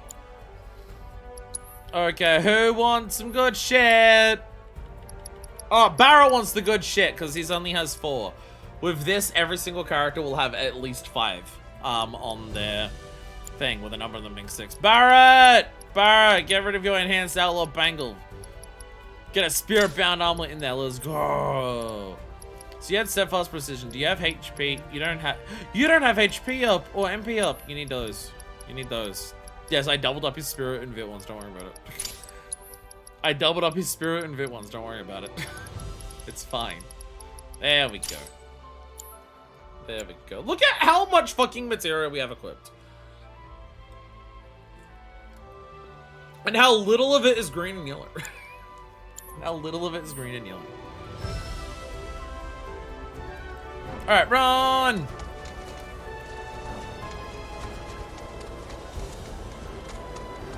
So that's the big thing, that's the thing. So we run like straight down this way. This should be roughly where it is. Okay, so down this area, this is where we're going. Go on the right way at least. Main question will just be, oh, was that bunnies? I swear I saw the bunny thing for a second. Bunny, bunnies! Bunny! Bunny, bunny, bunny, bunny, bunny, bunny, bunny. Bunny. Nope, not close enough. Oh, I wasn't even reversing that time. Doesn't even make sense. Hey, 10 mercies, let's go. 10 mercies, let's go. I do like how much greenery is in this desert. It's really, and like a completely different, again, completely different type of greenery, I think as we say. It's very pretty. You know what? Life spring, Schmeif spring. Excavator chips actually more important. Life spring, life spring. This first.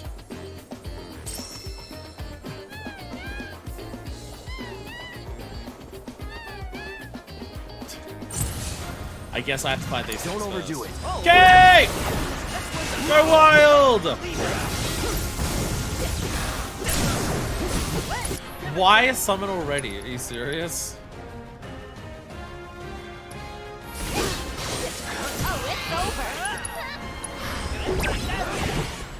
Why can't I use Moogle magic?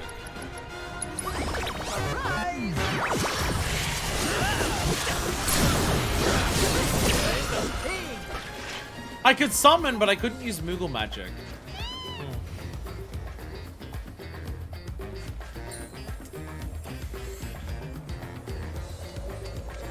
Didn't you say it was in there?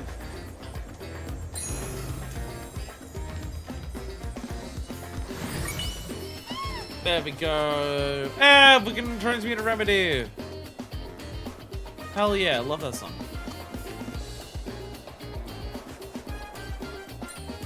Oh, way over that way. Let me grab these things first. Yeah, more mercies.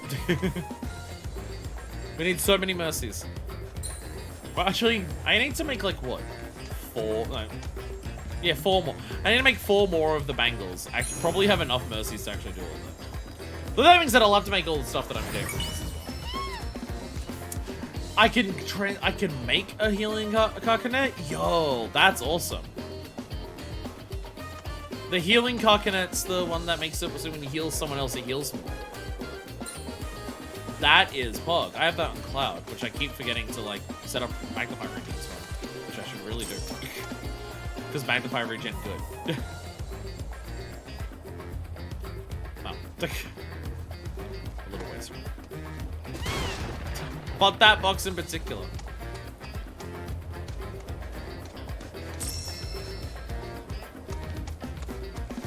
Where?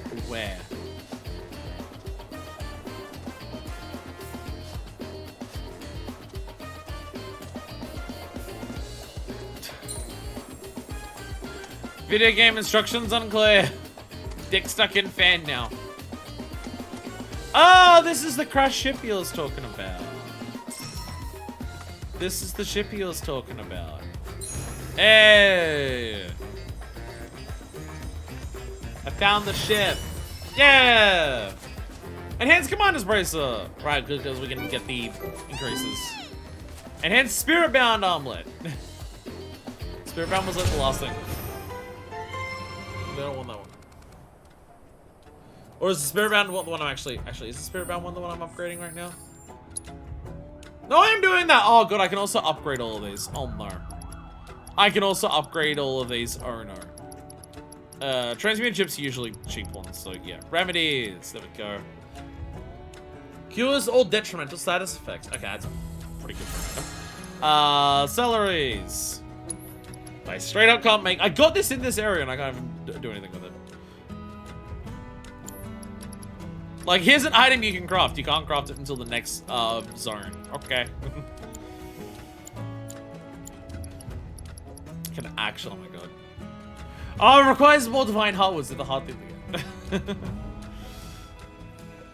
Upgrading all of our spirit-bound armlets to be slightly more defensive. That one is probably not worth it. That one probably not worth it. But healing carcanets. Hey, well, finally something that uses our fucking rubies. Jesus. Finally something that uses our rubies. It's only taken 40 million years, but we finally found something. Let's double check. Spirits.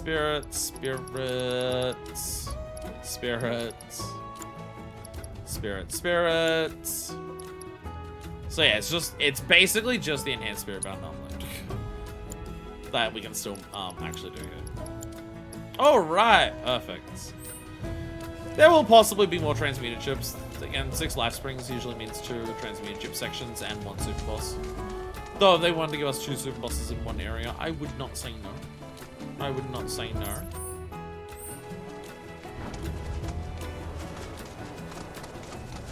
I see the struggle with getting to where we need to go for this. The struggle being that it's not an easy spot to get to. We probably have to go actually up and around.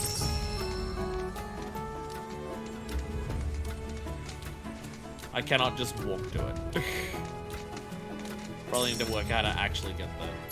By looking at the map, yeah, you gotta be up here. Although, actually, no, up here is just this pathway. There's a pathway here. Well, pathway here, and we can, like, fly around. But at least here. If we do that, it should be okay. Bunnies! Bunnies! Bunny treasures. Bunnies! Bunnies? There we go. So the smell's not quite working there, a little bit up in here. There we go. Emeralds! Okay, so we go up this pathway.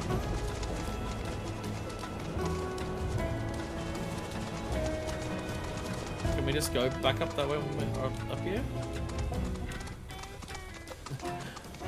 I just leaps across. Simple gliding range, just goes from one to the other. Whee! Thank you. Simple enough. I can appreciate it.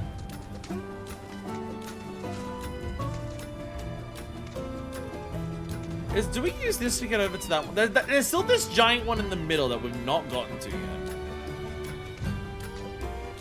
There's still a lot of sections here that we have not been able to reach. And I am just filled with questions.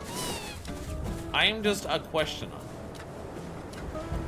Now realizing I didn't realize this was gonna go so around to get to the end of this side quest. We are going to completely ruin the fog of war of the map here. But it's alright, we just gotta explore most of the rounds. We'll see, like this leads over to a different area. I'm gonna do this, so it's like, hey, I can go back here. And then that goes over this way. Look. So many pathways, so many ways to go. Oh. It's so cool. It's so cool that it's like, hey, we're in this giant canyon. We're gonna like work out to get around and shit. It's fun. It's fun. It's fun. It's fun. I'm gonna assume this way will get us to our objective because it's higher up on this thing. There we go. Whee! Whee! Bright red glowing crystal over there, I see. There! We're nearing another life spring. Nearing another life spring, which is good. Oh, that's not good. So we're gonna go across the gap, or is it... or is the life spring on this? That's where I was before, I believe. Yes. So I can't get any higher from here, I don't think. I very much just landed there and I'm just on this. Okay. Bird, I will follow you. Let's go, Bird. Whee! Yeah, Bird flies with us. Let's go. Let's go. Hoot, hoot, hoot.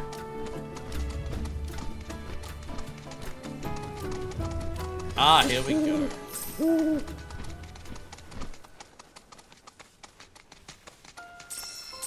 This life spring is very close to the other life spring that he wants us to actually go to. Which, looking at the map, is basically... I'll go back outside and just go to it.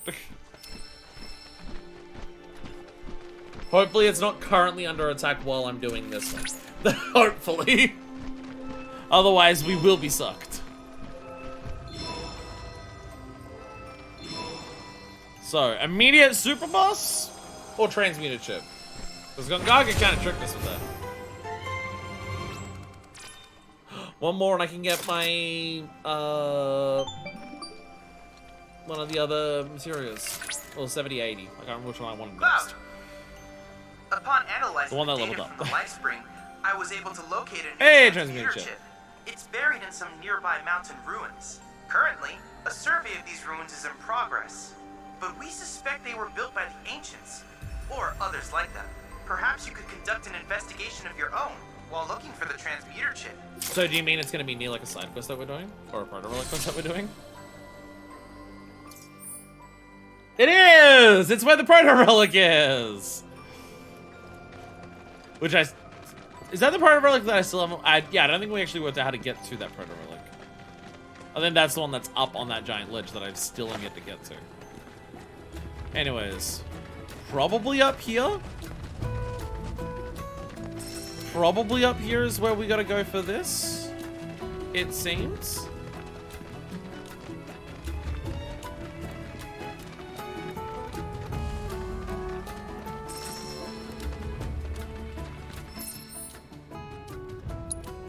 Oh, maybe it's like in here?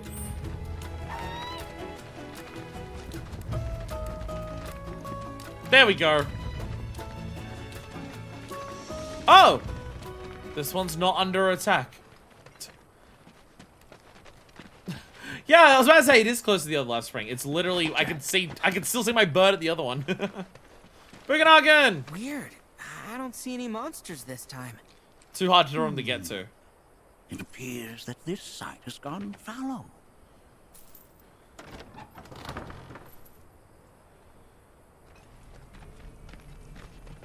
Big chunky rocks.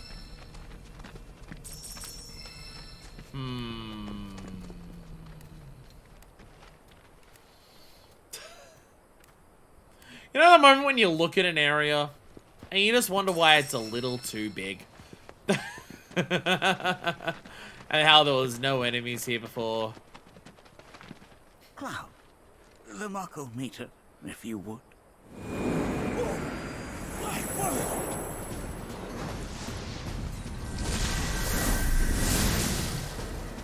We'll handle these guys. Get back. Red spinner chimera. Take the lead. Good to go? Let's do this. Going fellow might be a bad thing.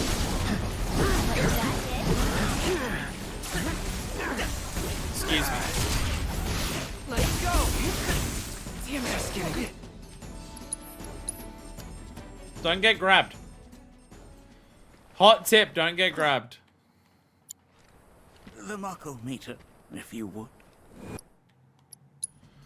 I was just trying to assess. Deal with that. I got this. Ready? On it! Nice. It was just... Thread spinner does imply it's kind of made by whispers. Too bad. A subspecies of insectoid chimera that adapted to live in arid environments. They employ various bug-like methods to trap their prey, from dazing them with butterfly dust to ensnaring them in spider silk. Oh no. Oh! These things are rare items and morphable items into the St. Lucia leaf. That's been a thing that's actually required for us to like craft some things that we've not been able to get yet. It's on you. What are they went to? Ice. Grab this! Come on. You need to chill. Doppelganger escape! Wait, mount. Now roll the dice. Skippy! I'm your one-stop slobbering shop. Here I go! I'm unstoppable. Quakes!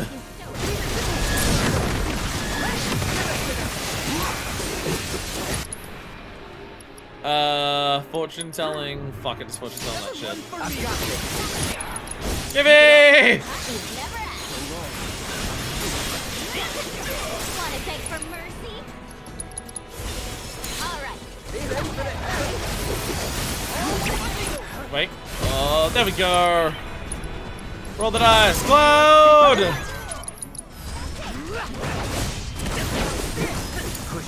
Your turn now. There we go. Simple! Simple! Perhaps I am getting too old for this. When there's enemies like that around now. My point exactly. I learned far more than I anticipated today. Though I harbored doubts, I now concede that you were right.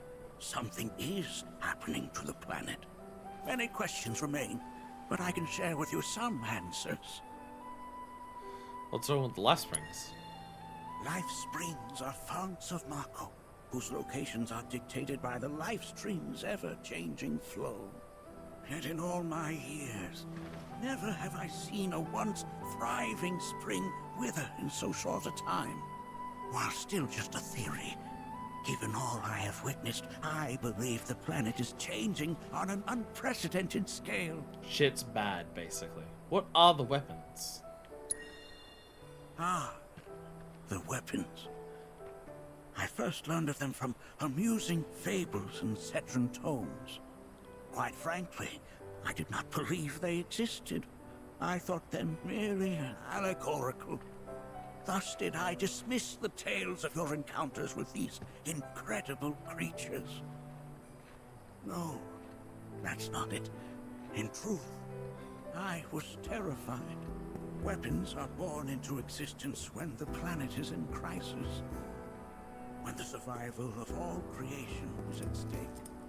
I hope you will forgive me my discourteousness. You came to me in good faith, and I turned you away. But we must face our fears. Only then can we hope to overcome them. And so I face mine. The weapons have come, and they portend a grim future for us all.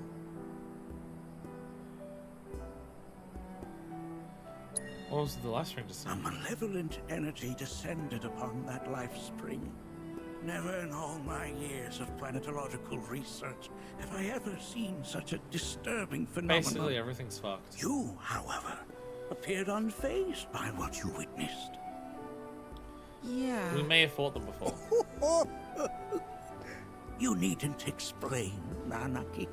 Indeed, it may be best that you do not.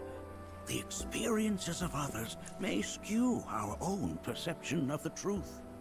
For the time being, quiet observation is key to unraveling this mystery. In the grand scheme of both the planet and the life stream, the lives of us mortals and the sublunary parts we play are undeniably inconsequential.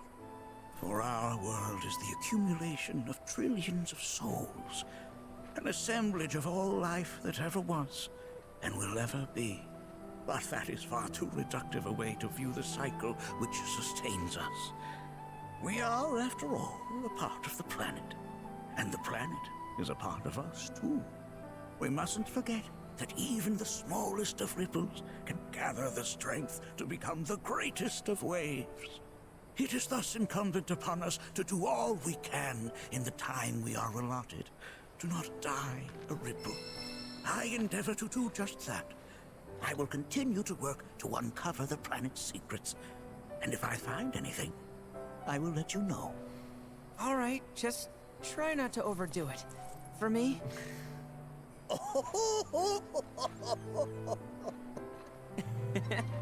Oh, now who could this be?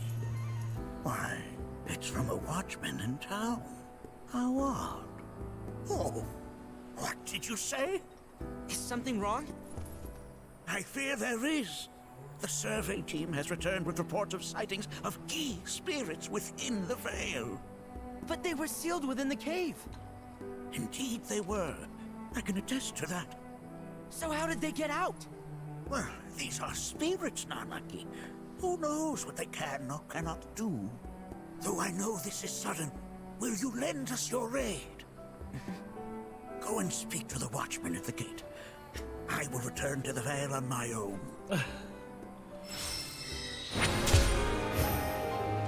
From whence life flows. Hey, quest complete.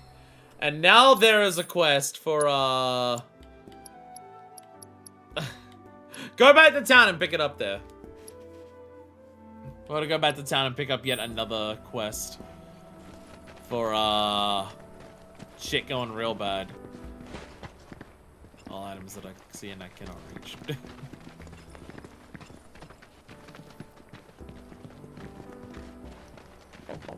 Yeah, game good. Game real good. Cosmo Canyon's definitely been my favorite part of the game.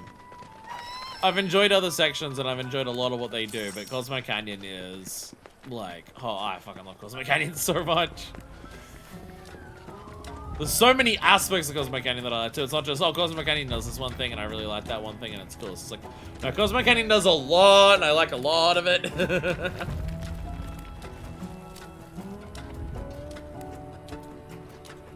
It made me very happy.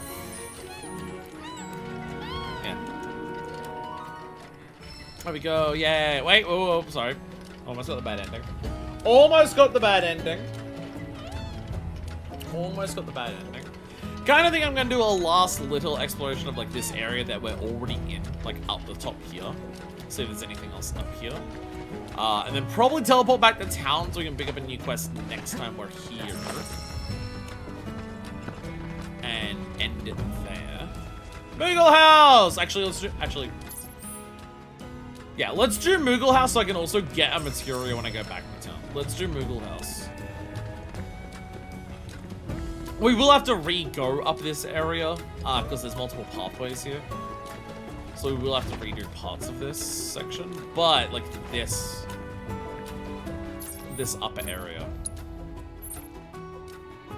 Yeah, I think this is connecting to this. Like, go anywhere? Have I been on this? So is that where we landed? I'm bad at map. Bad at map.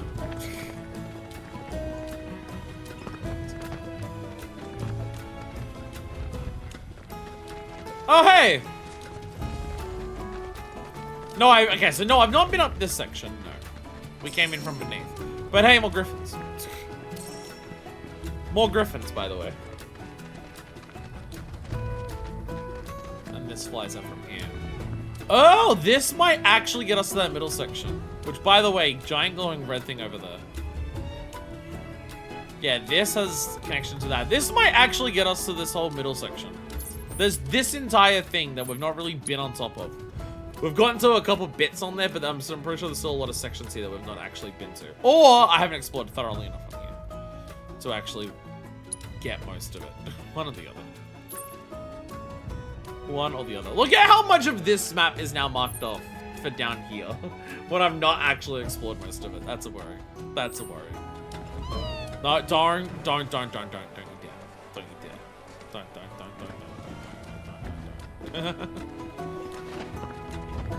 Oh, nice, I can sneak up on the Moogle. I can sneak up on Moogle House from behind. Moogles won't know what will fucking hit them. Wish I could get on top, though. I feel like getting on the very tippy top here would be cool. I could go out here and get to this like little section here and get a peach medallion.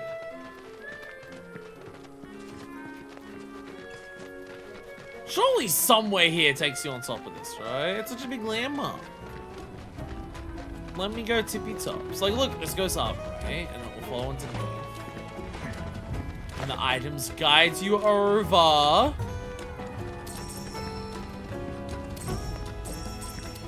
And then proceed to tell you to go fuck yourself. There we go. See, look, I solved it. I solved it. The game says no, shut up. Stop being an idiot. Don't be dumb. What are you doing? That's an idiot. Don't be an idiot. You idiot. Oh. I've solved it. Don't.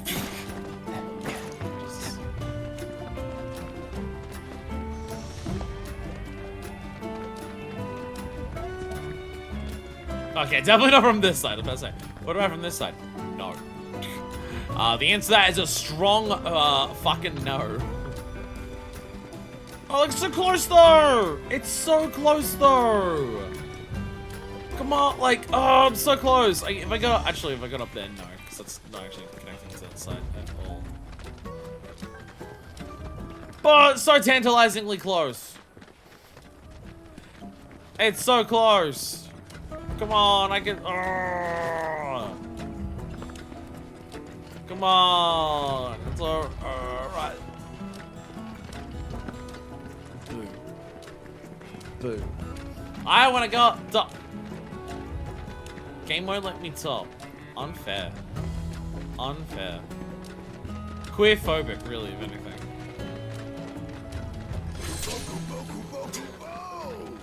Goodbye! Oh god, I have to do a 14 raid. I forgot about this.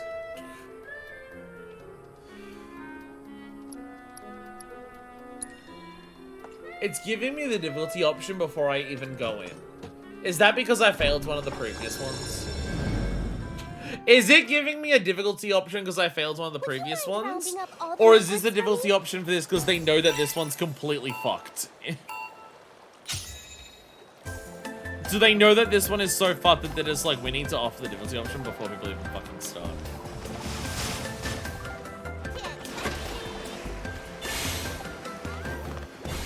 Why do you suck so bad? Why do you suck so bad? Oh my god. For fuck's sakes!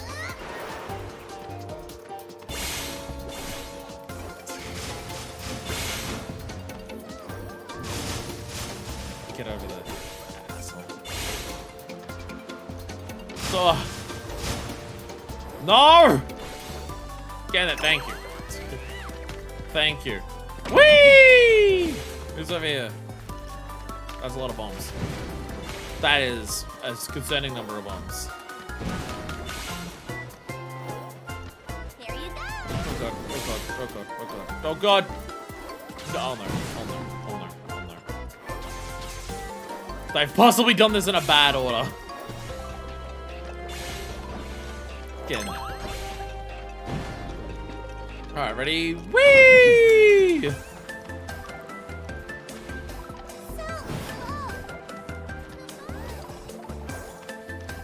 I have now activated permanent bombs from the center. This is possibly a mistake.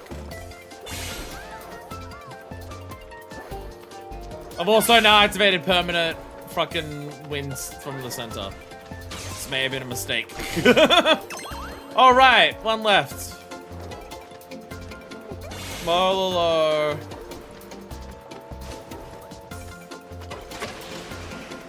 Okay, you are one of the least dangerous. Well, you're one of the least dangerous, but like, lol.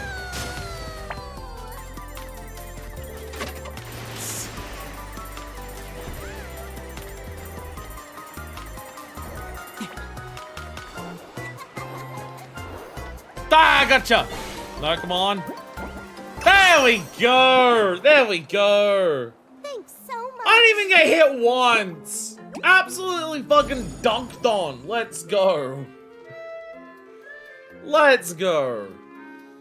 Let us be going. This emporium is officially open, and it's Yeah. all thanks to you. There's only one more left to go. One left. We've come so far, Kupo. I hope that you'll see it through. One left. And now you have 70. I don't even know if the next thing that I want from Chadley is actually the 70 or the 81. Anything interesting catch your eye, Kupo? What do you got for me? A empowerment. Permanent empowerment for earrings. That's nice. I'll take that. Telluric scriptures for Aerith. I'll take that. And Tales of the Red Warrior. I'll also take that. I have 74 fucking medals. I have 74 medals. I'm now realizing I've still got 74 medals and I like have everything.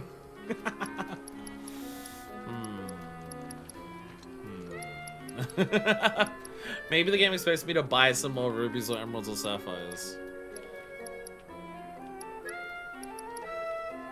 Again, we're getting concerningly close to could not pick up remaining rubies. We are getting concerningly close to that. Come again soon. We are getting concerningly close to you can no longer pick up these rupees, which is fucked up to think about, really. Kind of fucked up. It's an entire section that we haven't actually done properly. Basically, like, this barrier between these two sections is stuff that we're still gonna do properly. I think most of this top section I've done pretty well.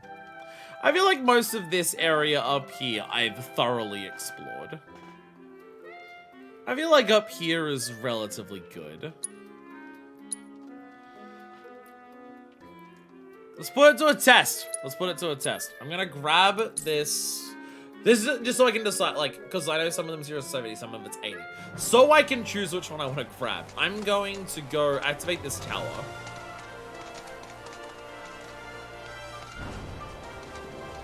Come on. Chocobo, you can fly. If that's not a tower, I don't know. Surely you can jump off this ledge. There we go. Rabbit treasures!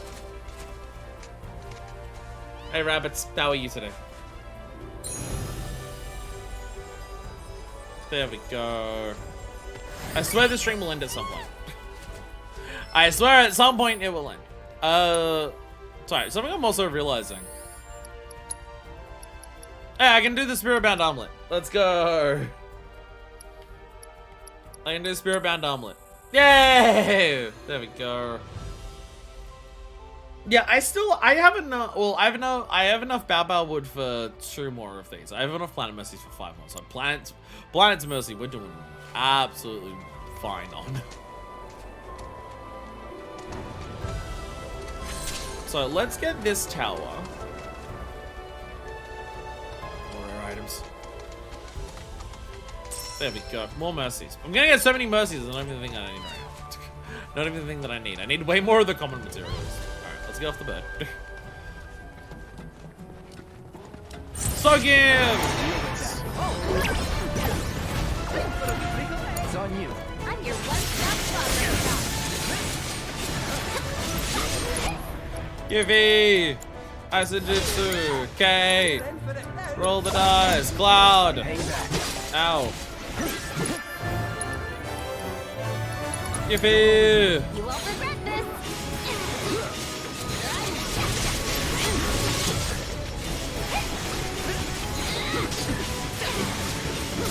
There we go. Goodbye. Okay! Some of these ones. Do a fortune. Oh, fuck it. No. You're in good hands now. not the thing that I meant, but you know, it'll work out fine. Quick, Cloud! I got it. Fucking Christ, petrify. Fucking Christ, petrify. It's on you. And hey, level ups. People level 41 now. Let's go. Oh, that's the switch right there. Why am I climbing here? Can I jump from here up to there? Get a shortcut. I'm climbing this because it's fun. That seems to be the main reason I'm climbing this. Though I'm pretty sure the activation thing was at the bottom. Yeah, the activation thing's at the bottom. Oh, I got a grenade out of it though. I slashed the box and a grenade was inside. A very smart thing to do. I guess that gets you like a view in there. You can see like, oh, there's a stretch chest over there. You can see there's a life spring. A tower in this game actually being used for the height of it to show you something. That's actually relatively uncommon. Actually relatively uncommon. Let's go. Fucking Christ, Clyde. How did you not break your legs? I always worry when I decide I'm gonna activate a tower before I have literally everything else already done, that I'm going to like be exposed and I missed something. I am always worried of this. But like, look how much shit we have around this. It should be fine. Yeah. There we go. Crimson Earth Tower. Yeah. So we have one more tower that I feel like I'm pretty comfortable in being able to get. Oh, actually. I haven't been down here. Okay. Actually, though. Maybe I'm not comfortable getting it. There's a little pathway down here. I don't remember going down that pathway. I swear to God, stream will end it somewhere. I swear it will end it somewhere.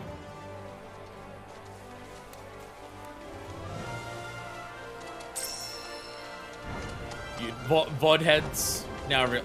So I never. Yeah. What if there's something down here?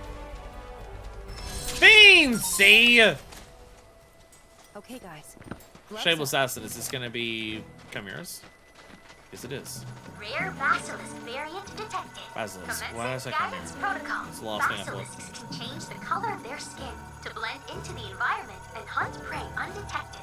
Shinra is studying this fiend in the hopes of replicating its camouflage capabilities. That's concerning. This variant, however, doesn't simply alter its coloration.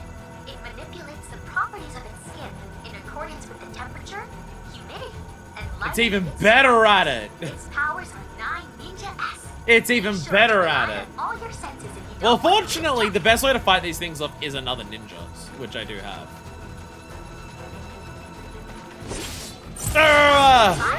Deal with that. Take it over. Okay, assess. Do the assas. Let's do it right. Rare Basilisk variant that was recently rediscovered after it was thought to have gone extinct. Uniquely, we're about to make it extinct again. Uniquely capable of changing its elemental properties. Oh! Extremely cautious, advantage at first sight. Alters its elemental affinity when it goes into hiding. Oh,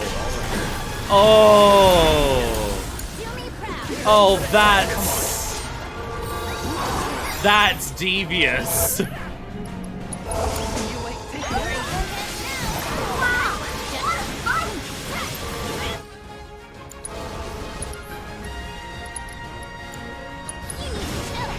Quickly get on going, get it.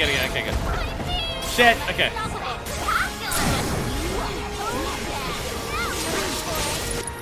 Out of war, double out of war. Cloud! You know what? I can use this with Cloud. Because this is actually getting to be an issue. Oh god. look at me. I'm gonna be smart. I'm going to do a... Keep it together. Don't let me down. There we go. Go down and shoot. So like the moment like they go to respawn, roll the dice. Yippee!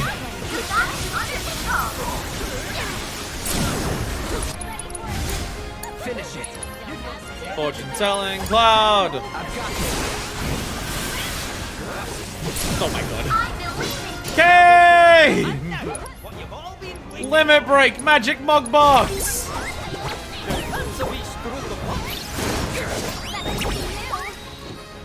It died. It died before I could do that. It died before I could explode! There we go. There we go. So if I got the tower immediately, if I didn't look at the map. Oh yeah, we're gonna, now we have a VR thing. I knew you'd come through, Cloud. After processing the intel you gathered and importing it into our simulator, I designed a combat trial. Just Thank you, Mai! While it is true that you provided assistance, Mai, I am the one who created Thank it. you, Mai! Please give it a try. Thank you, Mai! There we go. See? You gotta look at the map. Bird's eye view it. Actually work out shit. So I look at the rest of it and I'm just like, I remember climbing up this because we flew over these things.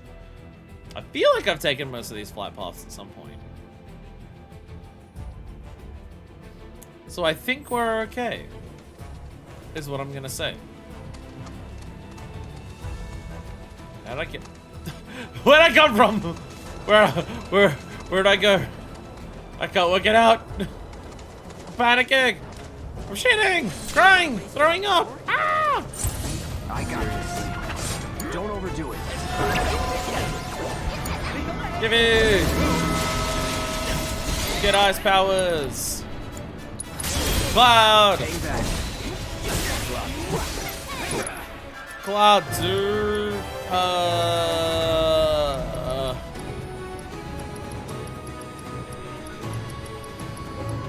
Fucking triple slash. Okay! Roll the dice, CV!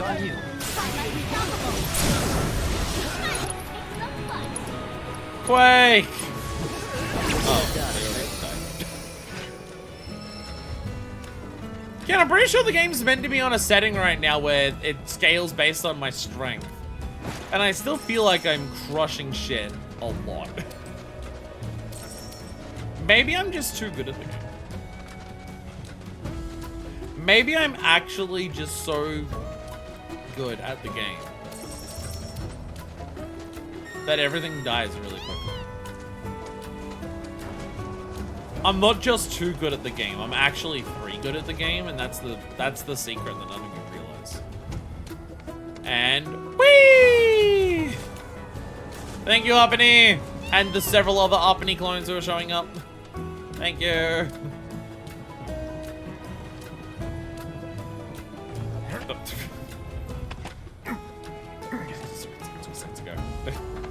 Please don't show me anything. I'm pretty sure I went through this little section pretty effectively. I'm pretty sure I covered this area pretty well.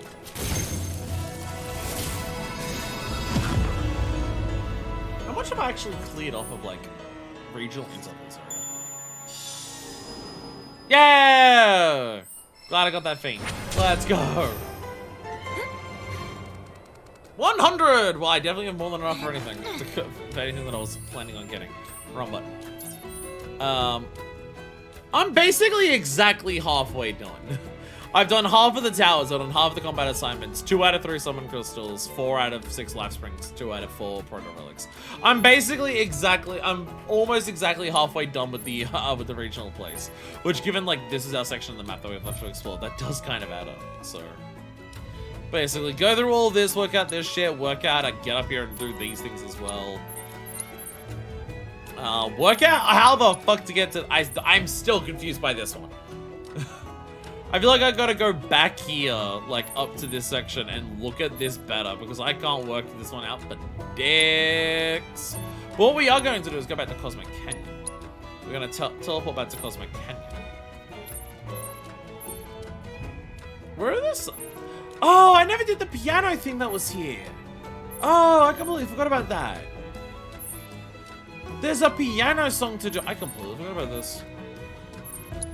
We also need to do a piano. I'm not doing that today. We are ending now.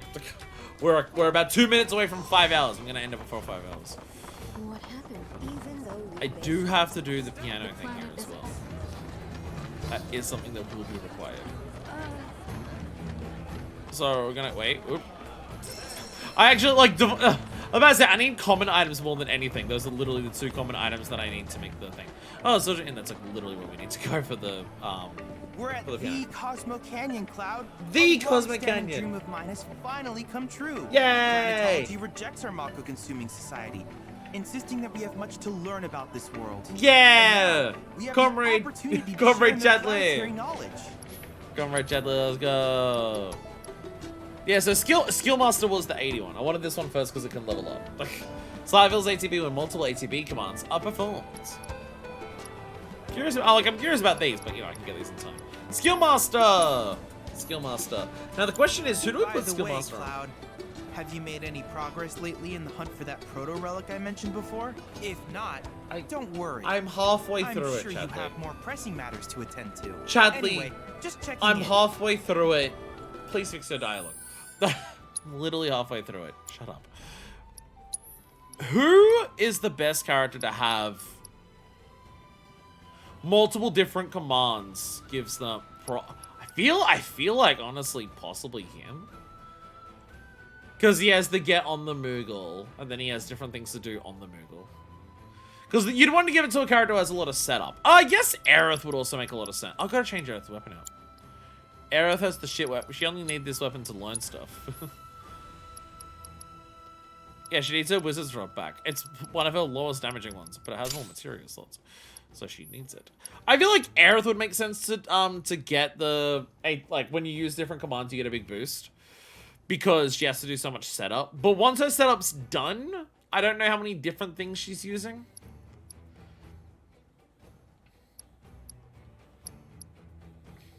I guess, actually, Barrett might be good for it. Because Barrett has a lot of, like, doubled up things right now. And Barrett does have setup in terms of just, like, Steel Skin, Lifesaver, bonus round. So you get a lot of setup there. And then he can use other skills pretty frequently to just, like, pump out damage. He's got the Shockwave, he's got the uppercuts, he's got, like, Maximum Fury's focus shots. He's got a lot of different things he can spend ATB on. So he's going to be doing a lot of different things pretty consistently. I'm going to give it to Barrett. I'm gonna get rid of Spirit for it. I'm gonna get rid of Spirit for... Where is it? Skill Master! There it is. Skill Master.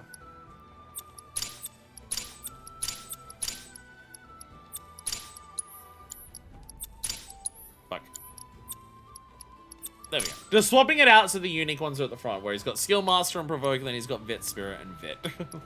There we go. Barrett can have that. Has everyone got their good shit on? Yeah, everyone's every slot has fucking 5 or more material. We have so much material we're leveling up. Jesus fucking Christ. So much material being leveled up absolutely everywhere. My god. I mean, a lot of it's maxed out, but, you know. The thing is, like, our precision defenses and our steadfast blocks are still not maxed out for all of our characters. So we're like, even giving that shit on us is like absolutely worth it. Like, there's one steadfast block here, and that was probably one that I got at a higher level to begin with. Well, I guess a couple of steadfast blocks going there. But either way, we're going to end it there. I would say a productive day. Half of an open world region. I mean, maybe for other normal people who aren't super slow at video games playing the game. Maybe spending 5 hours in an open world in one of the open areas of this game and getting half of it done is slow. But for me, God, we got under 5 hours. Ah! Well, the YouTube video will be under 5 hours. The YouTube video will be under 5 hours. It's 5 hours, 1 minute now. But it's fine. Next time, someone reminds me. Actually, I'm going to remind myself. I'm going to roll into it now. Next time we play the piano. We haven't done the piano here. I completely forgot about this awesome pretty inn that's full of gays. I completely forgot there is a piano. Actually, there's Queen's Blood here. There is also Queen's Blood here. I guess we do it at the same time as we do Queen's Blood. After we do open worlds, we're going to come back to Chadley for VR. We're going to come back to Chadley for... we're going to come back to the place for Queen's Blood. We'll worry about the piano then. Just, I gotta remember to do piano at the same time as doing Chadley's VR missions and the Queen's Blood that is here. I just gotta remember to do piano then, but we don't need to do it next time. Next time, we'll continue our journey through Cosmo Canyon. Seems the entire, basically, north section of the map is... See, like, look at... Like, this is how much area we knocked off. all of this giant top area up here. We knocked off all... Like, that's a huge area. Compared to what we're going to do next time, it's just this. Which is smaller, but way more intricate, because there's way more of these flying sections. Honestly, I'm not sure how everything I have left to find is going to be in here. But it's going to be dense because, look how close these two towers are to each other. These two towers are really close to each other. So that means that, like, overall, this down area here is going to be super dense. But that is our goal next time. And then we'll move on to other things there. Thank you all so much for watching. And until next time, this is version 2, signing out.